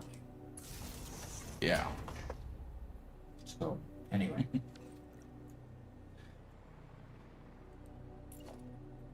Now, see, that time it copied right. Okay, so how long can you make this line? How long can I make it? Yeah. Until the edge of the thing over here. How long does it need to be? Probably longer than I have. How long are your conveyors? How long are my conveyors? So you're just going to stack your conveyors coming out? Yeah. Oh, okay. That makes sense. In other words, when I've got too much, in other words, I can only do, I've got 120 packages going into here per minute. Yeah. I've got a conveyor that can only do 780. So that's basically means I've got to stop at 720. Yeah. So 720 is 6. Yeah. Only 6. So basically I'm going to go through these 3, and then the next batch is going to have a lift here to lift up so I can go in and put it in here, and then the next 3 and so forth. And that's the way I'll continue all the way down. I'll just make the lifts as high as I need to get them in until it's to the end there. Yeah. And then I'll figure out if I've got to make another manifold or not. Yeah. And related to that, Formy asks, curious, does Donkey use any kind of planner, or is everything done natural? I don't know if the word natural is right. I basically plan to the level of the conveyor. It's like that tip I put out. Almost an engineer. That particular tip. Basically, I just don't worry about the math so much because I know the next time I get a conveyor upgrade, all of a sudden my math for this is changing.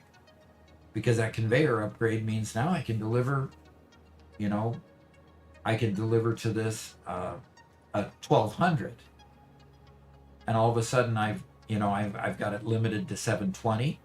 Now I can put 3 more or 4 more on here. So I just don't worry. I build to my conveyor capacity, and that gets me where I need to go. Okay.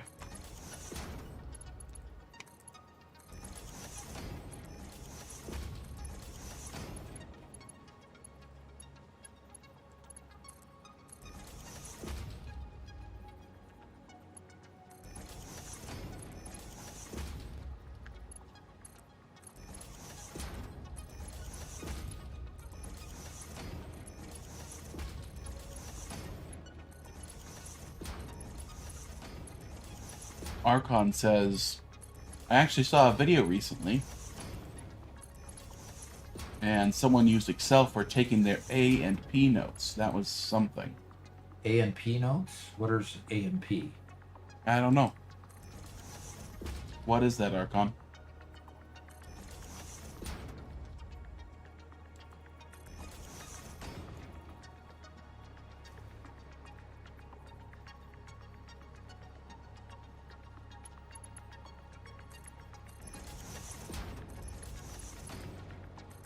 Oh, anatomy and physiology.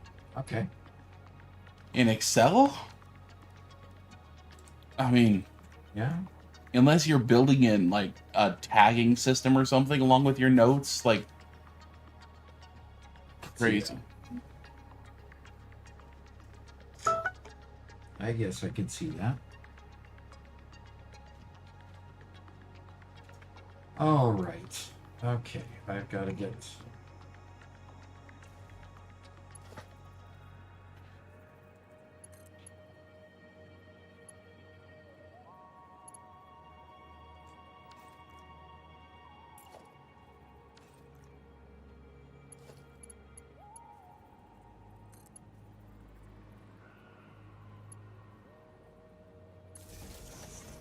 Archon says, yeah, with pictures, full notes, and paragraphs in single cells. Whew. That's nuts. Well, but the thing is, if they make it work, and they put a tag, let's say, in column A, column 1, I can't remember whether. Yeah, column A. Yeah. They put tagging in column A, they can sort. Yeah? Or sort it by class, possibly. Column A, and then So by silly. Why subject. would you? Why? There's so many good note-taking apps, multimedia note-taking apps.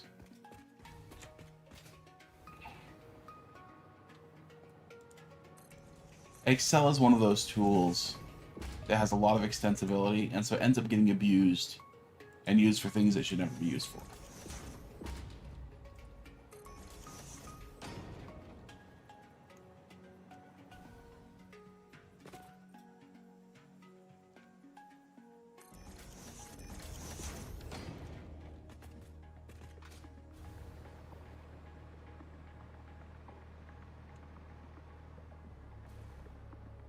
Do 3, and let's do some more. Let's do these first.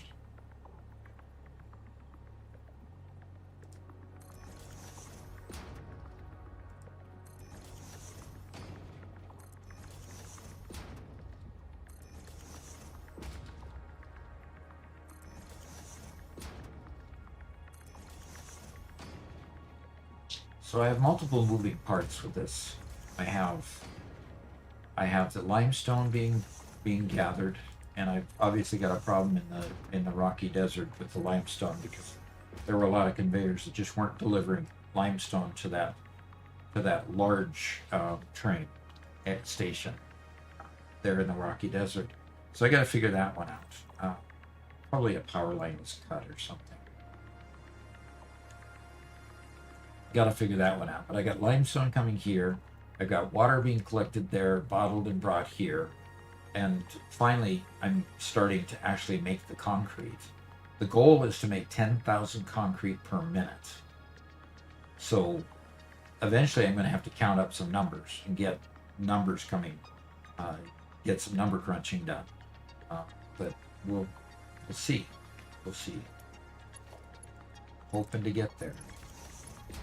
It'll be a great video when it's done, right, Robert? Yeah, it'll be great. Quantum Star says I use Excel for signal processing. We crash Excel on a near daily basis. That's a good indication that you're probably past the capacity of Excel. But if you don't have database experience, you might not be able to use any alternative. Yeah.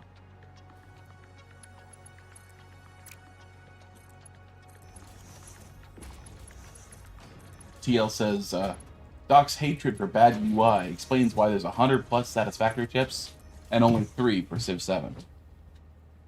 Well, there's only 3 for Civ 7. Dude. Civ 7 didn't deserve any more than 3, at least Appreciate it. when they released it originally. Should we go back and revisit that, Robert? Have they put up updates that resolve some of the issues? Yeah, that Our initial conclusion was it just wasn't ready for prime time. yeah. They just rushed it to release. I don't know. Has anybody else played more Civ 7? Have they fixed it? Actually, we recorded 10 of them, and we only released 3. We were going to release more, but I finished editing the first 3. We had the whole release party. We were going to spend the next, 4 days publishing more. And,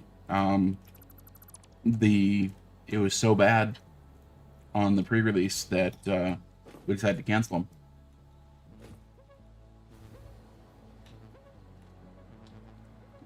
That is a sad result.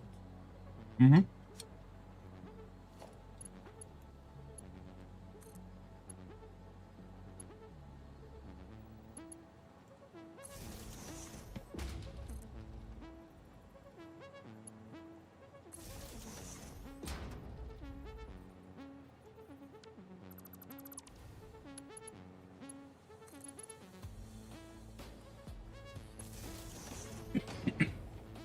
Sad results.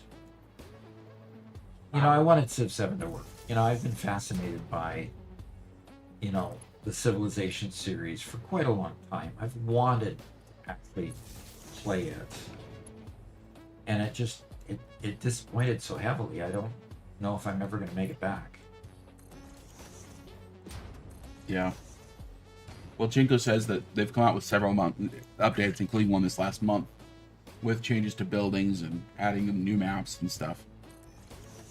Okay. It wasn't the maps that was the problem.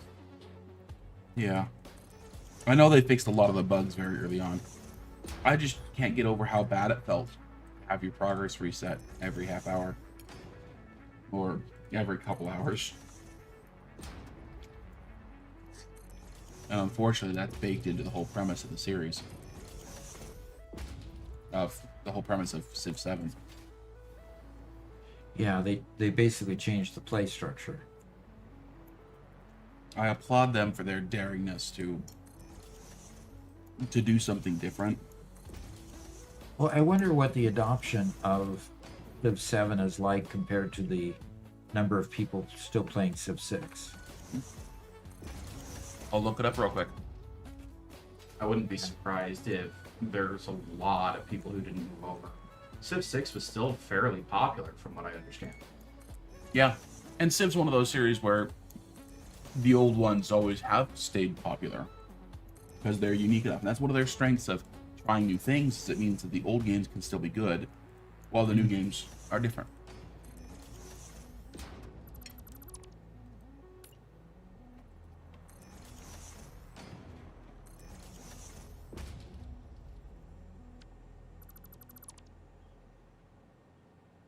Miguel Oliveras asks, Doc, is your Discord only for members or can anyone join?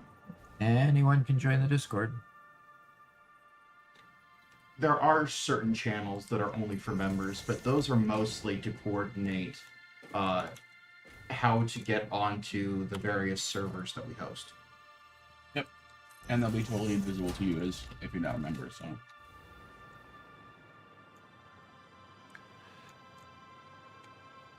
Okay, so in the last 30 days, Civ 7 has had 7,000 players. Okay. Or sorry. Yeah. Civ 6 has had 28,000. 7 to 28. Yeah.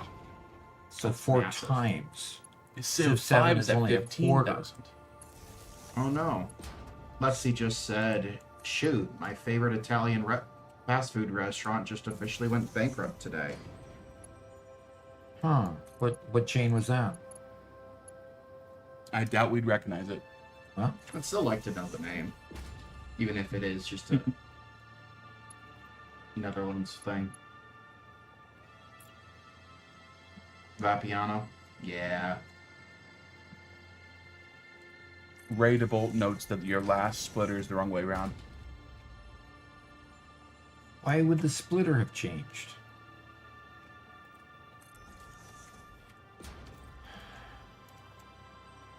Yep, it is. Thanks for noticing. Cornman says, my location is closing because we aren't getting enough business. People don't like my corny personality. Aww. Oh, we love your corny personality here. We're always glad to have you. Stand out front, dress like a piece of corn, and hold a sign that says "Not Starbucks." Y'all want to hire me? Yeah, that's right. Cornman's looking for work. Wish we could, dude.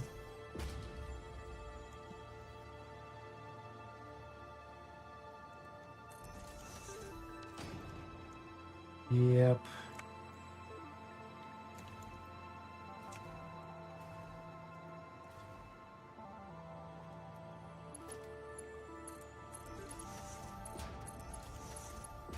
Ultimately, I want to get to the point where we've got, a dozen or so friends working with us. Just to make everything do work and have a lot of fun, But, building this kind of business is a slow burn. Mm-hmm. We'll get there eventually, where we can support dozens of people, but it'll take a minute. Very long minute. Lexi's being nice to Robert. She is. Well, that's nice. I don't Attention, think we'll agree. Fixit has granted you a single Butterfinger consumption event. Please savor it responsibly. She says it's good. Additional It's for me. units remain classified and inaccessible. Enjoy the illusion of freedom. It pairs well with chocolate. Having to give away my Butterfingers. Thank you very much, Lexi. By the way, Lexi, now that you're Coming here, over the partition. okay. We were having a discussion on Tom Bombadil earlier. Uh-huh. What is your pet theory for Tom Bombadil, and should he have been in the movies? He absolutely should have been in the movies.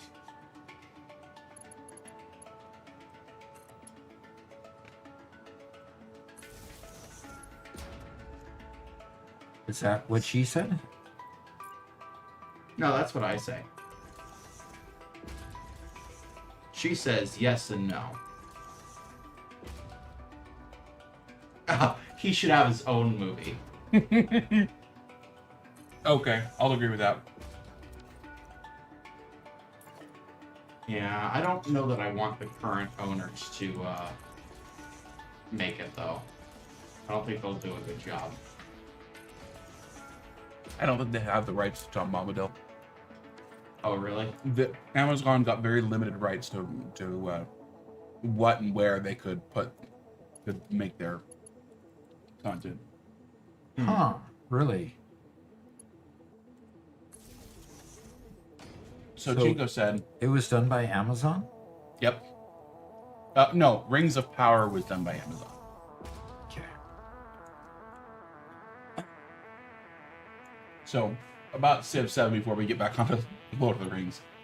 Chinko said, I had played Civ since Civ 2, but then when this newest series came out, it felt like to me that they went away from their original design of their stamp of what Civ used to be. This one made me feel like Sid wanted to be part of their group that was trying to be like Civ, like Ara and Humankind. So they basically lowered themselves to their competition.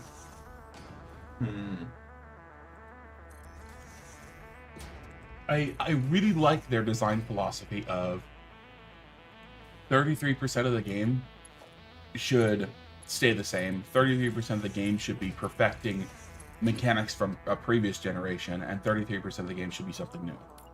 I think that's a great philosophy for allowing each edition of the game to not just become a rehash of the previous one. The fact that Call of Duty is a meme now and Battlefield is a meme for how much they could put out the same exact game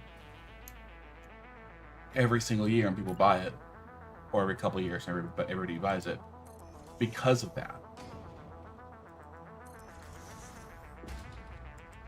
I think it's a strength. It just means that you're gonna miss sometimes, and here they absolutely miss. And TL says, I was pretty crushed when Civ 7 was bad. Civ 5 is still my most played game of all time, and Civ 6 eventually won me over. Interesting. Yeah. I like Civ 6 better than 5, but I love them both. They're both great games for their own reasons. And they're both very different. Interesting. I I guess played. I guess I don't expect the game to be different if I buy an update or the next version, you know. Yeah? So that is a very, dare I say, they break the mold for most computer games. Mm-hmm. Okay, 1, 2, 3. Yeah, One. I played Civ 6, I think. No, it would have been Civ 5, for a week. And I did nothing else for that week. And after that, I put it away.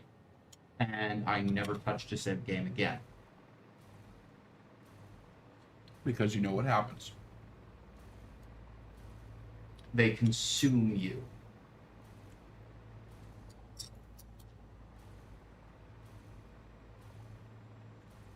What's interesting about that, what you say, Chinko. Chinko says, Firaxis went away from the 33 and a third routine for this game version. I heard developers specifically cite that while I was researching Civ 7. So, Well, it looks like they're being punished for their, for getting rid of the pattern. yeah. Okay, Garrett. What did Lexi have to say? She says, I would have loved to have the Battle of Pelargir, the movie style. Doc Bean. Really? Really? Okay, I'm counting, so just bear with me a sec while I count and recalculate, recalibrate. And Gongrove said, Amazon's not going to get anything else because they made the family angry. They've expressed as much. Good. Well, yeah. It's good that the Tolkien estate is looking to protect the IP. Yeah, no kidding. Yeah, Rings of Power made me mad. And I just wish that the people who made, gosh, what's it called again?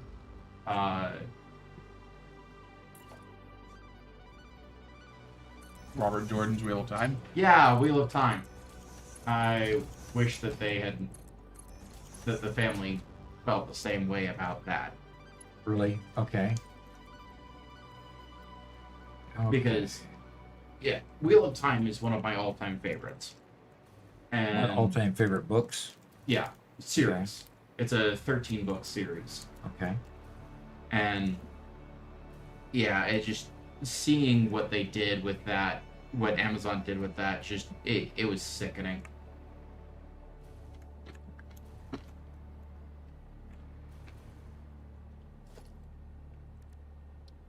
I mean, why?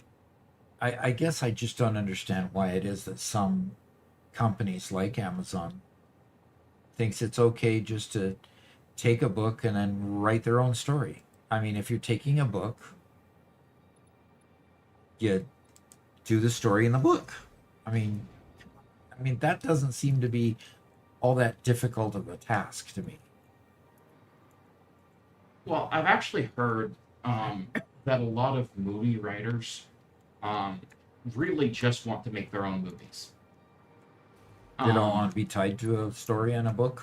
Yeah, but the businessmen want a proven IP to build off of.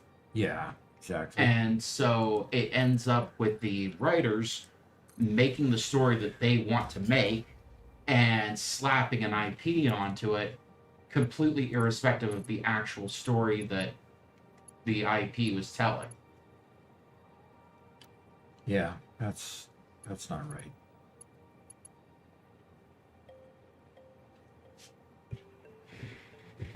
Yeah, that should be high enough to get it over any train, shouldn't it? Yeah, that should get it Yeah. over any train.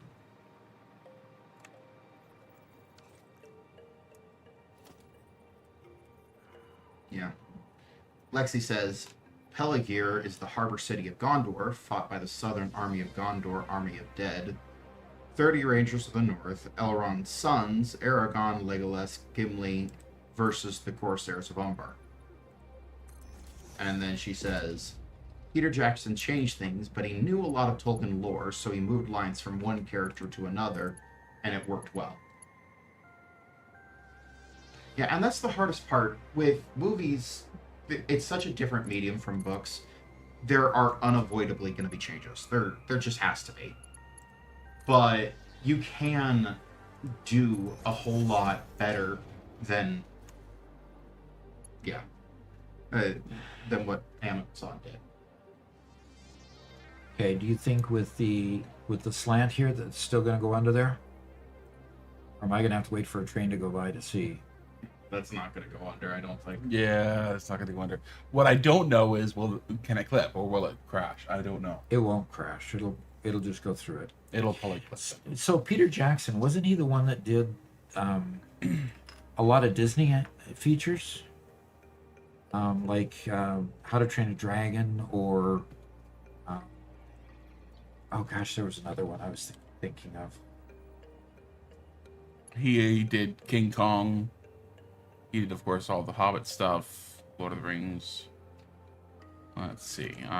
Yeah, go look him up, would you? I'm just checking his filmography because I know he's done a lot of other stuff too. Yeah. Holy says, all games consume you, Garrett. It's time taken away from whatever you're meant to be doing rather than gaming in life. Time is an essence of life, and it waits for no one, and you age plenty with time wasted. Yeah. Wow. Okay, so his filmography is a whole lot less than I thought it would be. Okay. We're getting a major film such as Lord of the Rings. You'd think that he had quite the history. Quite the history, yes. The Monkey with Drip says, Doc, when are you gonna do 20 underwear onion lifting challenge in McDonald's while ordering 5 Whoppers and 5 more Whoppers? Probably never. More to monkey craziness. Yeah, no kidding. Cornman did pay for a bean, Doc.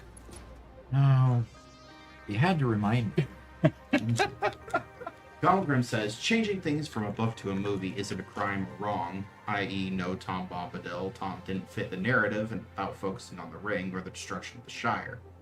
As Peter Jackson displayed, you can change things and keep the spirit of the story. Exactly. All right, so I've got a red one here that could either be cherry or cinnamon. Hopefully either one of those would be fine. Yeah.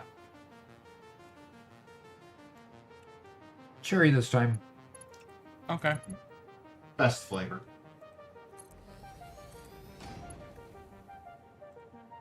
I'm still waiting for you to pull the alas earwax line.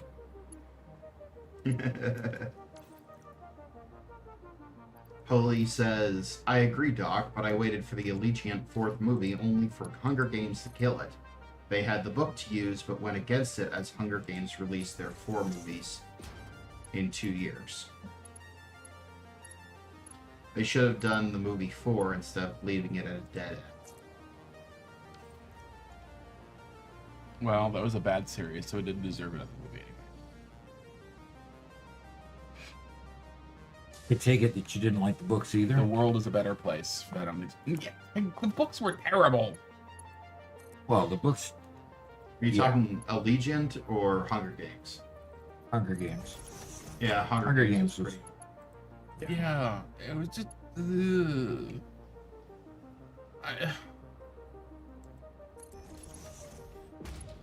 Okay. Let me be a little bit kinder. Okay. The author of Hunger Games, I believe, was a child psychologist. Am I remembering that correctly? Yes. She wrote real people, not characters.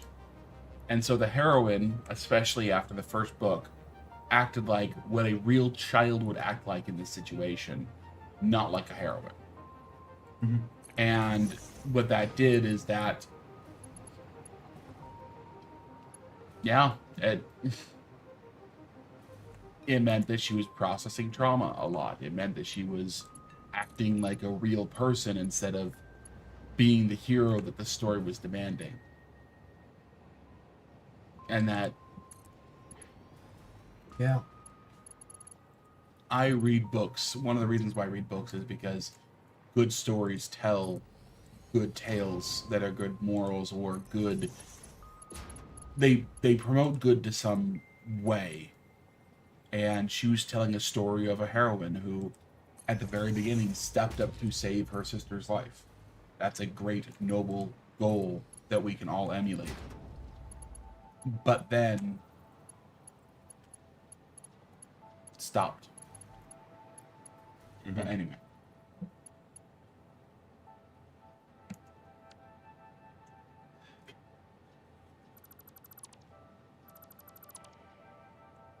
Gobblegum says terrible books didn't stop Twilight from being made.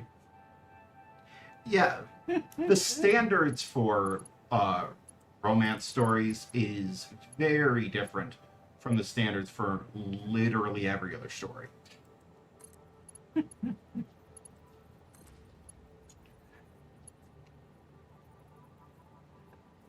I laugh because, you know, for a certain genre of people, Twilight was just perfect. Mm-hmm. You know, ask the teenage girl who wanted a love story with a creature like a vampire. You know, she hit a genre, and it made sense for that genre. It didn't seem to make sense to a whole lot of other people.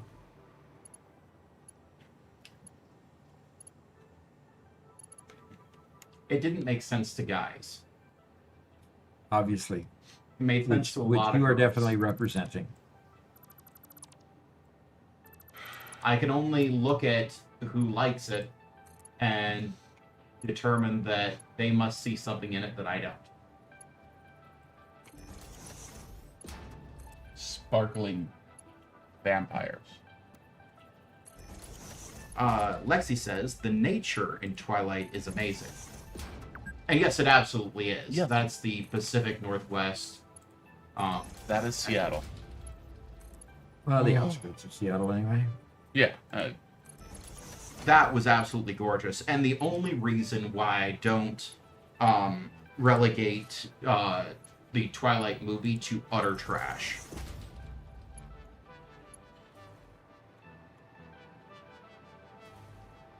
Is because it emulates, because it's the Pacific Northwest being described. Yes.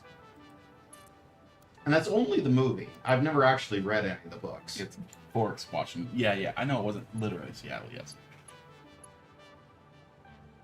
I'm sorry, but the entire setting there is where I grew up. It's, yes, I recognize all this place. All this place is exactly what it looks like where I grew up, where I was, and I love the setting. And of course, part of that is fond memories for having lived there and left there in 2005, which now is 20 years ago, Robert. Isn't that amazing? Don't do that to me now. I'm sorry. I'm sorry.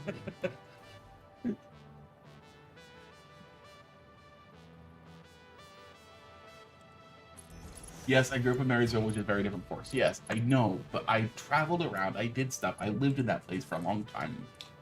He was in a scouting program and just I hiked mountains and trails and camped and ran through woods just like they did and experienced nature and loved every last bit of it. Like,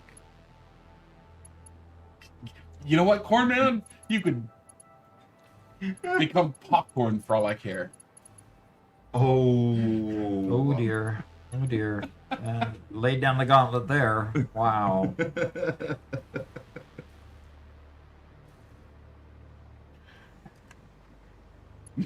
And Lexi, everything with the Ring of Power was done wrong and horribly. If we got into everything that was wrong with the Ring of Power, we'd be here for days. So, yeah. What'd they try to do? Make it into another Game of Thrones?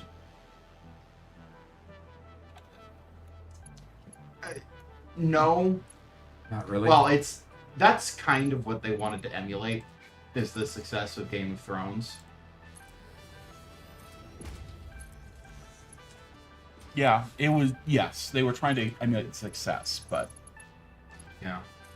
It's just, sounds like they missed on that regard. and I don't really want to talk about it too much because talking about it gets a little bit into politics, but they say go woke, go broke for a reason.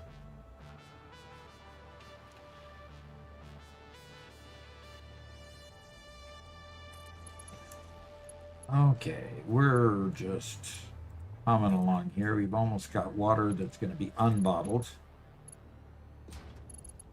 unpackaged, to use the parlance of Satisfactory.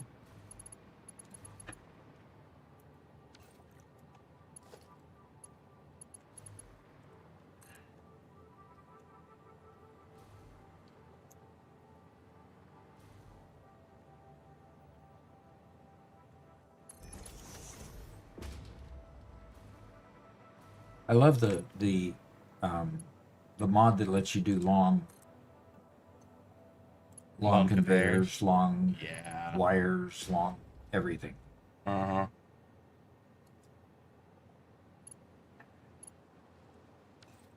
Okay. We have all 6 bottled water coming in. Now we just need to get power to all of these. Right. I'll make one more comment on Twilight. Only one? Only one. Okay. Then we can dismiss. Then we can dismiss subject. it. Now to pick amongst the several ones I wanted to say.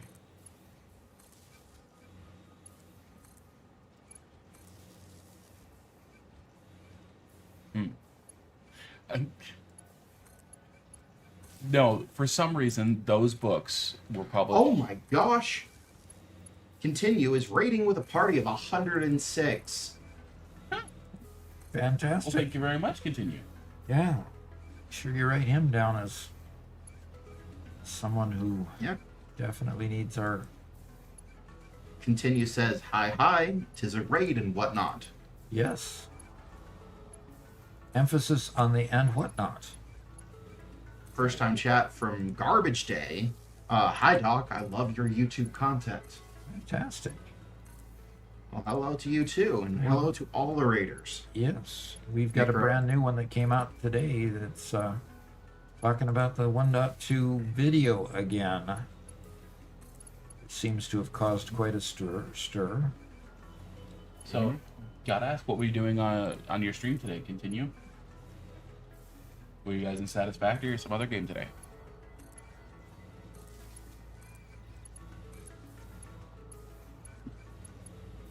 Yeah, 106 people. That's a pretty good size. Yeah, that's crowd. pretty good size. Yes, very definitely a good size. Continue asks, in the recent info for Satisfactory, what are you most excited for? In the recent info, nothing. You're not excited I'm not excited about I'm not excited about trucks carrying fluids. Or well, In other words, they really didn't provide any info. Check my latest video. Garrett, you didn't watch the teaser, did you? Nope.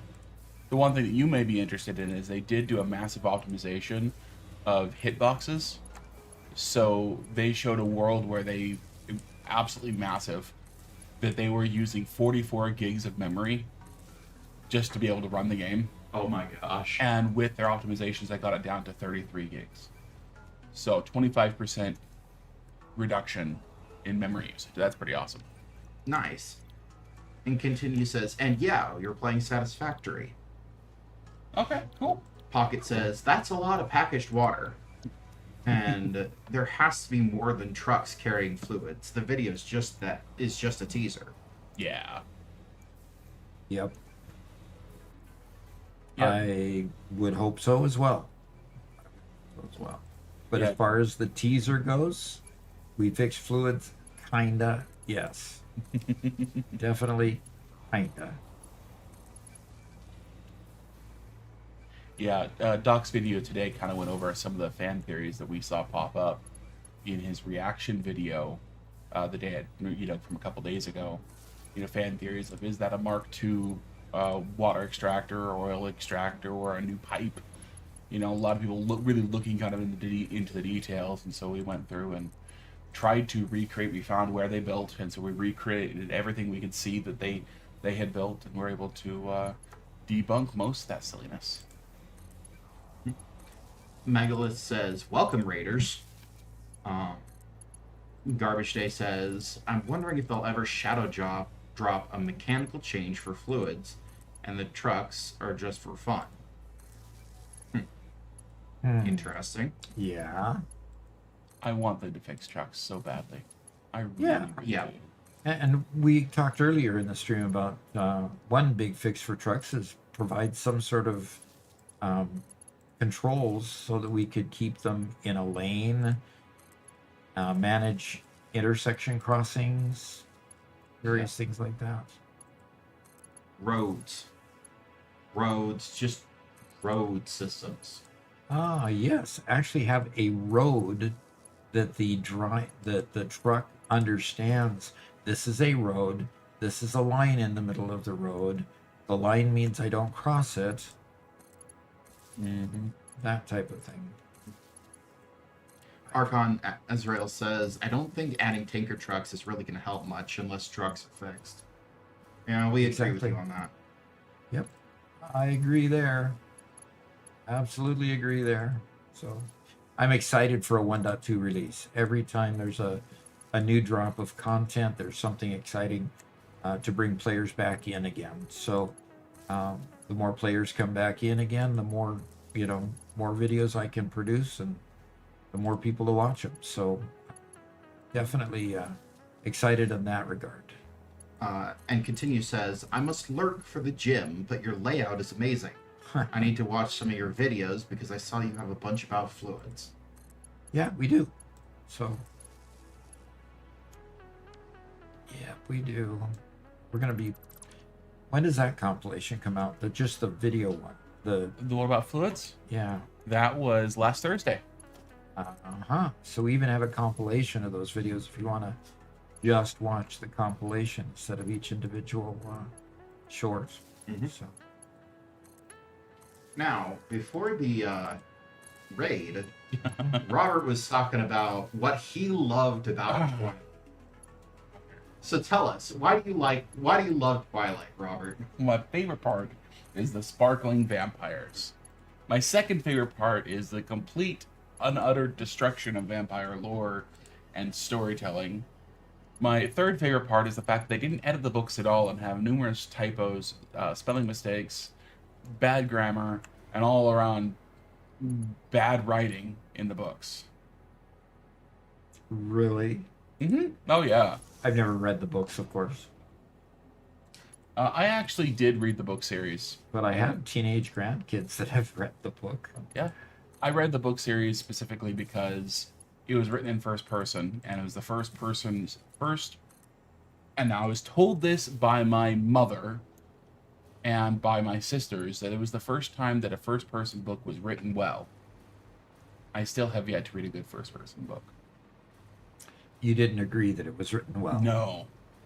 I did read the whole series. Okay, interesting. Well, Did you read the host afterwards? Yes, I did. It was written better. It was actually well edited, Interesting. but I didn't care for it. And you have something going on with the power on this side. Yep. This side. It's not the power, it's recipe. Ah. So I need to copy these, paste them.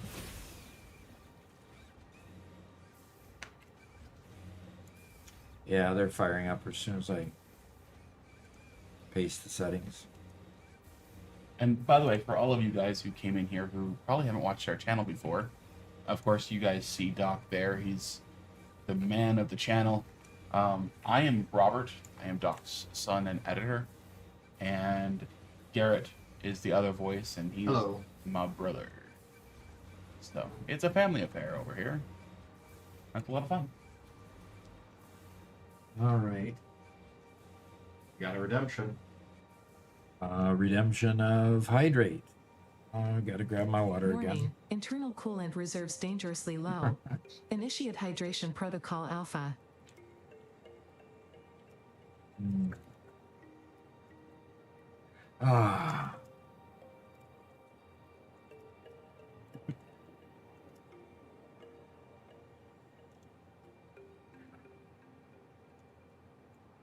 What we did with vehicles was probably overkill in our first mega factory. But at the same time, we literally, how do I say it?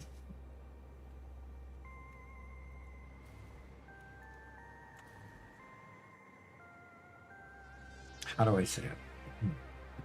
What are you saying? I don't know what I'm saying. Oh. Welcome, Raiders. Please excuse the delay in my response. I was attending to some runaway AI bots.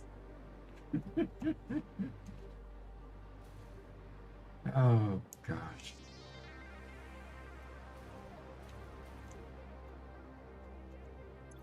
Okay, the first one is Archon Azrael says overkill is underrated.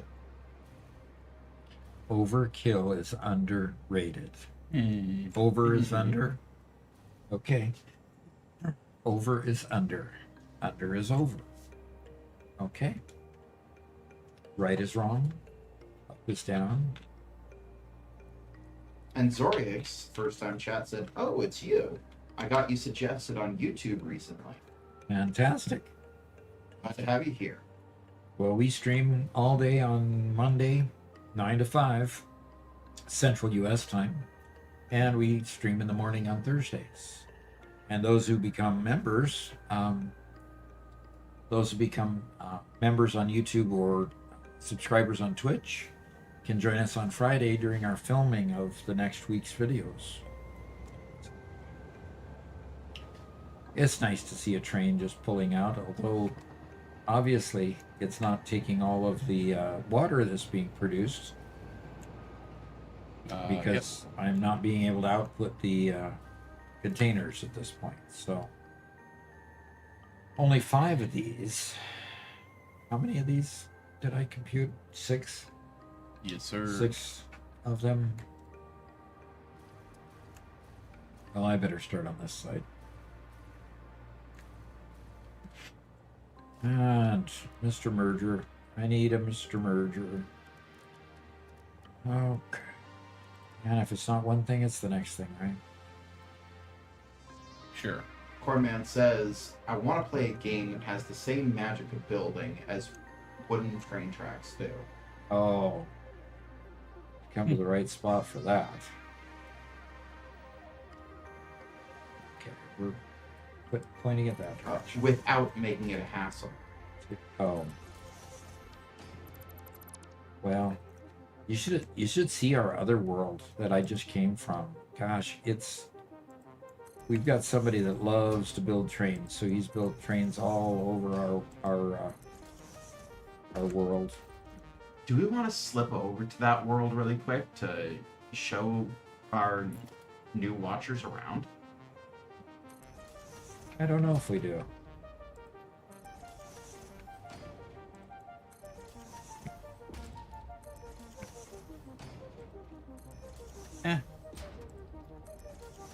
I'm happy with Doc making progress here.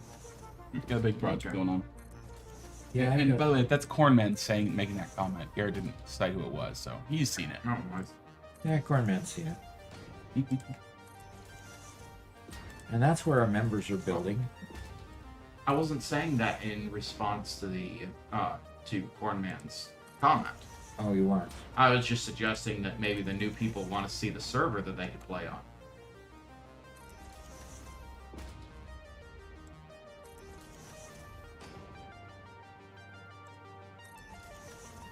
It sounds like Frez decided that she's tired of you being gone. Can you hear? Yeah.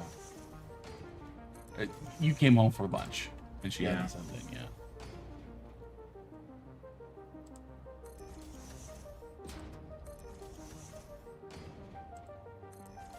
This is a Our- long manifold. Yeah, that is. Archon Azrael says, "Oh, Doc, if you ever want a chill, facility building patron game, Patron and Aquatico are good ones. If you haven't heard of them already." Patron and Aquatico? No, haven't heard either one of them. Boardman says, "There's a VR game called Locomotive or something, and you build a wooden train-like system." A wooden train-like system? That sounds like fun. Yeah. Luckily, Grandpa has grandchildren who have toys. Yeah. And I got a bunch of toys that they can play with too. So Marcus making a lot of comments over there. I see a lot of green over there. Uh-huh. And he says, "Hey Garrett, what motherboard did you decide to get?" "Well, I don't know, Doc. What motherboard did I decide to get?" That's my computer. I think we decided on it, but we haven't. Yeah, Pull the I can trigger pull it on it. up and show you guys. There we go.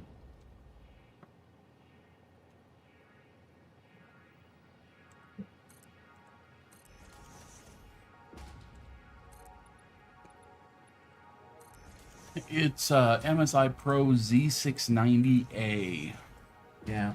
motherboard. It's still gonna be a DDR4. Yeah. Decided on a Asus because I like Asus motherboards, and I decided on a Z level motherboard so that we could have the kind of throughput required for the higher end video cards. It's MSI, not Asus. What? It's MSI. But we do MSI stuff all the time too. So Yeah. it's not his favorite though. I haven't had a non Asus motherboard for quite some time. Yeah. So it'll be, made for 12th gen Intel, which again, so we had a motherboard failure on the PC that Garrett uses when he's here in the office. And so we're just getting something to fit already his previous specs. Mm-hmm. And he asks, "Garrett, will your motherboard mean that you have to put in thrice the work you do now?" Yes. No. Yes. No.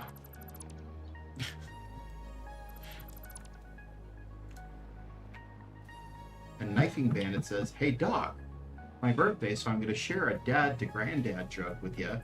What do you call a wolf when he's meditating?" A wolf when he's meditating.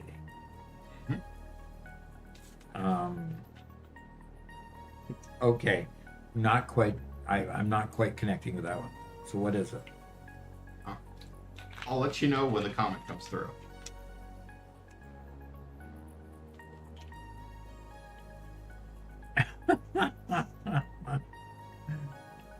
Oh, read Mark's next comment, Garrett. Yeah. And that will mean that AI Robert takes your pay once you get the upgrade.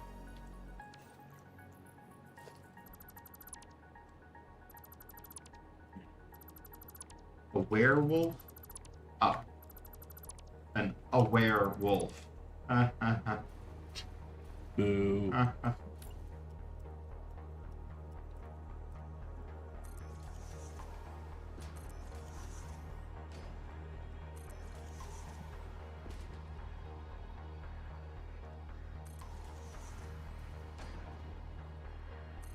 But yeah, it is Knifing Bandit's birthday, so happy birthday.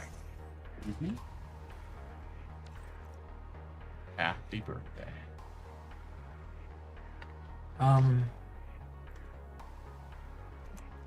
Didn't we get some more things than this, like a programmable merger, a priority merger? Priority merger. Yep. You'll need that. Yes, I will need that here. I'm gonna have to kind of fudge it for now.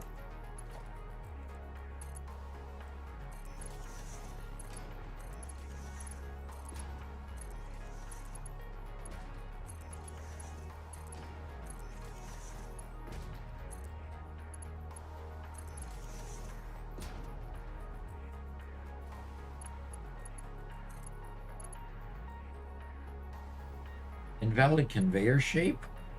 I'm going straight. Oh, yeah. You were pointed the wrong side of the stand. So now you're good. That was weird. Ridiculous.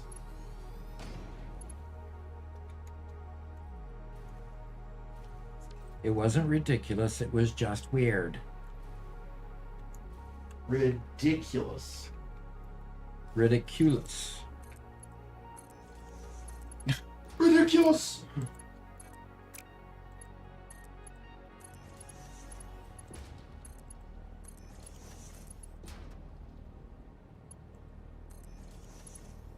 One man says, Redonkulous.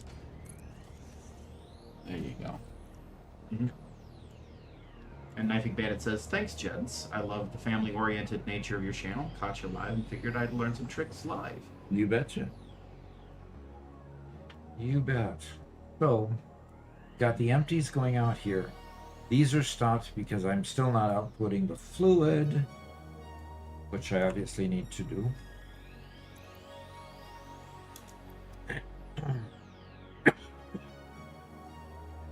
All right, now for the trick. I need a stackable pipeline support here. Now, get it lined up here, and do I only need it down at first one? Yeah, first one gets me. That allows me to set. That allows me to set the first pipeline. Our man asks, when is Robert going to bring back the webcam? Oh, the one that shows him on screen? Why would I ever do that? That's his usual response, yes. I will have the camera back when we do our next Doc and Son episode. In fact, we might even make it a triple. A triple what? With Garrett as well. Uh-huh. I don't know. Don't know. Probably not. Oh, come on, Garrett. So as soon as we get the motherboard for Garrett, then we can go ahead and get that computer back up and running. How much memory can we steal from other computers to load his computer up? 0. Oh, really? Yeah. Am I gonna have to buy some memory then? Which computer are you looking at upgrading? Sorry, I started reading something. My computer. Yeah, we're talking about getting a new motherboard for his computer. This computer already has 4 sticks in it. Okay, 4 sticks. 2 each, 4 each, 6, 8 each. Let me check. I mean, unless he's video editing. I mean, I guess we're trying to get him into the Gigafactory, right? Yeah. Yeah. And that's what the goal is with this with this computer. And He's got 32 gigs in here, Doc. Okay. That's Well, plenty. good. I'd like it to be at least 64, but okay. Doc, no. Man, you're just like Bill Gates. We won't ever have to have more than 256K in these computers. Oh, maybe eventually, but not yet. All right. So somebody's going to question how I can possibly do this. Cornman says, y'all should wait till Black Friday starts. And his says, I know a place where you could just download more RAM. You do, huh? Oh, perfect. And Holy says, Mark says, so these are just to get your 10,000 per minute. Yes. Magic Bandit says, I'm almost through my first playthrough on the last tier of the hub and space elevator delivery. Learning all the ending crafters is complex for sure. Cool. Oh, this one's outputting because it's now filling up the pipe. Okay. And Magic Alright. Bandit says, wasn't that Steve Jobs that said you won't need more than 256 megabytes of RAM? Oh, I honestly thought it was Bill Gates. But I can imagine Steve Jobs saying it too. Oh yeah, look, they're already Yes, exactly. glitching out. And that's fine. All I need is the spacer to be able to put these on here. Get them elevated over here. And I'll just do the delete and redo it thing. And Mark says, so he'll need 128 gigs, as the devs used 44 gigs to get their game optimized. Okay.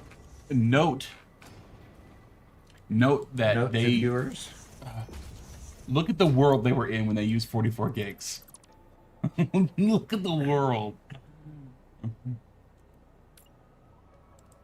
Yeah, the world was huge.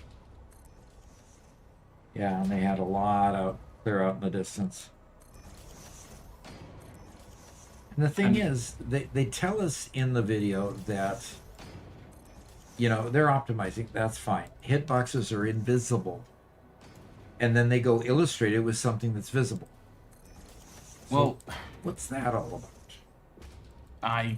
they were just turning it on in dev tools to show you what effect it had on your computer. Because it's the computer still has to load them into memory even if they aren't visible, right? Just like, I mean, right now. Yes, they still have to load them into memory, but they were showing us, as they were moving around, showing us with visible objects. Anyway, go ahead. Okay. Either I'm not making sense to somebody. Yeah,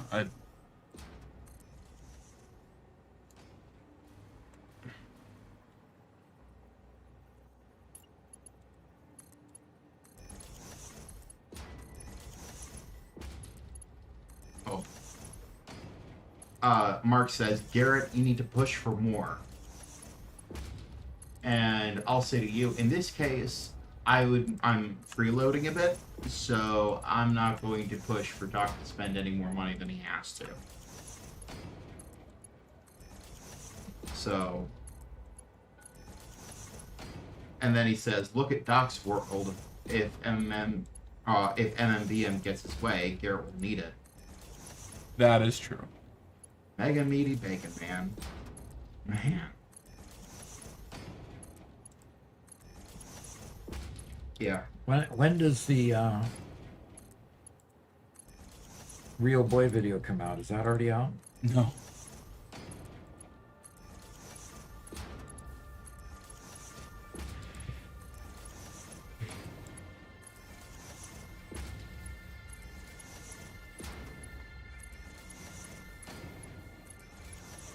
No, I haven't gotten to it yet. Okay. It kind of got pushed back to do today's release. Alrighty. Man, this is a lot of devices. You know, I think Mark is just trying to stir something, Garrett. He's trying to stir it, huh? Yeah. He's Set telling, something up. he's telling Garrett how he needs to, get more upgrades and ask for more because he deserves it. Then he says, Robert, you'll have to ask for upgrades too, as you'll be controlling the system for 2. That's double the work for the same pay. Kind of get. He's trying to stir some stuff up. He's trying to stir it up.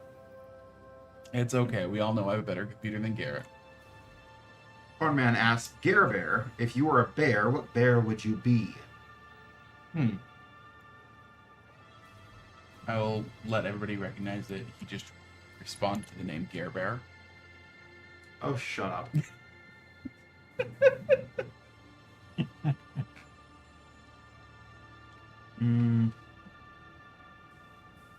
Polar bear because I'm big and cranky.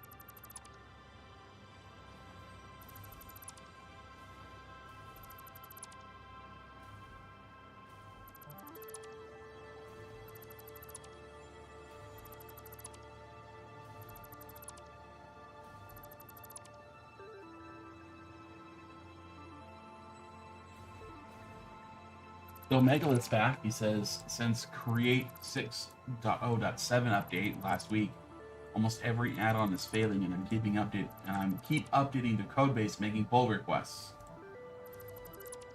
So he's trying to help get the Create mod working. And Great Bolt said you deleted the merger. I deleted a merger. Yep, along the line somewhere. You Okay, didn't hold you on. didn't finish building your foundation.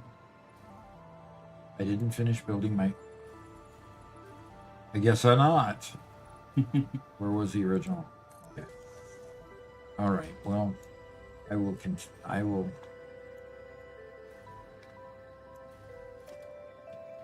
See, part of the challenge is that this pipe doesn't want to. It's not real, yeah. There it is.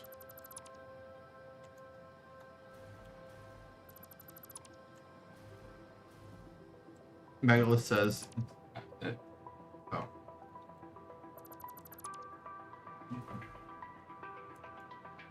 Okay, so those are all clean. Megalith official said, Doc, please use filters while deleting pipes. Please use filters while deleting pipes.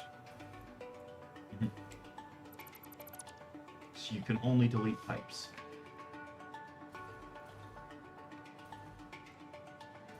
Oh, that kind of filter. Which is the G, right? G. Now it's filtered to foundations. Yeah, I get it. Got that. Sorry. Gotta wait till I can actually highlight a pipe.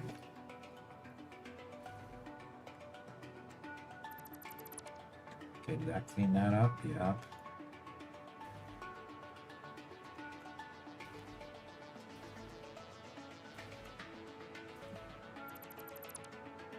Okay.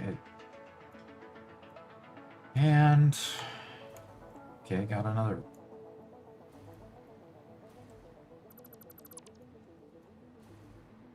Okay. Now let's see if we can put some back and make it look nice.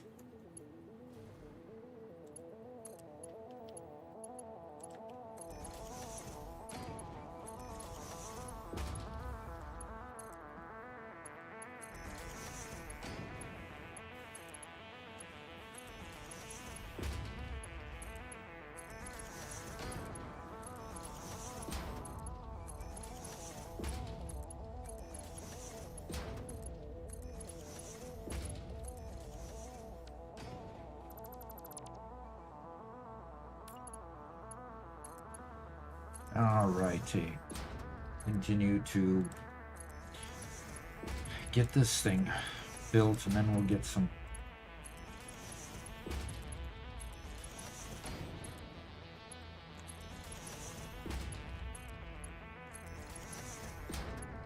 Once I got the packagers, I have assembler. Oh, wait a minute. Do I have to make concrete in a refinery because I'm adding water and a solid? Probably.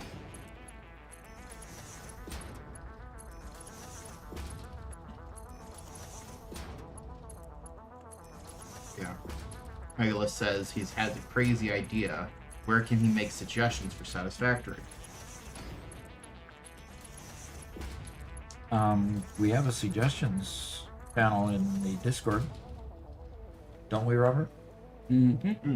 Cornman says no pipes.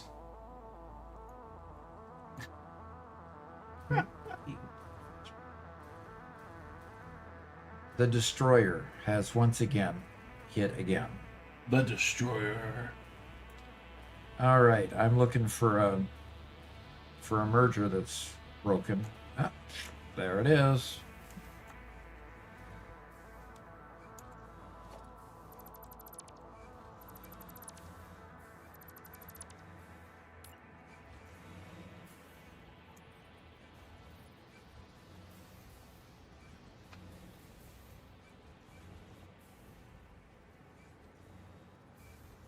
Cornman says, y'all can just call me the Destroyer from now on. There you go. Okay. There they go again. All right. Well, they've now filled it, working on filling up the pipes, and with the pipes being full, yeah, they're going to stop here again shortly. Yep. There they stopped. All right, so if I want to go build concrete, and I want to do it with the wine what? What? I thought for sure I had the wet concrete recipe. Uh-oh. Oh. Well, time to run to the man. Uh-oh. You're in trouble. I'm in trouble.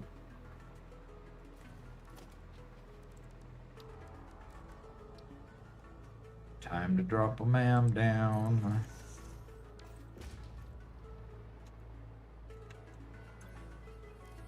So, Mark did ask a little bit ago, how do you know if you're actually going to hit the full 10,000? How do I know? Yeah. The only way I'll probably know is when I have that final machine that's making it. I will look for the output of that and add up the total of all the output, and then I will make sure that all the inputs never fail. And once those inputs get to the point where they are constantly full and all the machines are running 100%, then I can be assured that the output is outputting the full 10,000. Doc, Yes. you can choose to eat a bean in order to be able to put down pipes as an alternative. That's what Cornman said. Well, I've had 2 successful, not bad tasting beans in a row. I don't know that I want to try my chances. Okay. So, Doc, I found a game. Actually, I saw it for the first time a couple weeks ago. Okay. That's, I think, would make for a very, very funny stream activity. Okay. Okay? Here's the general idea. You know how charades works, right? Yeah, I do. Except this isn't with acting. All it is, Doc, you have to describe a word for chat using only one syllable at a time.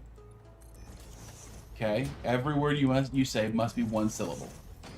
And you have to keep on describing it until chat can guess it. Okay? And that's just, it's called Poetry for Neanderthals. What? And I'd have to be insulted at the same time. You would be said Neanderthal trying to describe a complex idea, and chat would have to guess it. And once chat can guess whatever this idea is, this word is, or phrase, you're out. You're done. It's something that should take, like 2 minutes or so. At most. Oh. That's all you think it'll take, huh? Yeah. Nice and simple. T-Bode says, well, hello, docking guys. How are you? Doing good. Hello, hello. Ears hurting, though. Have these earpieces on too Knifing long. Bandit says, you should check out RV There Yet. Up to 4 player and hilarity to ensue. I saw that game the other day, and I absolutely would love to play RV There Yet. It's Are We There Yet? But instead of Are We, it's RV. With, as in recreational vehicle. Okay. And so it's a team game where the group works together to go on an RV trip. So it's Peak, but... Yes! I'd say it's a similar game to Peak. Except you have to manage your RV over some rather treacherous distances. This does look like fun. And Corman says, guys, if he plays, we just need to not guess on purpose so it takes a really long time.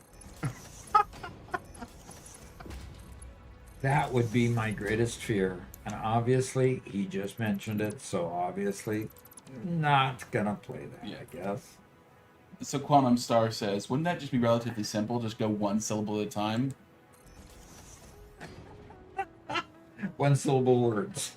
Well, I would generally say the point is one syllable words, not one syllable at a time. And so I misspoke when I first said the rule. It's just single syllable words. And I think it's quite amusing.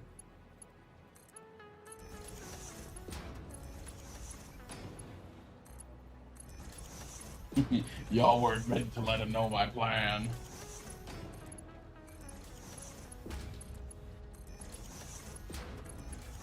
The best part is, from what I understand, the game comes with an inflatable club that you're allowed to hit the person with if they use too big a word.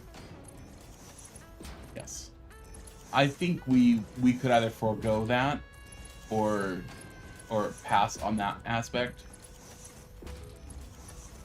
Or I have to have no conveyors or no pipes if I use 2 syllables.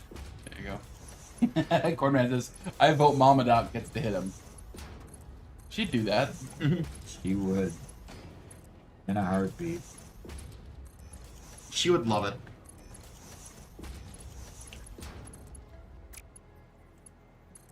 So Doc, how about we just give it a trial run just to see how it works? Really?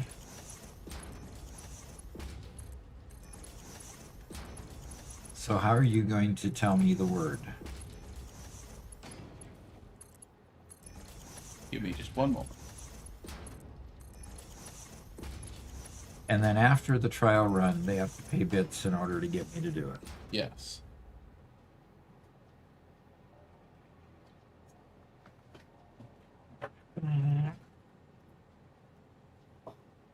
And if we actually do this, I'll actually get the game if it's actually fun.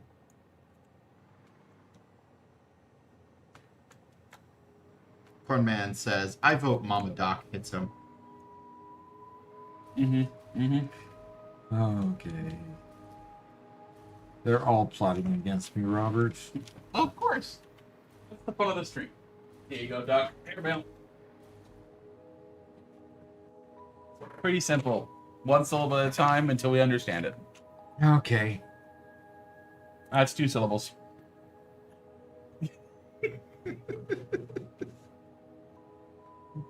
Was one of the pipes on an angle? I hope not. I thought I had fixed them all. Yes, one of the pipes is on an angle.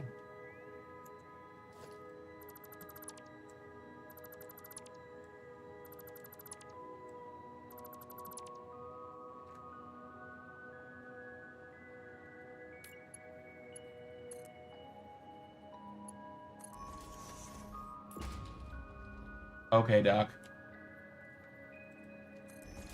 Go for it. What if the word I want to use is part of the... You cannot use it.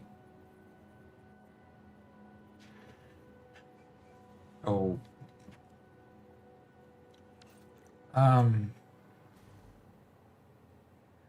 Eat.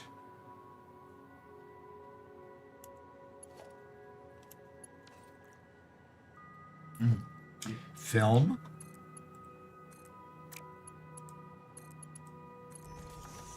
Eat film.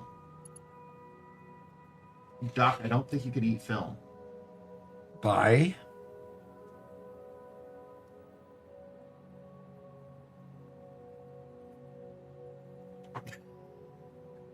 No, God, man.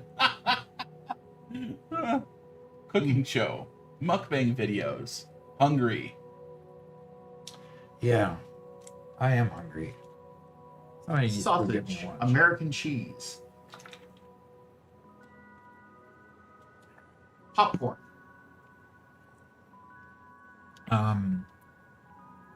Okay, Robert, are you going to adjudicate this?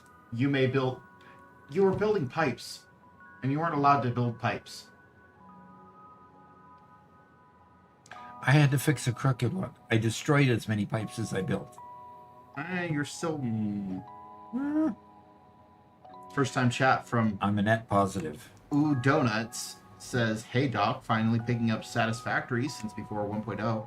I really enjoy your YouTube shorts. Fantastic. I hope you're having a great day and a good stream." Mostly having a good stream. There for a while it got kind of bumpy. Don't understand that. Yeah, but- real connection issue there for a bit. Yeah, exactly. So the full word was movie popcorn, which somebody got popcorn, somebody else got movie. Yeah. So typically you have to get the whole phrase together, but that was a fairly easy one. Quantum Star says, eat film by VR foodie. Yeah. Okay. So I'm trying to find my break. There's my Too break. many says haven't played in a couple months.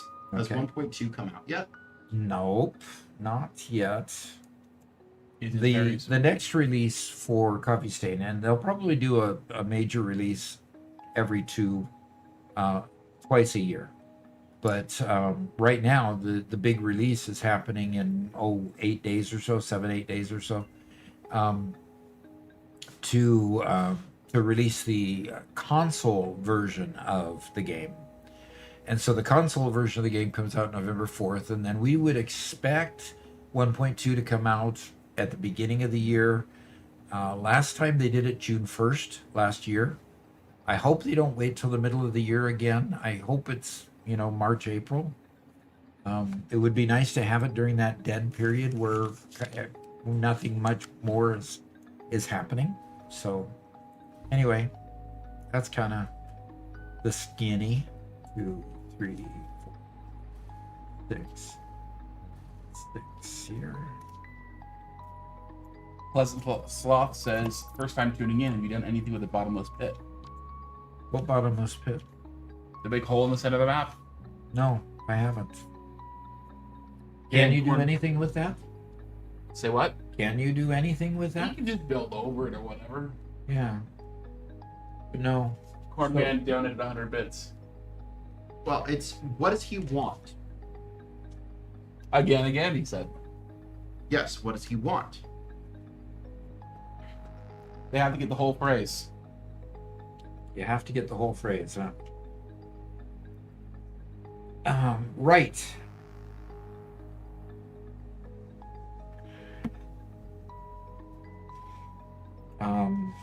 Paper. Oh, here we go. Word. New word. Oh, I have to start over if that No, happens? go ahead. And try to speak in sentences, actually describe things. Don't. Oh, I thought you said I had to have one syllable words. They have to be one-syllable words. But you can speak as many words as you want.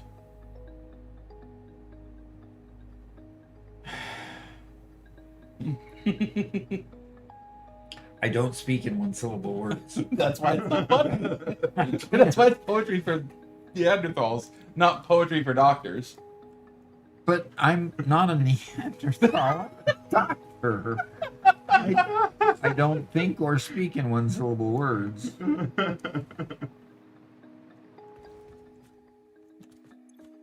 Okay, hard drive. Coke. Nope. Try again. Pleasant Sloth says, first time tuning in, have you done anything with the bottomless pit? We answered that one. Oh. So, Really? Did I Yeah. miss that? Yeah. Maybe we should do it when Doc isn't as tired. Yep. What? Am I acting tired? Eh. I got 3 hours to go. I can't be too tired. Okay. Here, I will describe it and see if somebody can get it. Okay. Is thing went right when feel glad when near friend. Very, very glad when near friend. Very, So, very is two right syllables. thing. Very is one. Very is one. Very is two. Very is one. Very. That's two. Fine, fine. When feel good near friend. When feel good near friend. Then write thing to friend Letter? to show yes. To show how much you Care. yes. Love letter. There you Yeah. go. That's it. Oh, Robert, I can't do that. That's what would make it funny. That's why we should do it for you. Right? I can't. Scoop Manny says, all I heard was 12 whens and 4 varies. Yeah, pretty much. It's thing you write when you very happy with person. I don't know. And happy is two syllables, and very. I is know. two I didn't syllables. use the word happy. I know. You did. When very like person. like person. Very like. When very, very like friend.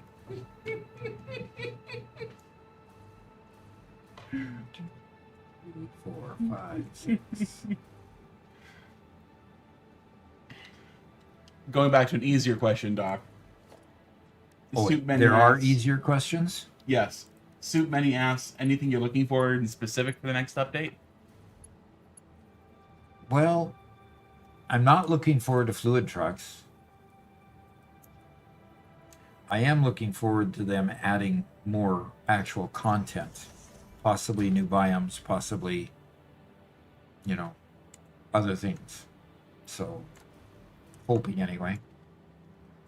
I think any of the stuff that we're really looking for is more expansion worthy than just an update. Yeah, probably. Poor man says, it's a little weird to try to type and listen while guessing. Yeah. More than just a little. That's If a good Doc way to was say it. actually trying to do it, then instead of me, then we would have given the time for you guys to guess instead of just.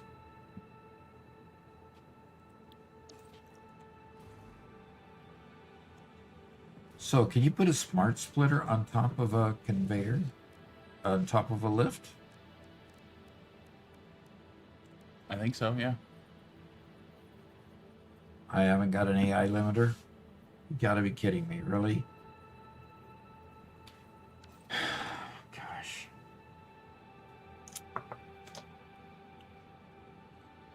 Save me.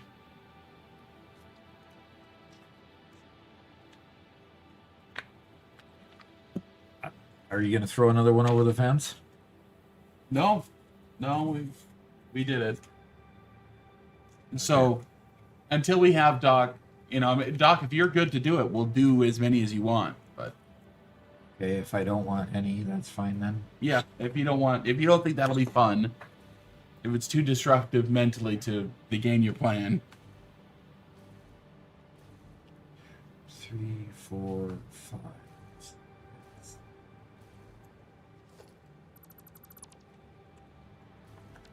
poor man did get close though with thank you letter. Yeah, that's what he says. Luck Cow says, are drones good in this game? Are they good? They're okay. It's more like if you're able to provide consistent fuel and if you're able to provide consistent fuel, are they the same height? No, this one's taller.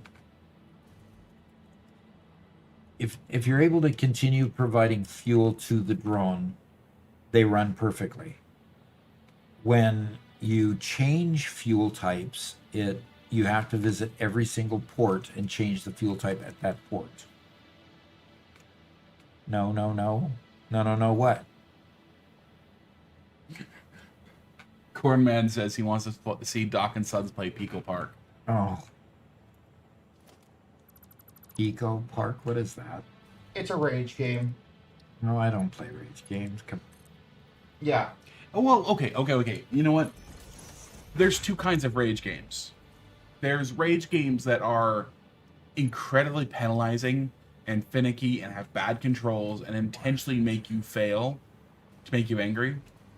Then there's games that just require a lot of precision and teamwork, and Pico Park requires a lot of precision and teamwork. And so, unless you're perfectly in sync... But then it changes the rules on you out of nowhere and forces you to adapt immediately without telling you how you need to adapt. Yeah. So, Not yeah, quite so much. it's Not quite a so rage game. It's a rage teamwork game, but it's still a rage game. One where you get mad at your coworkers because they can't do Yes. it right? Yes. That's not fair. Not nice at all.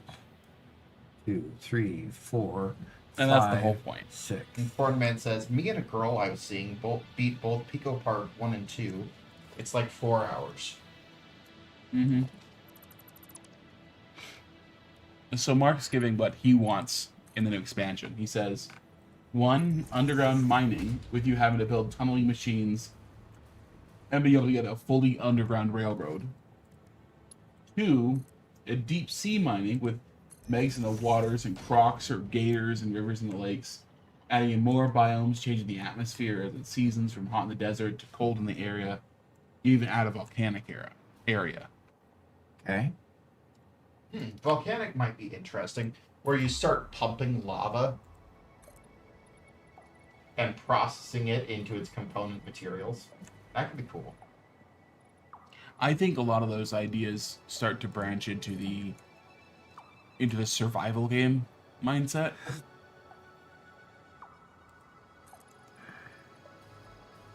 Which, yeah.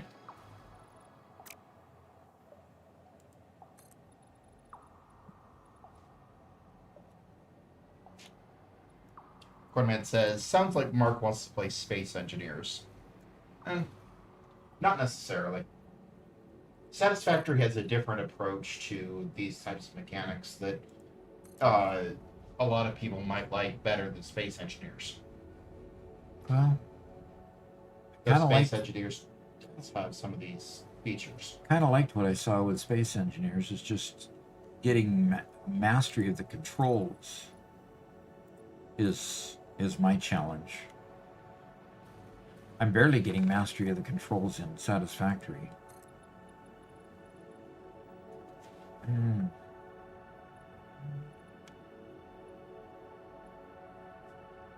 Man, run out of concrete quick? Yes.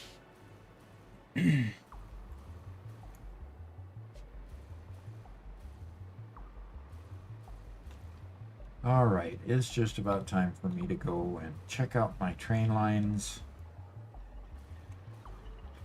I've done as much as I can here until I get more hard drives scanned. Much longer until I get...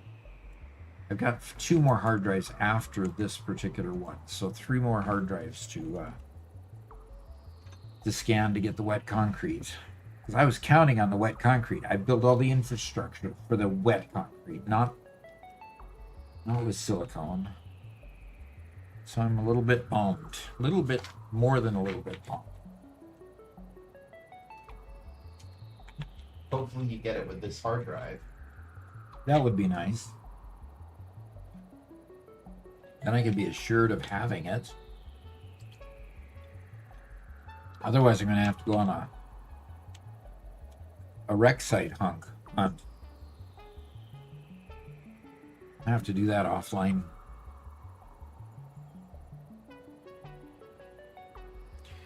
Lava as fuel. Interesting. This is a survival game that has an arachnophobia mode. Yeah. I'd say that while this game does have survival aspects, it is a poor survival game at best. There's no hunger, there's no thirst. There's a few enemies that you can fight. But that's about it. Yeah, this is not a survival. Cornman says, it took me about 10 hours to get comfortable with the Space Engineer's controls. But when I went back to Satisfactory, I kept on trying to use X to use my jetpack. Yeah. The difference between games can get annoying. Yeah, very annoying. Very, very annoying. I've noticed that when I go back and forth with Minecraft in this. Yeah. Archon Azrael says, there are no Leviathans looking for a snack.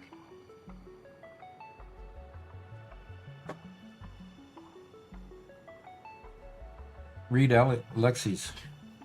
Yeah, give me just a moment. And Lexi says, if you want a poor survival game, do an Awakening. They just totally messed up Landsrad. They closed it after an hour. Now we most likely lost our vehicle vendor bonus for the next week. Interesting. Cornman says, all games should use the same standard for controls. That would be nice. We've got a first-time chat from Gibbo. Hi all, what control is to put down a large build of foundations? Okay, he's been watching. I have a mod installed here called Infinite Zoop. And Infinite Zoop allows me to go both directions out when I'm putting down a large set of foundations. So if you don't have Infinite Zoop, you end up with you can go one direction, you can go out 10 and stop and then do the next row and then do the next row.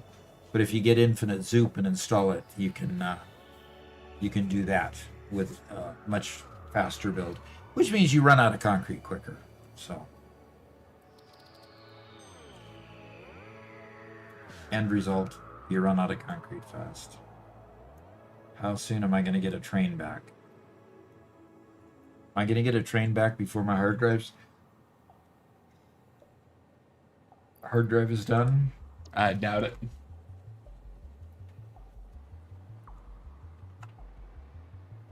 Yeah.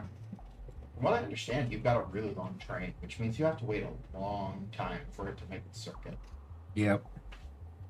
Snoop Benny says, you guys should try Rust. There's a lot of similar mechanics with electricity that I think Doc would enjoy.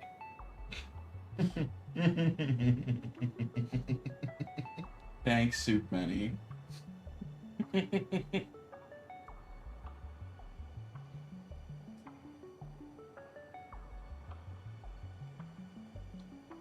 Doc might not be familiar with games, but me and Robert are. Yes. Yeah, they keep me honest. Most. Doc, just use hypertubes. Well, I gotta lay hypertubes to use hypertubes. You know, it's kind of like I'm too lazy to lay down the hypertubes. There you go. Yeah. I should have laid down the hypertubes by now, but I haven't. Lexi asks, are any of you afraid of needles? Personally, I just always say stick them. No, I have to give myself a shot once every week. So, Yeah. nope. I wouldn't be able to do that. I am a bit scared of needles. If somebody else does it, I can muscle through it, but Yeah, I couldn't stick myself. you just look the other way, right? Yeah, mostly. I just pretend it isn't happening. Yep. Yep. I thought I was fine with needles. I was asked by the doctor at one point they need to do a blood draw. said, "Hey, you okay with needles or whatever else?" I'm like, "Nah, I'm fine." And they had a little tray there, and so I was just standing there, put my arm on the tray like they asked me to, and they stuck me.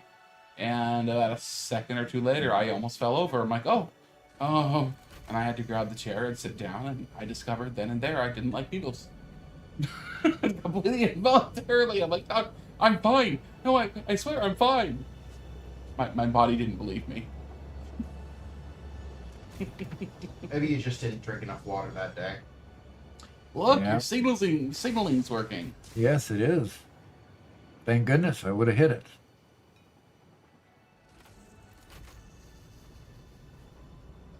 You guys are such wimps, she says, being afraid of needles. How are you with snakes?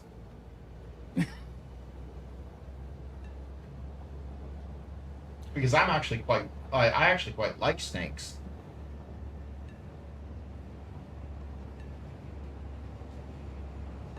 Mark says, just once a week. I do it every day because certain pills disagree with me. Okay. Ew. Yeah, you kind of have to get over that unless you want to pay somebody to jab you once a day. And I don't want to do that. Or once a week, even. And Soup Many says, I had to draw blood every day in the hospital. Needles are not my friend. Lexi says, I love snakes, but if they're stretching next to you, be careful, they're getting ready to eat you. Yeah. Stretching, huh? I found a big rat snake next to, in our backyard the other day. It was crazy. And so guess what he did? I picked it up. He took it over to the house and fed it into the gap in the roof so he could go sleep above my bed. Okay, I did not do that. It ran away when I put it down. Good. And then a couple nights later, I could hear it feasting at night on our little mouse problem, which, by the way, we don't have much of a mouse problem right now. Yeah, not nice. It's nice to have predators around once in a while. These rat snakes, by the way, not harmful to people, but big black ones. And they're not friendly. The snake was easily 5 or 6 feet long and an inch and a half around. Yeah. So it was a good snake, but it never even tried to bite me. That's good. Yeah, rat snakes are pretty docile. But you gotta catch them. And they're non-venomous too, which Yeah. is so even if they might hurt to get bit by them, Yeah. certainly, but The thing is, you really don't want them around when you've got chickens laying eggs, because once they figure out that the chickens are laying eggs, they go after the eggs. They leave the chickens alone, but they like eggs. why are you stopping? I don't know. It eventually goes, but I don't know why it's signals, because you can see that the track ahead is totally vacant. So You might need to put another signal along here. yeah, might have to.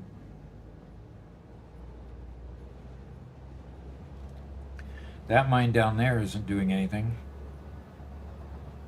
It's red. And it's not feeding anything in either. Yeah. Yeah, it's yeah, it looks like the maybe I modified the train station or something and it didn't get hooked back up. And those are at a standstill. ONDE official asks, how many hours do you have in this safe? This one's about 225 at this point. Yeah, Doc, you don't have another stop before another rail meets up with this rail again. So it stops you way early in case somebody, another train is entering the rail. Interesting. Hey Garrett, can you turn your set? You could talk a little bit quieter. Your volume is just fine. Yeah. Okay. Is there being an issue? When you're talking that loud, your voice is peaking just a little bit. Okay. Okay, so what is going on with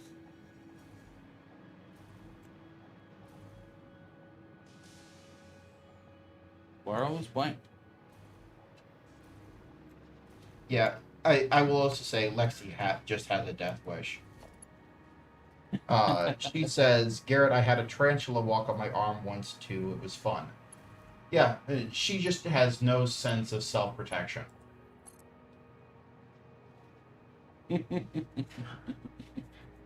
No sense of self-preservation. Okay. Cornman says, I hate all snakes more than any farm animal. The same goes for spiders. I sprayed a pressure washer on a tarantula with 2,000 psi and it didn't die. Tarantulas are demons. Okay. All right. I'm Superman. seeing two of the lines fire up. And there's a third line fired up. It was disconnected from this this line right here. Superman says, I had to draw blood every day in the hospital. Demons are those- not my friend.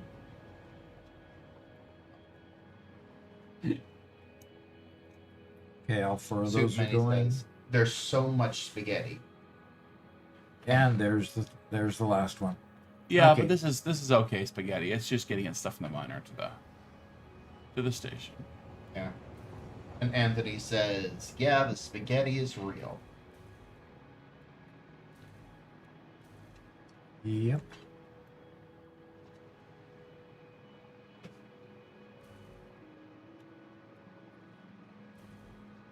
Have plenty of containers, I see. It's packaging water. One of them was red. One of them was red. Like right underneath you.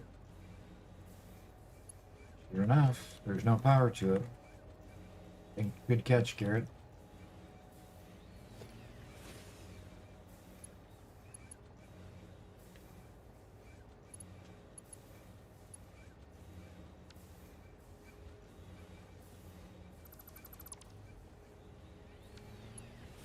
Playing with spiders and snakes is a distraction from the mission. Get back to work. Okay. And I wasn't even the one playing with the spiders and snakes.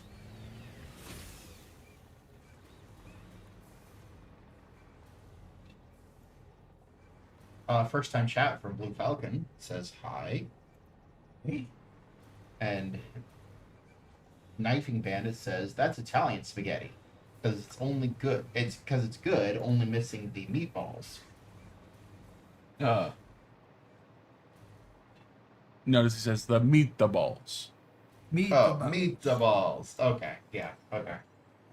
Now, this is not making me happy.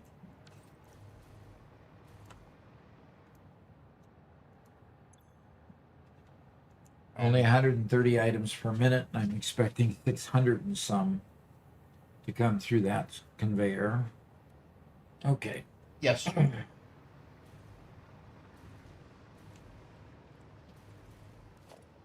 Merger time.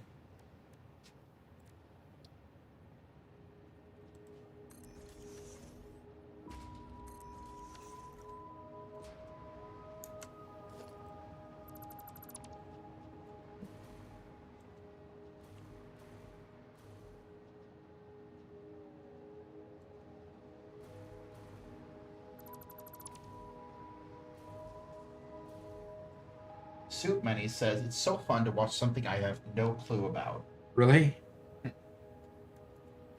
JJ's asking, Doc, why is nothing on that belt? Why is nothing on which belt? Maybe the belt straight across from you. Because it's empty. Because it's not supposed to be empty. Because I'm doing what I can to fix that problem right now.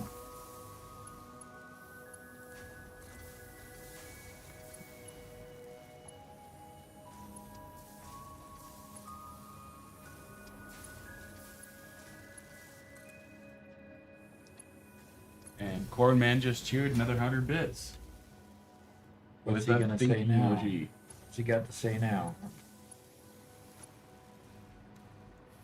He's smiling. He's waiting. Okay. Yep, Lexi, I saw. I read it. The Okay. destroyer pauses you. What are you pausing? Betting. Well, he's got to say it. Okay. Okay. He's got to say it.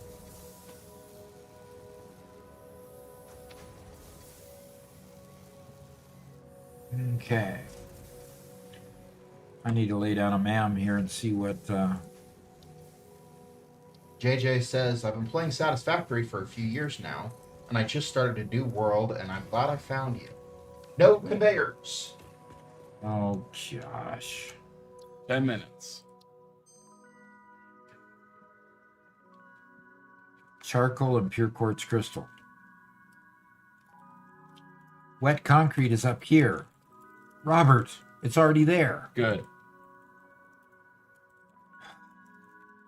So it had already been scanned.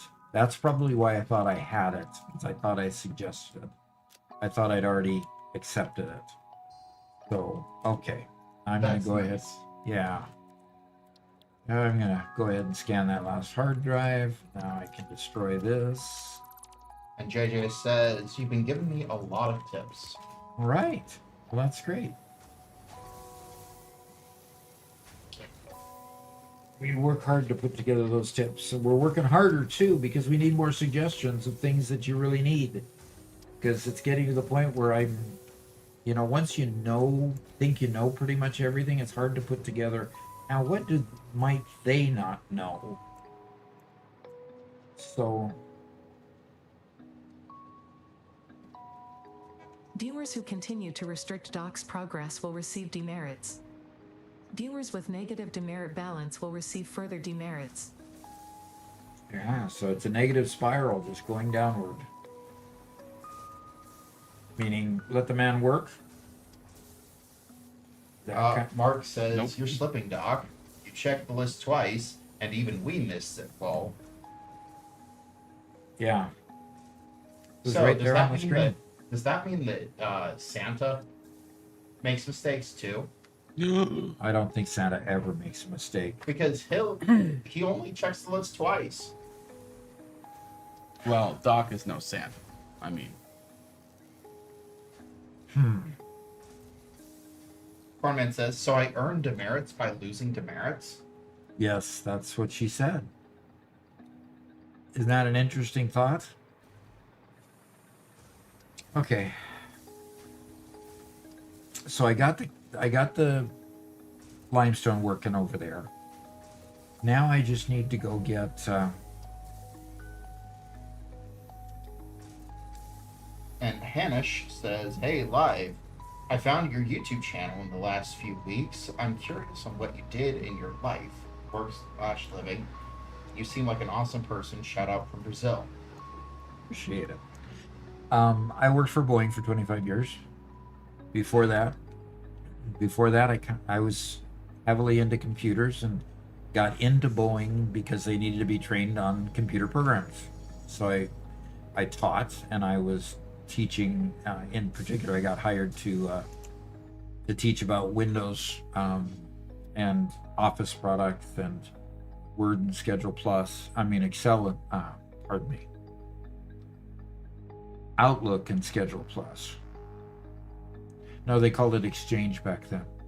So Exchange was the desktop client for the email app, and now eventually they took that name and made it the back-end client for the email, and combined scheduling along with the email, and called it Outlook. So we use Outlook today because they combined scheduling with the email app.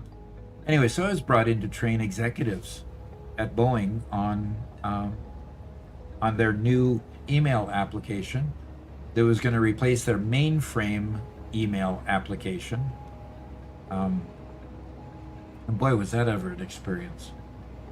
So once we got done training all the executives and rolled out email to everybody in the company, when I got done with that, I was kept on with the training department to continue training on other computer applications.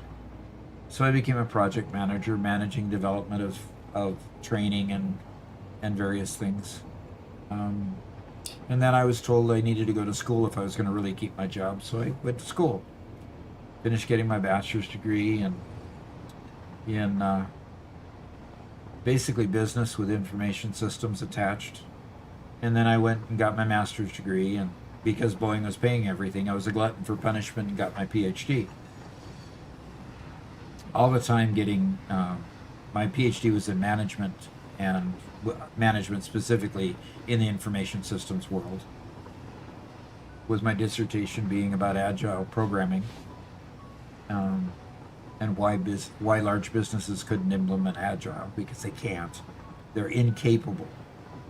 Once you get too many managers trying to control things, agile just totally falls apart, unfortunately. So you mean by human behavior, not by function? Absolutely. Absolutely. So, eventually I ended up, constantly working with finance people because of my business background, helping them implement computer applications for their business. And so I finally retired in 2023, and immediately broke my wrist, so I couldn't do anything. And once I got that repaired, I tore up my shoulder and couldn't do anything. And actually, before that came a fall down a flight of stairs that messed up my knee, so I couldn't do anything. And then my knee was doing okay. I messed up my shoulder. So, I've basically been banned from the property. I'm not allowed to do anything. Yeah, we wish that would work. Oh, yeah. Yeah, we all still need him too much, unfortunately. So, anyway, software engineering, basically, and management, project management mostly. I never actually was a people manager, didn't want to be at Boeing. I mean, Boeing has too many unions and too much influence with the government to make management any fun at all. So I just never became a manager at Boeing. I just quietly stood behind the scenes and make sure my managers looked good. So, and Soup Many wants to know what led you to find Satisfactory and start doing YouTube. Robert led me to Satisfactory. Starting to do YouTube, boy, that's a story. I just decided to turn on the camera one day and say, hey, is this going to fly? And we actually had a few people look, because I already had a YouTube channel, okay? I already had a YouTube channel that we managed to push over the top and get monetized, okay? That was in teaching Microsoft Access, because most of my programming was in SQL and programming in Microsoft Access and SQL Server and, Teradata and various database systems. And basically everything that I developed for Boeing was a database system of some sort. And so it became a matter of I taught with Lindenwood. In fact, next year I'll have taught with Lindenwood University for almost 15 years. So at the same time I was working at the end of my career in Boeing, I was also teaching at the university part-time. I mean, that was after my PhD because I needed more to do. And they stopped letting you work overtime for Boeing, so they lost 20 hours a week of my time. I had to spend that somewhere else. And I still teach at Lindenwood University, so that continues. And anyway, continue to. And how did we turned on the camera one day, figured, I want to do something else. Let's see if gaming works out better than this YouTube channel doing Microsoft Access, teaching database design. I mean, I had blockchain, finance, Microsoft Access. Were those the only three, Robert? Or was there a fourth? No, there were three. Yeah, there were three. So we tried doing Doc Econ for a while. Oh, we tried economics for a while. But that was short-lived. We economics, blockchain, and yeah, it was only those three. That's what I called finance, is the economics channel. And So- only the programming one actually was successful. Yeah, only the programming one pushed over the top. I mean, it's small. It's still, it earns about $45 a month. It's just, it continues to putter along, and it's a staple because they haven't upgraded access in quite a while. So it continues puttering. So we were successful there to a certain level, and we wanted to do something different. So I turned on the camera and we made a channel, and we didn't tell Mama Doc. Nope. Because if it was going to fail, we could just quietly go off our own direction. But then in March we started putting out shorts, and the shorts started doing well. The shorts were on tips and stuff, and we eventually told Mama Doc, and she was just embarrassed to tell any of our friends that her husband has a gaming channel. You may do conveyors again. Oh, I'm so glad.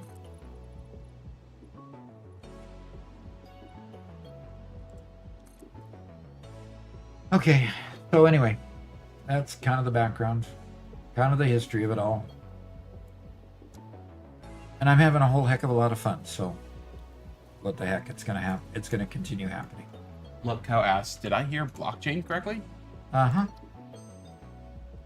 At Lindenwood University, I taught blockchain. I've got steel screws or recycled rubber, I mean. Don't care. Yeah, recycled rubber. Make it out of fuel. Right. I'm going to make fuel and have a byproduct of rubber. No. Steel screws? Don't care. Just ignore them till you need them. Yeah, pure quartz crystal. Yeah, adding water to quartz crystal, that is a positive thing for when I need more crystal oscillators and stuff like that. So that's probably the one we'd choose. Making charcoal out of wood. That's who cares. Coal does a whole lot better. Leached caterium ingot and leached copper. I'm always of the opinion you should just take them all, because there's always enough for everything. Staring at them over and over again is just, yeah. Take them all. What does that mean? Just make a choice. Move on.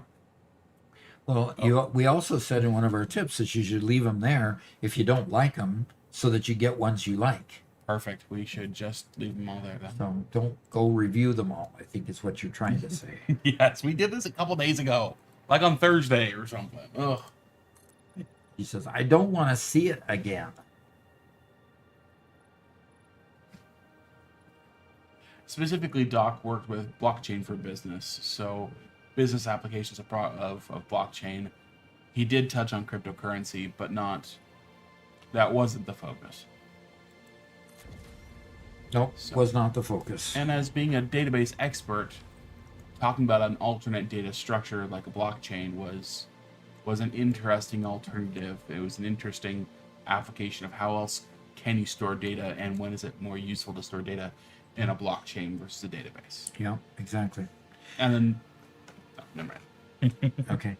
I am going to go take a quick break, and I'll be right back. Sure. So if you want to try to locate more things on the map, you can do that. Ugh. Okay, I'm going to hit the save button. Also, good chance to do that. Okay, be right back.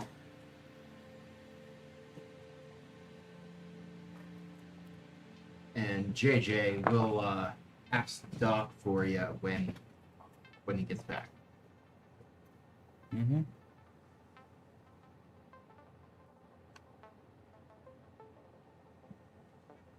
Anthony says he used to not be able to scroll the list of scanned hard drives.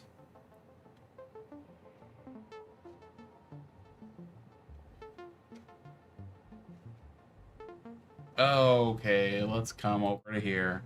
We're trying to get a perfect score, so we're doing it on easy mode. We already know we're in the Rocky Desert. We already know we're next to a river. The question is exactly which river are we next to? Big Rock at the Y. We already know it's kind of this. Let's see. It's at this bow tie. The question is, where are we on the bow tie? I think we're actually right here, and we're looking at this big rock here, I think. But that would put us... No, we're on... Probably on that shore, I think. JJ, just so you know, Cornman is our resident funny guy. Yeah. He lives up to his name and is very corny. And so never take what he says with too seriously. Good advice. Okay, Garrett, where are we here? I don't know. Looks kind of like a desert with a big lake. Mm-hmm. Yeah.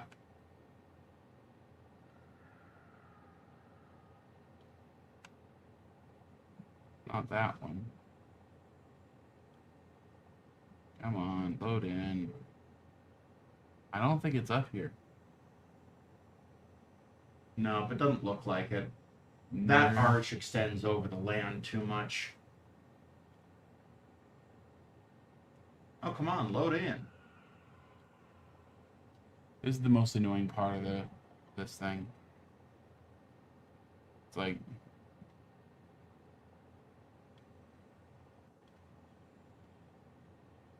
yeah, somehow Hunter I don't- Star says northeast near the Delta runoff. Northwest, sorry. Are you saying it's like this? It's not that. Could be this one.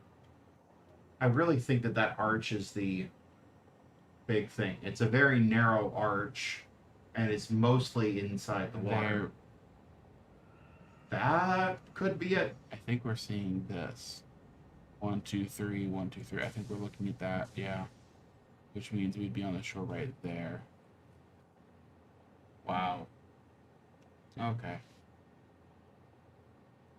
Yep.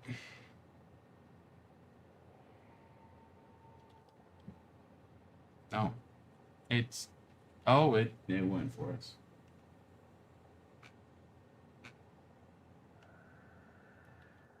Okay. What do we see? We're on the poop tower.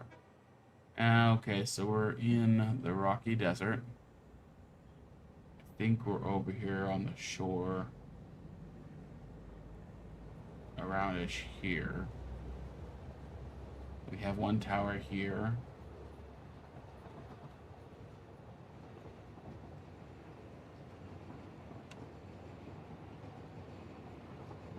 Actually up there. No, that's up there, which means we're like on.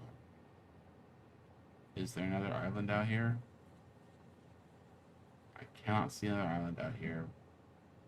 Yeah, I think we have it correct. Hey, Blue Falcon. This is a game it's based on GeoGuessr, except it's for Satisfactory. So, I'm just playing a GeoGuessr game, just trying to find spots on the map, and guess them correctly. Nice. Okay, final round. Doc is walking in the door from the final 5 of 5. Currently, we have a perfect score.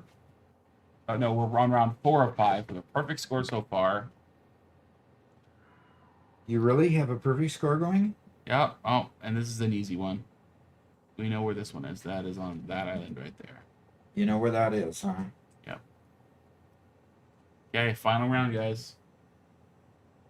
Final one. There for a while I was playing on hard mode where you can't move, or you can't zoom in or out, you can't pan. Oh, this is one of the hard ones. We know exactly the general area. The question is, there's so many arches. Like we have, of the major arches, there's 1, Dock is 2. right in front of the. Yeah, move me and there's over. another one right here. And so the question is this arch we're seeing here, this lower one, or this upper one? Now, if I look out to the water, this is the big flat open area. I think it's this right here.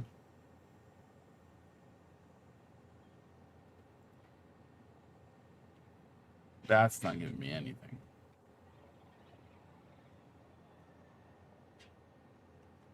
Leslie's Actually, saying lower one. yeah, this bone right here that comes to the arch, I think is this bone coming to the arch right here. So I think that's the arch. And if you're saying the lower one, I think I agree. Warning, internal coolant reserves Which would dangerously put us low. here. Initiate hydration protocol alpha.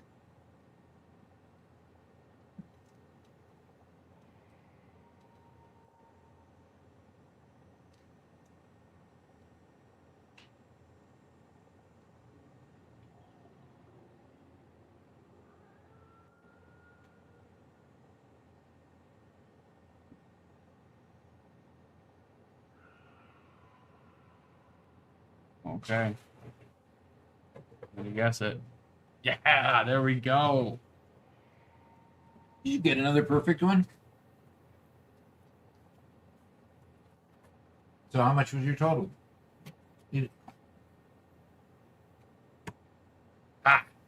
Perfect Wow. game. Wow, get Robert. First time I've ever seen it.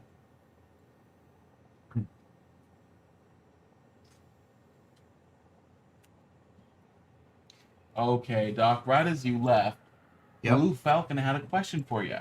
Okay. He says, I'm about to start oil and fuel. Any tips? Wow. Try at the first to find a pure oil node. And then build out the number that you can get from that pure node first. Okay? Then and then grab other nodes and then build them up. But do it little pieces at a time. And build a good manifold that you can expand, that you can make longer if you need to. Okay? There's a link to Doc's first short.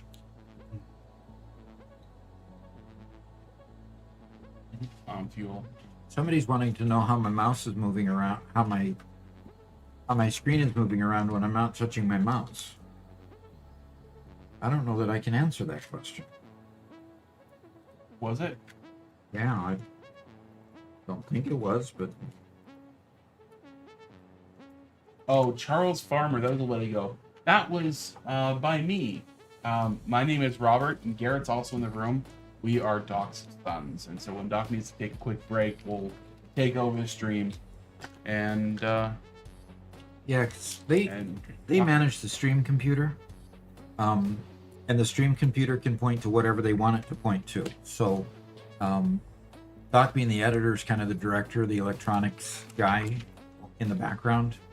So yeah, when I leave, they can take over and tell you to see whatever they want you to see, whether it's my screen or their screen or whatever.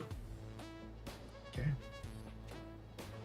So I took a look at the survey from earlier. Mm-hmm. The name for the new doggo. The new doggo. And we still have a tie. Okay, what's the We've two had names? What's the two? Copernicus and Tesla. Copernicus and Tesla. Yeah, Interesting. I mean they're both good names. Yeah, They're I both like Nikola great Tesla. names. And Newton. Newton was a scientist along with Nikola. Well, So- and Copernicus was a natural philosopher. And we're definitely not naming the doggo after a car. Yeah.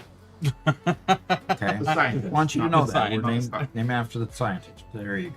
I was actually really mad when Tesla was first made. The car company. I'm like, oh come on, you can't use that name. It- Yeah, yeah, taking the name was very presumptuous. very.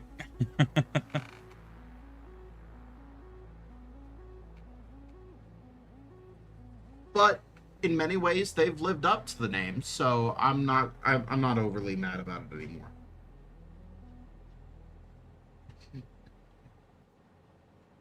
They provided a good product, and now they're the leader in electric car technology. So, Mark is asking, what's the packet that I added to the water? Well, in here are several different flavors. It's not just the peach mango that's on the outside, but Basically, they're just water, Walmart packets that you add to regular 16 ounce or half-liter bottles. So, Just flavor. yep, just Kool-Aid, basically. Walmart type of Kool-Aid. Okay, we've got the wet concrete recipe. Now, if I could hit O here, I can go find out what device I have to create for the wet concrete. Yes, it is done enough refinery. It produces 80 concrete per minute. Very good. Very, very good. Bumba Ross says, hello, how are you? Are you using mods? Yes. Yes, we are using mods. And if you want to see the mods we have on this game are rather extensive. And the reason I'm not probably using all of these mods at this point, the main reason for having them is so that when I switch from the server where the members, when they played the server, wanted all these mods, so that I've got cross compatibility. So the ones that I really like are Infinite Elevators, Infinite Nudge, and Infinite Zoop. Those are the three main ones. We also use Sky UI to give it so there's only a minute for daytime and 60 minutes for daytime. And I do that because I want the day-night progression, but I don't want necessarily to deal with nighttime. And part of the reason for that is I do a lot of filming, and if you film one scene in the dark and one scene in the light, it gives Robert heart attacks. So I try not to do that. It makes me cranky. Yes, it makes him very cranky. Okay. No. So, and then we've got edit swatch names because we wanted on our member server to have a way to tell which colors belong to which person. So when we, what that one does, I can't show you here, but what that one does is when you have those editable swatches, they can actually edit the names and put their own name there. So that's what we do with that. Flex splines allows you to do longer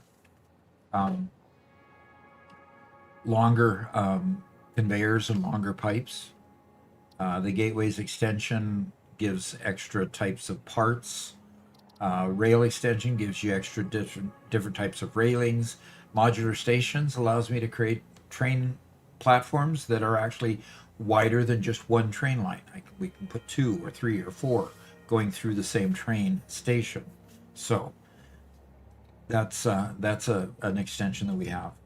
The road spline tube gives a whole bunch of new roads and really neat looking roads. So, and then structural solution gives a whole bunch of building parts that are really neat, rounded structures and various extensions to that. So yeah, we're playing with a few mods here that the members have wanted to play with. So that's pretty cool. Bumba Ross says, I'm wondering this because I want to know if I can play like you on console. Do you use build limit increase to get gigafactories? Thank you for all you're doing. Okay. Are you talking height? I think you'll be able to play like me on console. I'm not sure how the controls are going to work on console, and I can't test it out because they didn't put it in experimental, allowing us to use the controller on a computer. Because I do have a controller for a couple other games, but I don't have a console to test it out. So maybe you guys can let me know whether or not you can zoop for example, you can zoop like you can on a regular game. But when we were playing on the Gigafactory world, we were playing purely vanilla. So you'll be able to do it. We did have an infinite elevator. Later on we did. Yeah. But yeah. Charles Farmer says, how hard is it to load mods, and can they be added in the middle of building? Yes, but once you add them, you have to continue playing with them, or anything that you build with the mod If you take the mod out after you've built them, they will disappear in your world. Yeah. So you need to really want to have a certain mod. If you build something with it, you gotta stick with the mod. So yes, you can add a mod in the middle of building. In fact, this particular world came after we had our server world built with all the mods. And yeah, I just installed the mods and I've just been continuing to build with it. So I did just link a short on the Satisfactory mod manager, which will handle adding and installing all of your mods for you. And that short will walk you through that process. It is some of the smoothest mod integration of any game I've played. Yeah. Now, Satisfactory Mod Manager was made by Coffee Stain, wasn't it? Nope. No? Oh, okay. It was endorsed by Coffee Stain, but it was made by a third party. Well, that's good for them. Mm-hmm. okay, Um, love those third-party mods. I mean, and Charles Farmer said, now the important question, how do I keep going and get past nuclear power plants and progress without always restarting? that is a good question because it is difficult. You just keep on plugging away. It does get harder and progression gets slower as the devices that you build get more complex. How do you do it? You try not to be too critical of what you've already built, because that tends to be the problem most people have, is they get critical on what their build looks like. And once you get to that point, then you struggle keeping going because you are constantly rebuilding. So you go through a lot of churn that way. I'd build your factories and then move on. There's a lot of junk. Like, for example, in this world, I'm building up here because I'm building the new stuff. But down there's some things that are pretty janky. But you just continue building and you leave the jank there until you feel you have the time to fix it. So there's a lot of moving parts down here. It looks fairly in order from this high, but there's a place like right in there that's kind of challenging that I'd love to unravel, but just have had to move on. And then I started this project where I wanted to make 10,000, and here's my nighttime. See how fast the planets go by? This is my 1 minute nighttime with Sky UI. I would not hold your breath for any sort of mod integration on console. Mod integration, it typically doesn't happen. So, Yeah. It really all depends on how seamlessly they have exported the code from from the PC version to the console version. They said they're going to keep up with the versioning. That's the only promise they've given us, that it's going to be 1.1 on the console when it's released, and so all the content you would expect on 1.1 on the PC will exist on console, for example. the but hard part. they haven't promised modding. Yeah, the hard part with mods on console is that these consoles have very specific approval processes for pushing updates and stuff like that. So just trying to throw a mod on there, one or more of these platforms will just say no and just not allow it. Mm-hmm. You know, so typically, like even playing Minecraft, which is insanely popular on a console, they don't have mods. Mm-hmm. Charles Farmer asked, Doc, I have Satisfactory on Steam and Epic. Can I run the mods on my Steam game and still have my Epic version of Satisfactory remain original with no mods? No. If you're playing the same save file, no, because it's determined by the save file itself. Okay? Like, for example, this world, I have a laptop that I play inside. I upload this save file to my OneDrive. I go inside and load it back down from my OneDrive and put it in the save file folder. And I play on Epic in there, and I play on Steam out here. So really, it depends totally on what mods you have installed with which on which game file you're playing. Okay. I don't think you're entirely correct with that. Why? How so? Did you install Satisfactory Mod Manager on that other laptop? Yeah. And you install all the mods? Yes. What happened? What would happen if you didn't install the mods there? It would erase everything in my save file that was made with those mods. It would erase the specialty items, not Right. all the things built with it. Right. And you're not using those things in this world. I'm using Infinite Zoop. But those are still just platforms, Okay. right? Yeah, they are still just platforms. So it wouldn't erase those. Right, It and I haven't might- built any specialty items in this It- particular build. It might get rid of some of your long conveyors. Yeah, oh, yeah. I doubt it. I doubt that it would. Just like with Infinite Nudge, if you load a world where something has been twisted or increased or decreased in size, load up vanilla, it's still there. So But I will say, if you want one world that has mods and one world that doesn't, then Satisfactory Mod Manager very easily allows you to turn your mods on and off. And so you can turn them on, load into the one world, turn them off, load into the other, without needing necessarily a second copy of the game. and what's more, if you do have the 2 copies of the game, it installs the mods on a per copy basis. So you can go from one copy of the game to the other copy of the game, have mods on one copy, not have mods on the same other copy. Only if you're dealing with this sharing a world between 2 copies like what Doc's talking about is it an issue. If you want to play with and without mods, the one version could be without mods. I would say it's save file. That's why I said it's basically save file dependent. And Mark said, I sold my PS5 for £750 with 22 games on disc, and next is my Xbox subscription that can go, as I am more interested in this PC getting upgrades rather than going back to consoles. Cool. Though I will say, your Xbox subscription might also be accessible via your PC.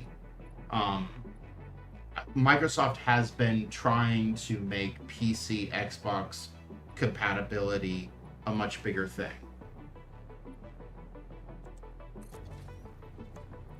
So they've been trying to turn Xbox into a light PC, from what I understand.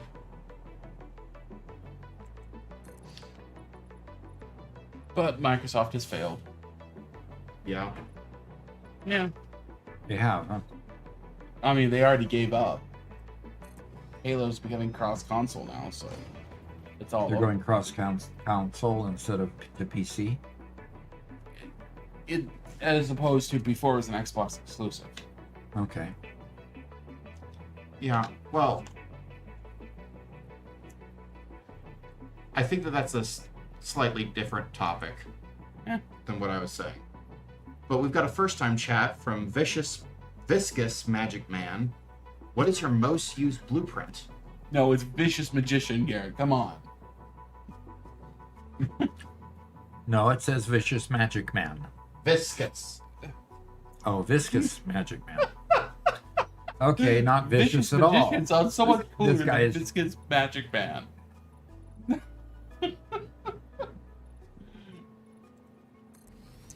Okay, But yeah, what is so your much most for me used- trying to read anything. What is your most used blueprint? The most used blueprint I ever made was the stores, and I developed a short on stores.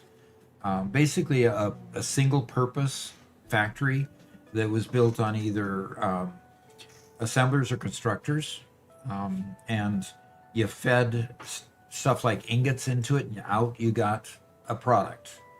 And so the one that I literally blueprinted and used the most were those stores, and that's in my Gigafactory build. Oh, Guten Tag. Marcel94X says first time chat. Megalith says, I'm ignored. Megalith feels like he's being ignored. He gave us the actually response on Minecraft.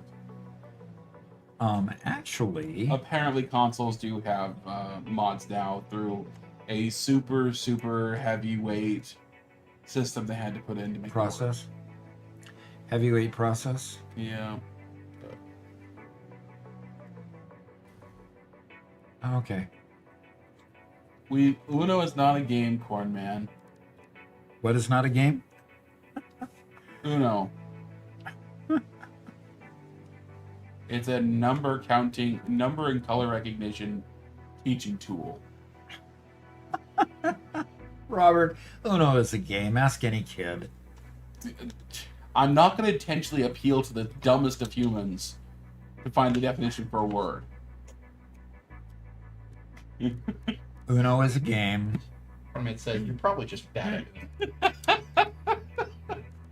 Not talking Spanish here. We're talking. Okay. I need logistics and I need a porthole. I need a unfortunately play pipeline lots of porthole. Uno. I enjoy playing board and card games with my nieces and nephews. And I have one nephew who has been obsessed with Uno forever. And so, in order to play any other game with any of the rest of them, which he's not able to understand those games, I have to play a game of Uno first. So I play a game of Uno all the time. And it is pure torture all the time. Because of his lack of understanding how to play the game? Because it's, well, that too, but because it's Uno. Because it's Uno. You just don't like Uno. Uno's not a game. Lexi says, can't you guys recommend Seattle if you love rain in big cities? We do love rain. We don't like big cities. Yeah, I never went into downtown Seattle unless I was paid to do it. Yeah. And I was unfortunately paid to do it by Bowie? No, not by Boeing, but by my predecessor to Boeing, the insurance company that decided that they didn't like the book of business I wrote. They decided they didn't like motorcycle dealers. Who doesn't like a motorcycle dealer? I mean, come Lots on. of claims. Well, the dealership itself? Yeah. What's wrong with the dealership? Hornman says, Seattle is garbage for the average person. And Lexi says, I think Seattle is a great city and a good climate. Climate, yes. Being from the general area, I have a soft spot in my heart for the rainy, dreary atmosphere that Seattle has. But Seattle has some major issues that prevents it from being a great place. Okay.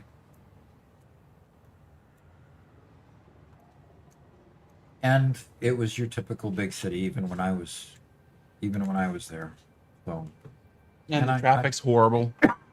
oh gosh, one reason to leave the Seattle area. That was the, that's one of the biggest reasons why I hate Now, the place. Cornman is in the Seattle area, isn't he? Yes. Area, yes. Yeah. So, does he mind us insulting Seattle? Or does, Oh, he doesn't like it either. He'd rather go back to Texas. He says, you would have to threaten me to make me drive and go to Seattle. Yeah, exactly. Exactly. Lexi asks, what giant U.S. city doesn't have transport and road issues? That's a good reason not to be part of a big city. Yep. Yeah. But understand that U.S. cities have the same transportation methods that most of Europe has. Just not the things that connect city to city. Even in the cities, they aren't as good, but Seattle is especially worse. It is. Ugh. Anyway, what got us onto Seattle again? Yeah, exactly. We love the area around Seattle. Mm-hmm. Especially the Cascades and the rivers and all that. That is beautiful land. Hey, Megalith, you having a conversation with somebody else?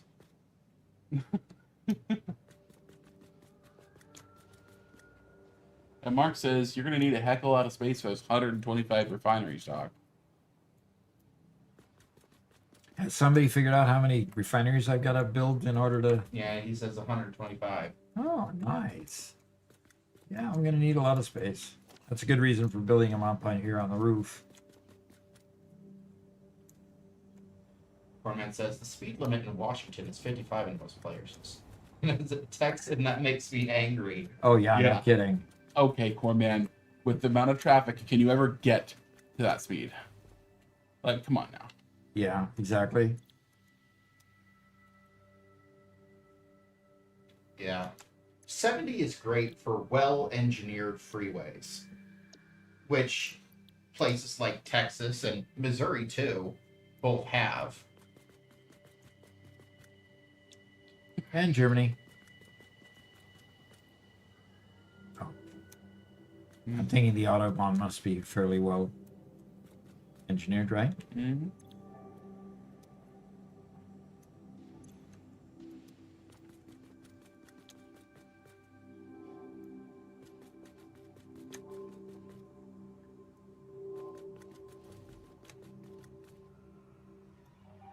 Yeah, Charles Farmer, exactly.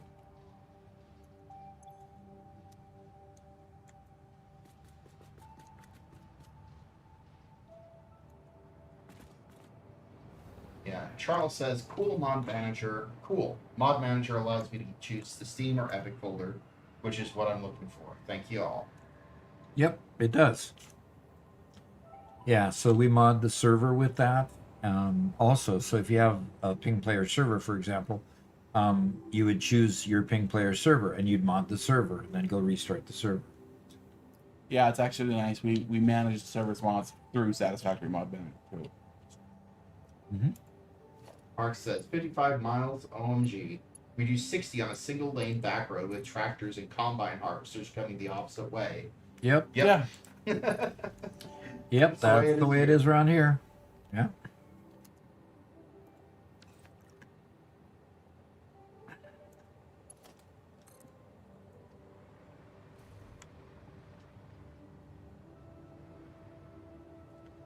All right, let's go kind of right in the middle of three of them. Okay. But no, we one of my favorite places in the area when we lived in Washington State, we there was a shared property. Our church owned it. We could all just use it anytime we wanted to go camping, and so we'd go out camping there, and there was big snow runoff river, so it was always very, very cold in the spring, but just beautiful big river. And you can go camping in these wide open plains, or in some places down in the forest. There was zip lines to the forest. There was a big amphitheater there. There were multiple big pavilions. So if you wanted to go camping with a whole bunch of people or solo, you wanted to go hiking through the woods, whatever, it was all great. And for those of you who have seen Twilight, that's 100% what the forest looked like. It is perfectly correct, perfectly accurate on what the environment out there is like. So that's the beauty of Washington State. The beautiful mountains and cliffs and rainforest in some areas. And we have a hard time here adjusting which direction is north because we usually use our direction finding by which mountains we're looking at. You know, Cascades are to the east and the Olympics were to the west, and they had their snow-capped peaks, and yeah.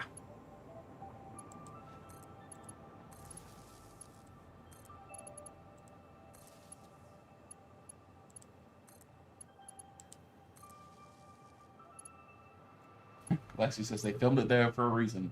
Yeah, because it was gorgeous. It was beautiful.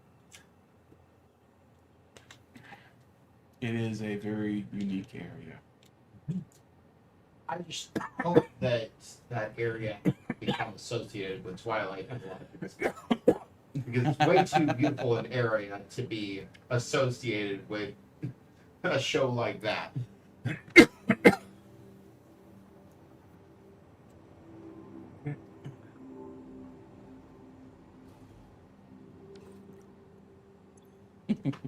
I'm sorry, Corn Man.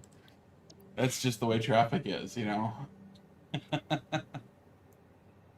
But Yeah, that's one of the reasons. I mean, I had a hard time because a lot of times.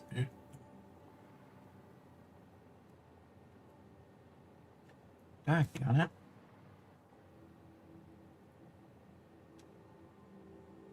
It's not connected to power yet. Oh, well, that's a good reason for it not to do that. Lexi says, I think Twilight only succeeded because of the beautiful nature there. Uh-huh. That's possible. That was part of it. And, I mean, people love sparkly vampires. Ugh.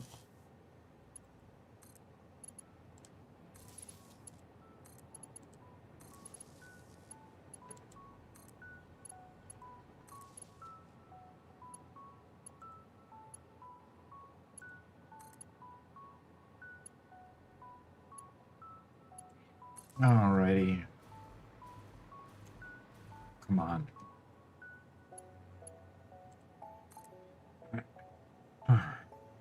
Cornman says, Washington was ranked 50th in states that are good at driving. We are dead last. I agree. I believe it. I mean, good grief! They sold off all the rights to the.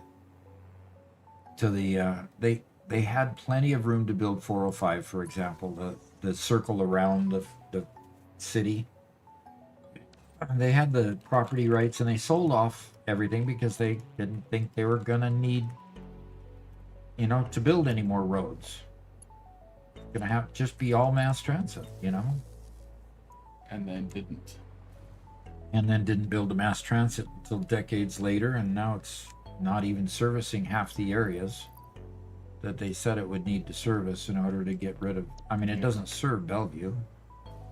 Megalith says, please, someone care about my text, because I'm talking to the void.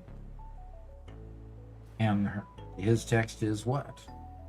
He's been posting an essay in chat about different mod providers. Different mod providers? Sites that compile bunches of different mods for bunches of different games. Garrett, don't try to correct him. Don't try to summarize him. He'll just correct you. Probably. He's been talking about Minecraft in a level of detail that is irrelevant to the conversation. Especially after the conversation moved on. Yes. It's Megalith. I saw all your texts and I read all your texts, but the conversation had moved on.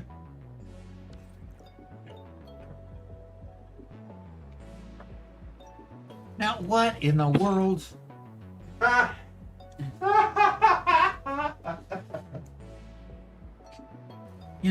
I copied this one so that I could push the rest on there. Mark says, you should just use your mobile phone and get a compass app. I just get in the car and find my bearings. It's got a compass built in along with an inclinometer. Do you understand that we left Seattle before GPS was a thing? Yeah. I'll also say that there's a very big difference between not being able to find where you're going. And just the fact that when you live in Western Washington your whole life, it's just, where things are, where you are, you just look outside and where you are, what direction you're facing, everything. It's easy to know where you are, just at all times there's always evidence, and then suddenly there's not anymore. Hey, Doc, check that direction again real quick. They didn't flip around again, They did they? didn't. Okay, I'm sorry.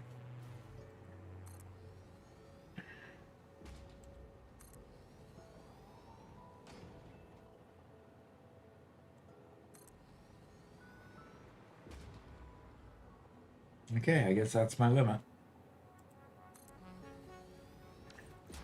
I've got the porthole bringing the water up there, so that's good. That's far enough. Lexi says, Robert, I shared the trailer to my idea of Twilight if the nature wasn't a part of it. What? Well, first, Cornman did send me a link to the article from Cairo 7 News, Doc. Okay, Cairo 7 News. Yeah. Yep. Used to watch that all the Washington time. near dead last for overall driving in the U.S. Absolutely. Okay. I mean, when you got you're gonna get me going. Washington netted a score. Do you want to go? When you run I-5, Interstate 5, that runs all the way from San Diego to the Canadian border, Uh-huh. and then through the middle of Seattle, you decide to make it a 2-lane freeway. There's something wrong with your brain structure. Mm-hmm. Oh, pardon. You have to count the express lane if you want to count it as 3.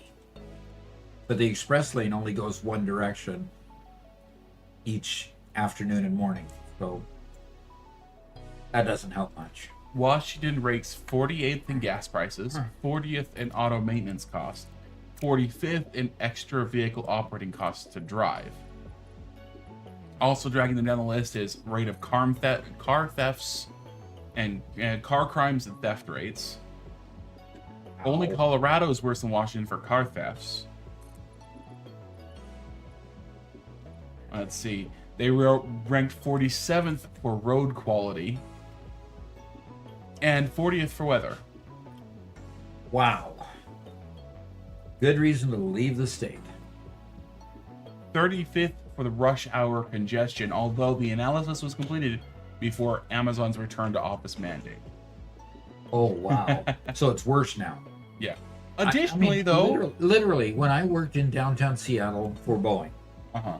when I was working at the South Park office, which is just south of downtown Seattle, I would drive in the morning. I'd start out my house at 4:30 and I'd get there by 5. Okay? Actually, probably about 4:15. I'd get there by 5. I would get done with my work at 3:30 in the afternoon, 3:30 in the afternoon. And I'd take off to go home, and I'd spend 2.5, sometimes 3 hours getting home. Oh my gosh. It was awful. I mean, I went through an awful lot of audiobooks. Doc always got up early, not because the rest of his coworkers were there early, but rather because only by getting up early would he ensure that he didn't have to worry about traffic. Well, my coworkers also were there because they were fighting the same defensive struggle. So, Purple Mail has something to say. Thanks for uploading all the shorts. Appreciate that. Appreciate you saying so, too. Purple mayo. Yeah? Herb LMAO.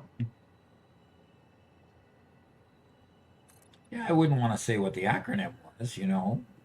It's Family Chat. Cornman says, in Everett, if you're driving when the Boeing plant is released, you're going to need Jesus. However, Dad, there is a bright spot in all of this, okay? Yes. Washington State ranks number 1 the number of alternative fuel stations per capita. Oh, boy. That's exciting. Hey, there's lots of places to charge your vehicle. That's great. I'm going to run out of batteries sitting in traffic every day. Yeah. Oh. I'm sorry. I can't buy a Tesla. It can't last the 2.5 hours to get home. But it's only 30 miles. I know. And I'm watching TV the whole time because I have nothing else to do. Yep, exactly. Pretty bad. Yeah. Hey. I would love one day to move back to Washington, but they really got to clean up their act first. You know, my power grid is beginning to suffer, Robert. Yeah. You think I'm going to be able to fire up all of these all of these refineries. Nope. Wait, your max consumption is above production. Exactly. Oh no. Oh no, it's not going to take much of firing these up, and there's going to be a crash. Probably all the trains that I've got too. Cornman says, I just found out my truck is ready today. Yippee. Yay. Ready? What, were you having it worked on? He got in a truck. Is somebody rear-ended him? I think. Hey. Yeah, it's been in the ended shop for a while. Ended up in a wreck. Lexi Yeah. says, well, I love you guys, but I'm going back to my nice warm bed. All right. Enjoy. Yeah, somebody rear-ended him. Be Yeah. sure you wake up in the morning. That's always a good thing.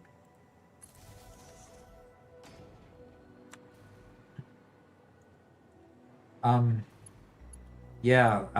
Over the weekend, actually, what day was it? It was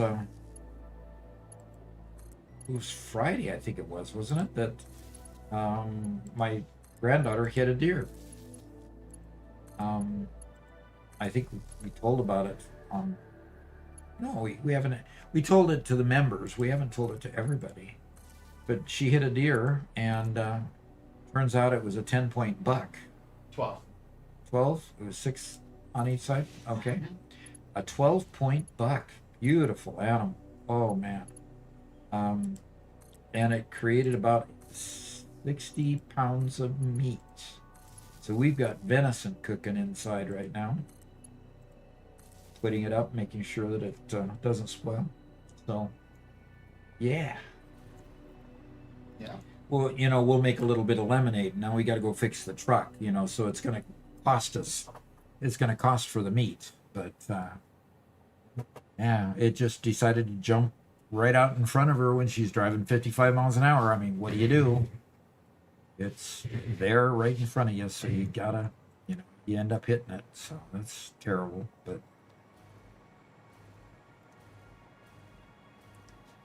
Okay.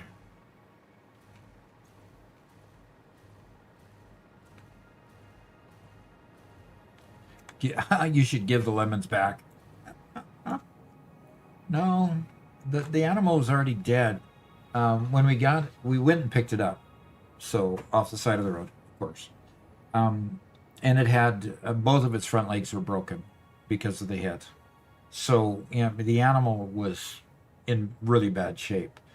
Beautiful animal, though. This huge buck. Garrett, you guys went and lifted it in the truck. Yeah. So you know how big it was, right? Oh yeah, it was very big. If it stood, it would have stood nearly as tall as me. Wow. That's amazing. Yeah, and it took both me and Matt hauling it by the hind legs to haul it into the trailer. It was heavy. I couldn't have done it on my own. Yeah, that's why he took you, because he didn't think he could do it on his own based on the description. So, yeah, glad you went to help.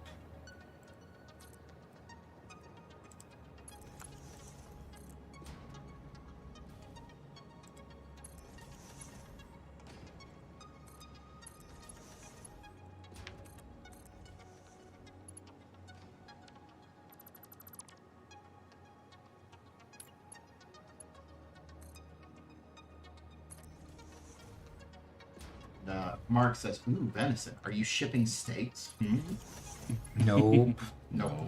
We're going to be greedy and eat it all ourselves. By that we mean our sister and her family are going to be eating it all themselves. However, she did donate to us at least a roast, and I'm sure. Did you guys get anything? Oh, yeah. Yeah. Yeah. She gave us a roast, which was nice. She gave me the organ meats, so the liver, heart, and a kidney, for Freya, my dog. And I got those cooked up. They stunk so bad. They stunk so bad. Don't like liver and kidney, huh? Nope. The heart would have smelled like normal meat. But Freya goes crazy for them. She she loves these treats more than anything else she's ever had. I chunked all the liver and heart kidney up into small chunks to give as treats, and she goes crazy. Wow, that's nice. That is really nice. Okay, Cornman says, you should give the Levens back, as my good friend Cave Johnson says. You should develop a method to bring the deer back to life. That's what Cave Johnson would do. And then sue the deer for property damage. Cave Johnson was a good man. who was Cave Johnson? You need to play Portal, Dad. I need to play Portal. You need to play Portal. Okay. You don't know how much culture you're missing out on, Doc. How much culture I'm missing out on? Yes. Okay.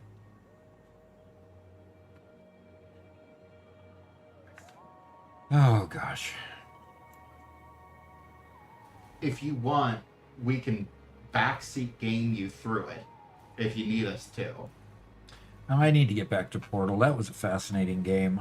I was really enjoying playing it, but I've just got this project to get done with. I'm not going to stay ahead of Robert very much if I fluff on my project. Mm-hmm. Lexi says, how about an educational stream where you process a buck for dinner? Where I process a buck for dinner. That would be a very big dinner. Yeah, that would be a pretty big dinner. So, okay. Yeah, I don't think that this is that kind of channel. Channels that do that face some monetization issues. Yeah. Why would I get demonetized? Doc would get demonized. Okay. No, I think he meant demonetized. But YouTube does not like topics surrounding guns, hunting, stuff like that. And channels that do it, even though they're perfectly legal, tend to face problems. Well, that's sad because, the country was built on the fact that, people went out and hunted for their own game. Yeah. I think when it comes to hunting and harvesting animals and stuff, I think it's mostly because it can be seen as or used as a proxy for something else. And so we want to avoid all blood or something of that sort. They need to get a life. There I go, criticizing the hand that feeds me right now. So I shouldn't probably do too much of that.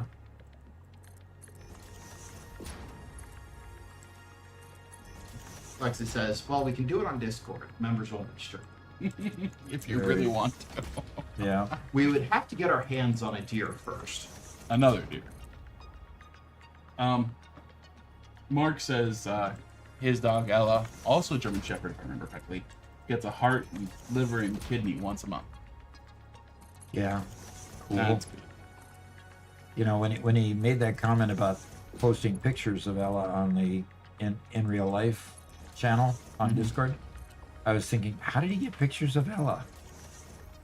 Then I realized it was his dog. Yeah. I've got a granddaughter named Ella. She lives here on the property with us. So, sorry, my brain took a while to process the fact that your dog was named Ella.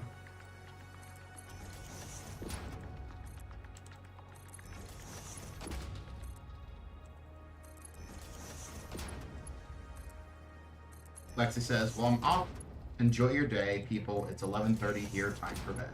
Yep, time for bed. Have a good night. We'll see you again on Thursday. Doc, have you ever butchered an animal? I was there helping butcher the goat one day, and so I've never butchered one by myself. No, I've been exposed to it, but haven't done it myself. And Cornman says, my young adults group is doing bowling tonight. Cool. Have fun. That is fun. That is fun. We like bowling here at the channel, though we don't get to do it very often. Yes, and I haven't bowled since having my new shoulder put in. Why won't this attach to the end of that? It'll attach to the end of a pipe, but it won't attach to the connector holding up the pipe. Go figure.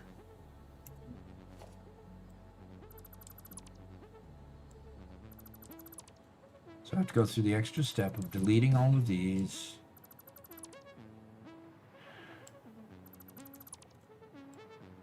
Cornman says, I'm really bad at bowling, but I enjoy it. I'm good at Wii Sports bowling, though. Yeah. Yeah. I Yeah, mean, there's a little bit of difference when you've got a 15 or 16 pound ball hanging off of your arm and getting it to go down the lane the way you want it to versus holding a controller. Quite a difference. Mechanics are not the same. That's for sure. No. And I mean, I bowled with a coach for how many years was it? It was 2 or 3. And I still only got up to I'm pretty sure that my average was less than 100. Yeah, By the end. you had a hard time topping 100. And so, yeah, it's not easy. And I bowled in high school. My dad started me off when I was 8 years old with what they called the bantam league, and we learned how to bowl. And we, after a while, we graduated to the teenage league that I don't know what they called that. I think you had to be 12 to go into the teenage league, and I bowled all the way through high school. So, I bowled a good 8 years with coaches that were teaching the kids how to bowl on a league with a team that, of course, everybody's interested in you bowling well. So therefore, they're going to coach you too. So it was pretty cool stuff. I liked it. Yep. So I got my kids into bowling, and you only lasted a couple of years because you kind of had other things you wanted to do more, Anthony says, I had a 140 average, and they wouldn't let me on the bowling team. That's a pretty serious bowling team. Yeah, no kidding. Yeah. Has to be really serious if 140 doesn't get on. Even my bowling team that won the league for that particular year that we bowled, one of our bowlers had less than a 140 average. The neat thing was that he broke his finger. What? Yeah. The good thing was that he broke his finger, and the whole second half, he had to palm the ball because he couldn't get his finger in the ball. And his average went up from 150 to 160. 140 to 160. So. Oh no! Yeah. That's funny. So he was forced to have a much better posture. Yeah, because he had to control the ball. He had to get his hand under the ball to then turn it, and he had a beautiful curve, and it went into the pocket a lot. So. Huh. Since Yep. my ball will no longer fit my fingers, I might try doing that. Yep. Okay. When I was a kid, I think we did bumper leagues one year when I was Yeah. a kid. Yep, one of those. There's an 8-year gap between me and Garrett, and so Garrett got to do a lot of that kind of fun stuff. Wasn't able to do. Oh, with bumpers? Bumpers was fun stuff? No, as in I wasn't able to do like the high school league or anything on the Garrett. So Yeah, and it was very definitely a kids league, but it was better than. It was a lot better than the gutter league. gutter The- league, huh? That's what you call The it. bump. Is that what you called bumpers, or that's or what I no meant. bumpers and hitting the gutter all the time? Bumper lead. That's what I meant. Okay. CPA Kevin says, I love bowling, but I'm so bad at it. Average is approximately 110, and I haven't gone in years. 110 ain't too bad of an average for an average blow.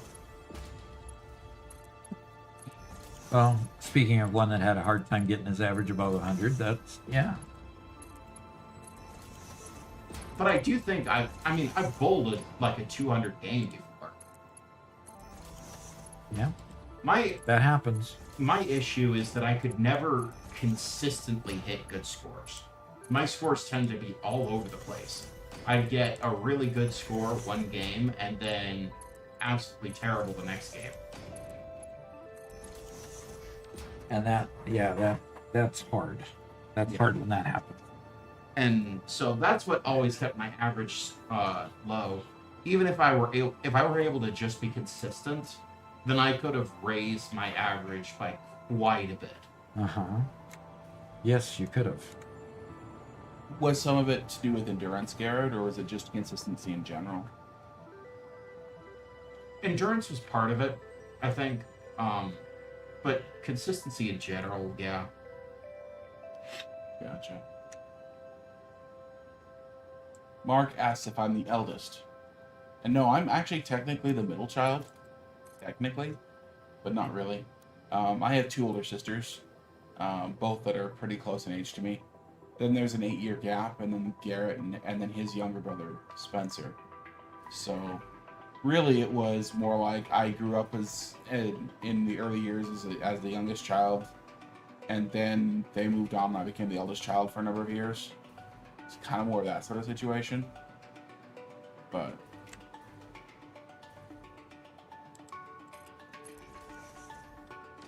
Yep.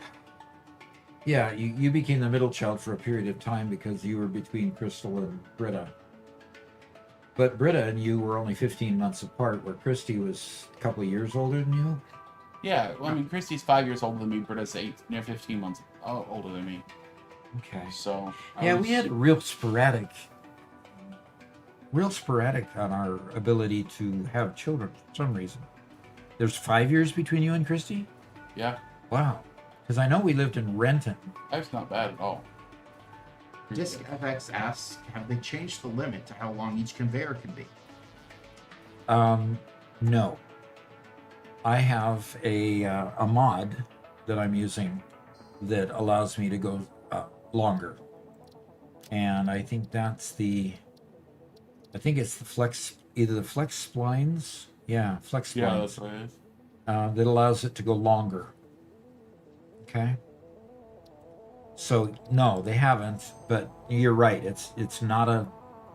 Yeah, I'm stretching them out a long ways, and it's really helpful because, gosh, I don't know the number of times that I've put up a support for a train and I go like 1 foot away from it or 1 meter away from it. It hit that limit. So it's really convenient having the ability to just stretch it out as long as you want. Definitely. Okay, so these will output 80 per minute, and at 80 per minute on a 780 conveyor,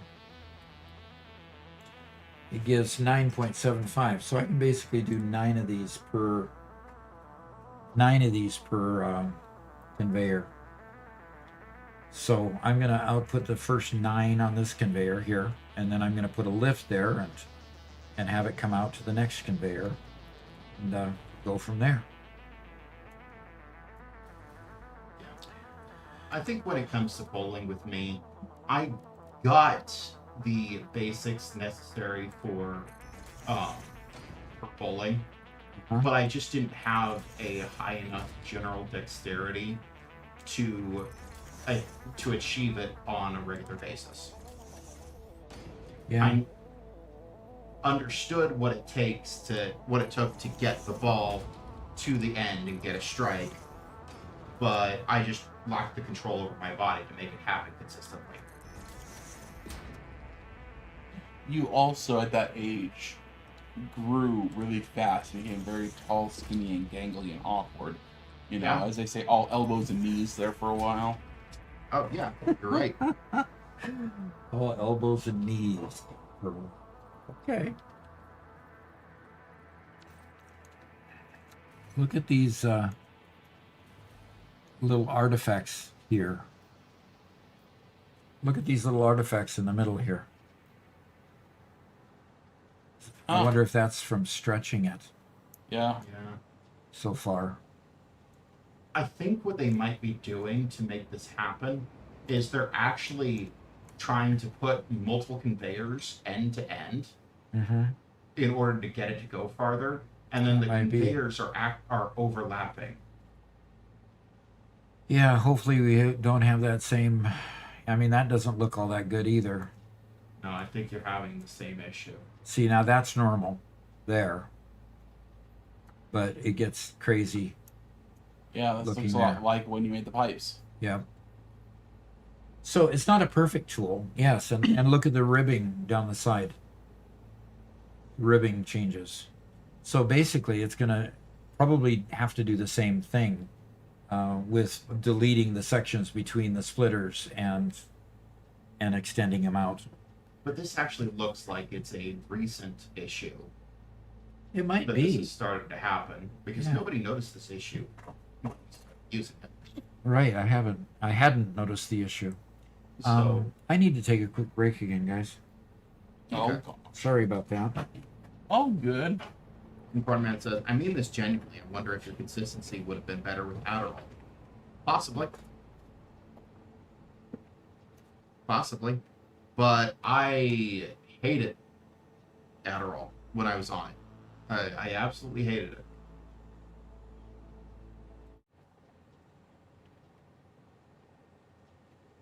So I'm having this issue with Chrome, where things take forever to load unless I go to a new different tab and come back in a minute, and then it's there immediately. It's weird. Okay, so we're looking at the pink forest alongside a river. There's a bit of a hill near it. I think we're at this side of the river, somewhere right in here. Right at a bend. I think we could be there. We're backed by some rocks like right behind us, so it couldn't be there. It's over here. I mean, this is a bit of a mountain here. But it could also be any one of these over here. Oh man, it's probably actually over here. Feels much more like this, like that one right there. It's a bit flat here, and then some mountain. In fact, that actually looks good to me. I'm gonna go ahead and guess that. Oh my gosh, really? What will you load?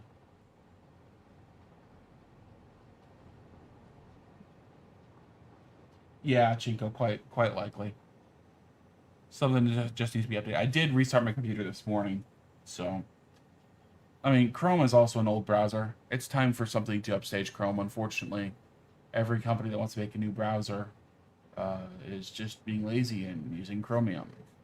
Yeah, the hard part is that Chromium has already solved a huge number of the problems that a new browser would have to face.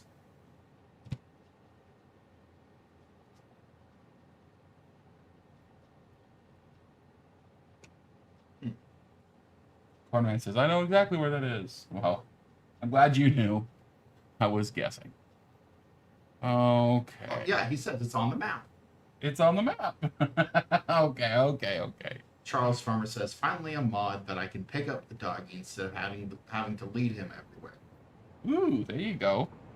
I don't know that one. Okay, so we're looking at one of those from this side, looking into there and seeing a river. That's it. So we're right on here.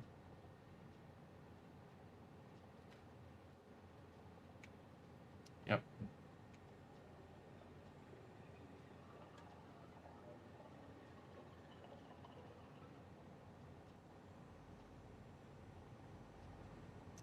And that's the blue crater. We've seen this one before. We've been there before. We know where it is. Was it that one or that one? It's gotta be this one, right?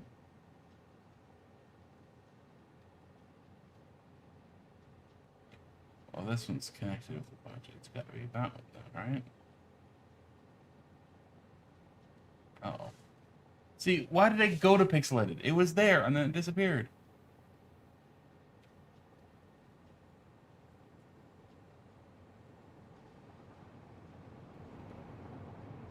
Get it wrong every time. Last one.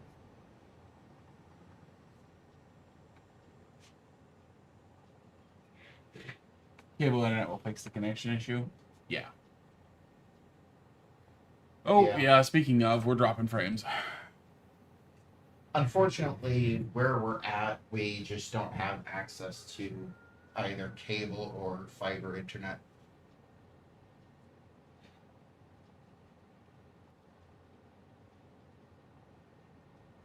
Which is really annoying because we have fiber companies near us, but they won't come out to us, not without a deal with the town that we're next to. Oh man, I'm gonna fail. I'm gonna fail. The biggest thing is that they need somebody who can pay the massive upfront cost of running the infrastructure to the town.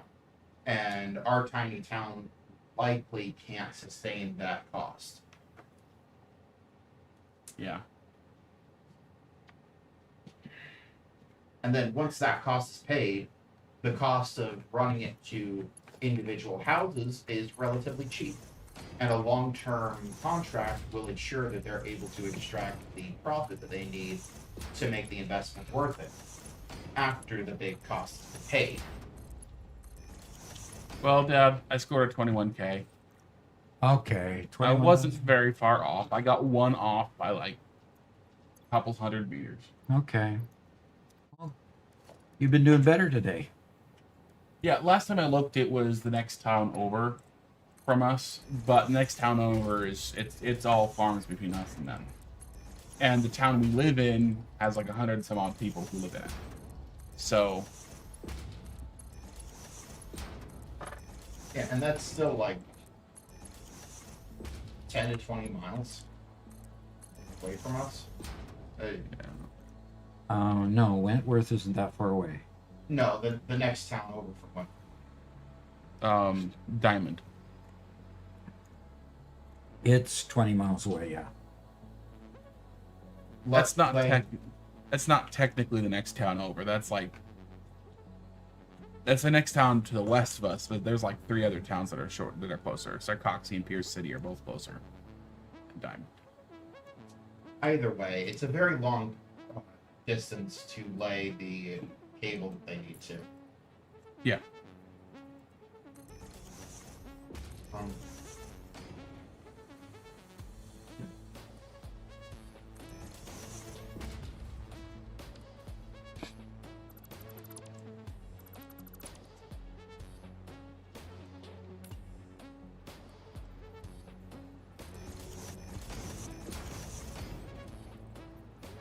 What?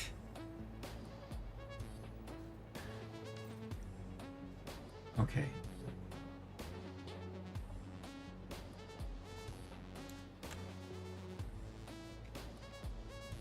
Okay, that's fine.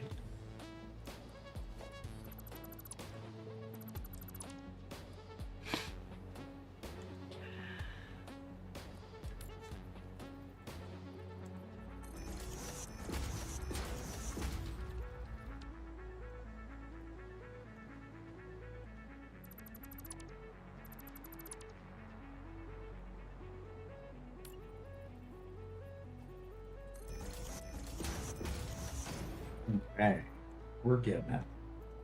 We're getting it.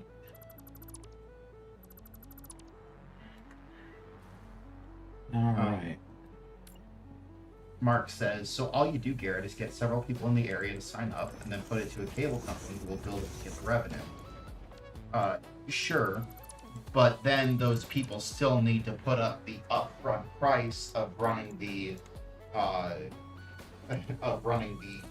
infrastructure, and that's not cheap, especially over such distances.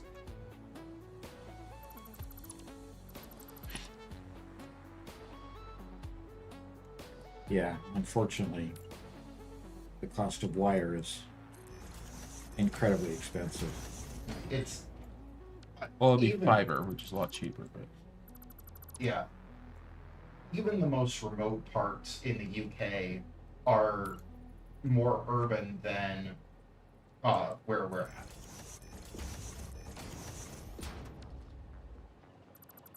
Just to give you an idea, the landowner just south of us is the father of the clan just passed away, and so the decision by the whole family was to sell off all the property.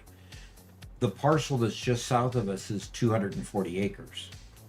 The parcel just north of us is another 78 acres. They own both of those, plus several other parcels around the county.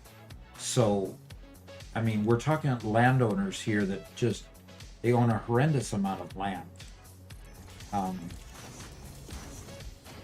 mean, when I grew up, basically, I thought, having a quarter acre or a third acre or even an acre was a lot of property. Man, not to these guys. I mean, you don't have a couple hundred acres, you can't do anything as far as they're concerned.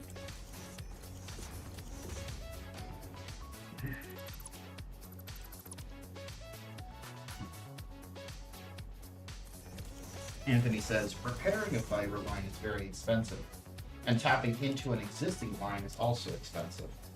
Yeah. Yeah. Getting it from the line to your property is, went So- one farther than I needed to. Unless you have enough people, which the town of, the town of Wentworth doesn't. Unless you have enough people, then getting the infrastructure down here just isn't going to happen. Unless you have a wealthy individual who's willing to front the cash.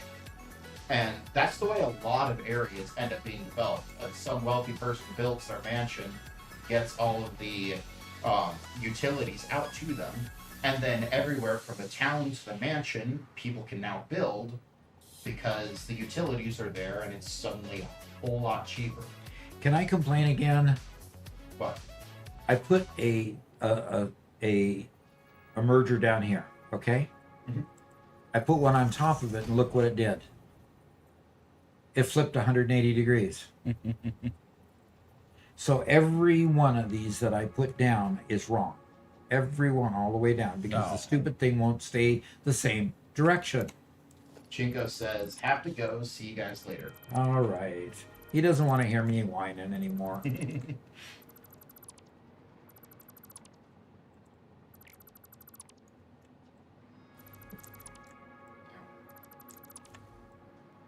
Unfortunately, infrastructure is just plain expensive.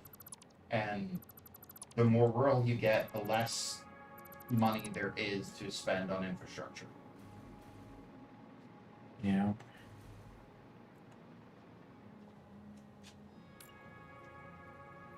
So there is a possibility that one day Gaming with Doc becomes a big enough channel that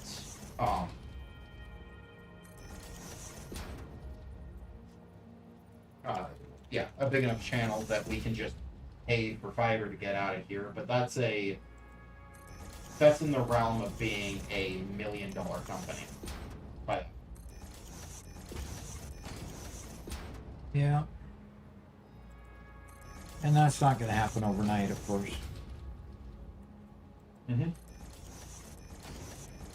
if you want it to happen, tell your friends about us. Yeah.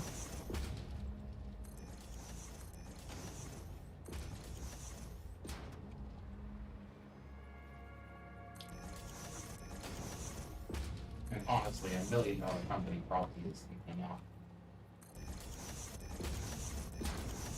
Yeah, well, if it's doing what it ought to, where a company basically is supposed to, you know, basically the expense revenue should be only 60%, and you should have 40% freeboard to advertise, to grow, to do other things, then yeah, $1 million should be enough.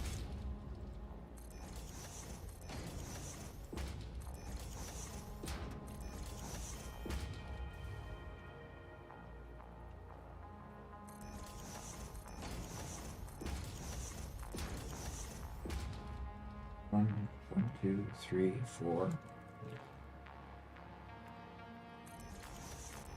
Though I will say that if we could make such a massive investment, the town of Wentworth would probably bend over backwards Get it done to help for us us. out. Yep.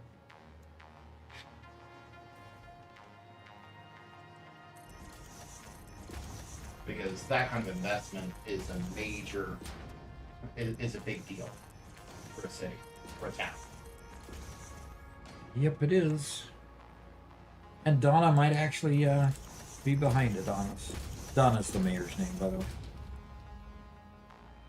Oh, Donna Donna Stevens. Weiss. Donna Stevens? Donna. Yeah. Okay. Never mind then. Why? She's the one who owns the big church in town as well. You mean the church that's vacant? I'm wondering if it's vacant.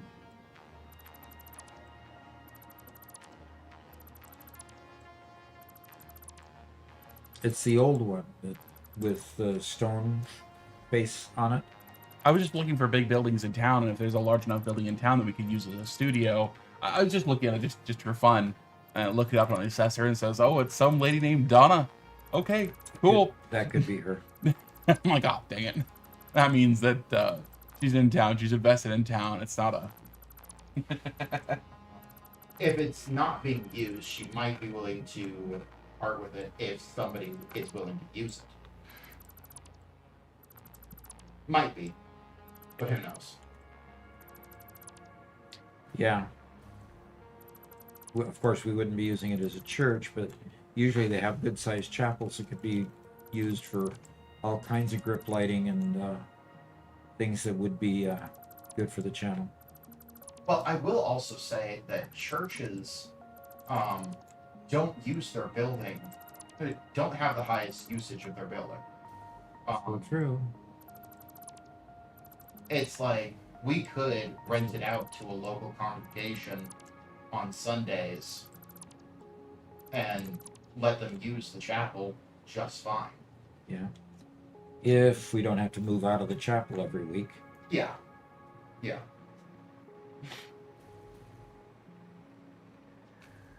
Well, Doc, I think it's about time to retire to your office.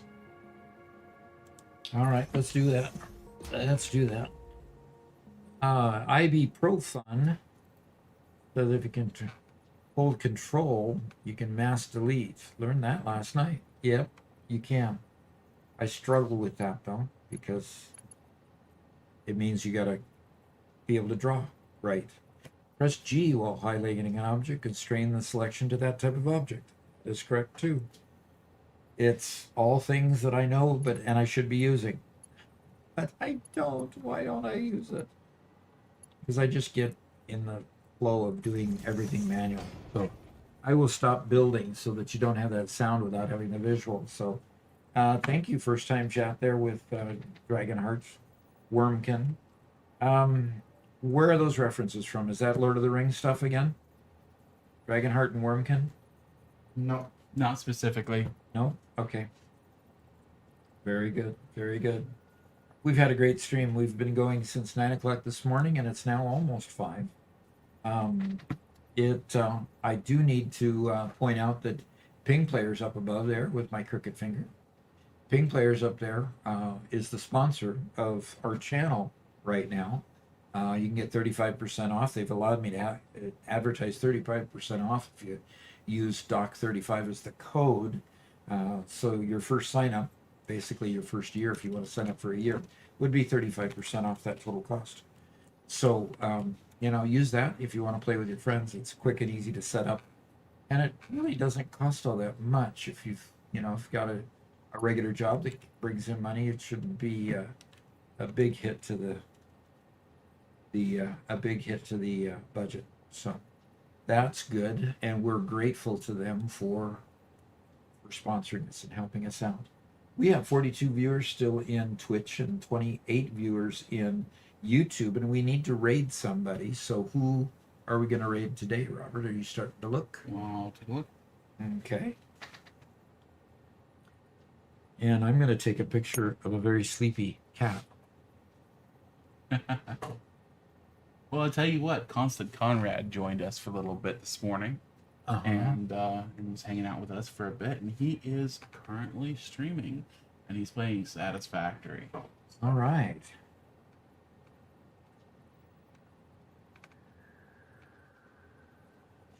Oh, he's playing the Satisfactory GeoGuessr. Okay. Oh, and he's currently getting the same spot that I got troubled by earlier. Hey, if you guys are still there, help him out. All right. So we're going to raid? Yeah, we're ready to go. Okay. Very good. Ready See to you go. later. Hey, everybody, we'll see you again on Thursday. So we'll be back on in the morning again. Talk to you then. There Sorry, we go. 10-second timer. Yep, 10-second timer waiting until we actually raid Constant Conrad. And we got 48 people on right now, so we're all heading over there. And keep going. Okay. Keep see ya. going. There it goes. All right.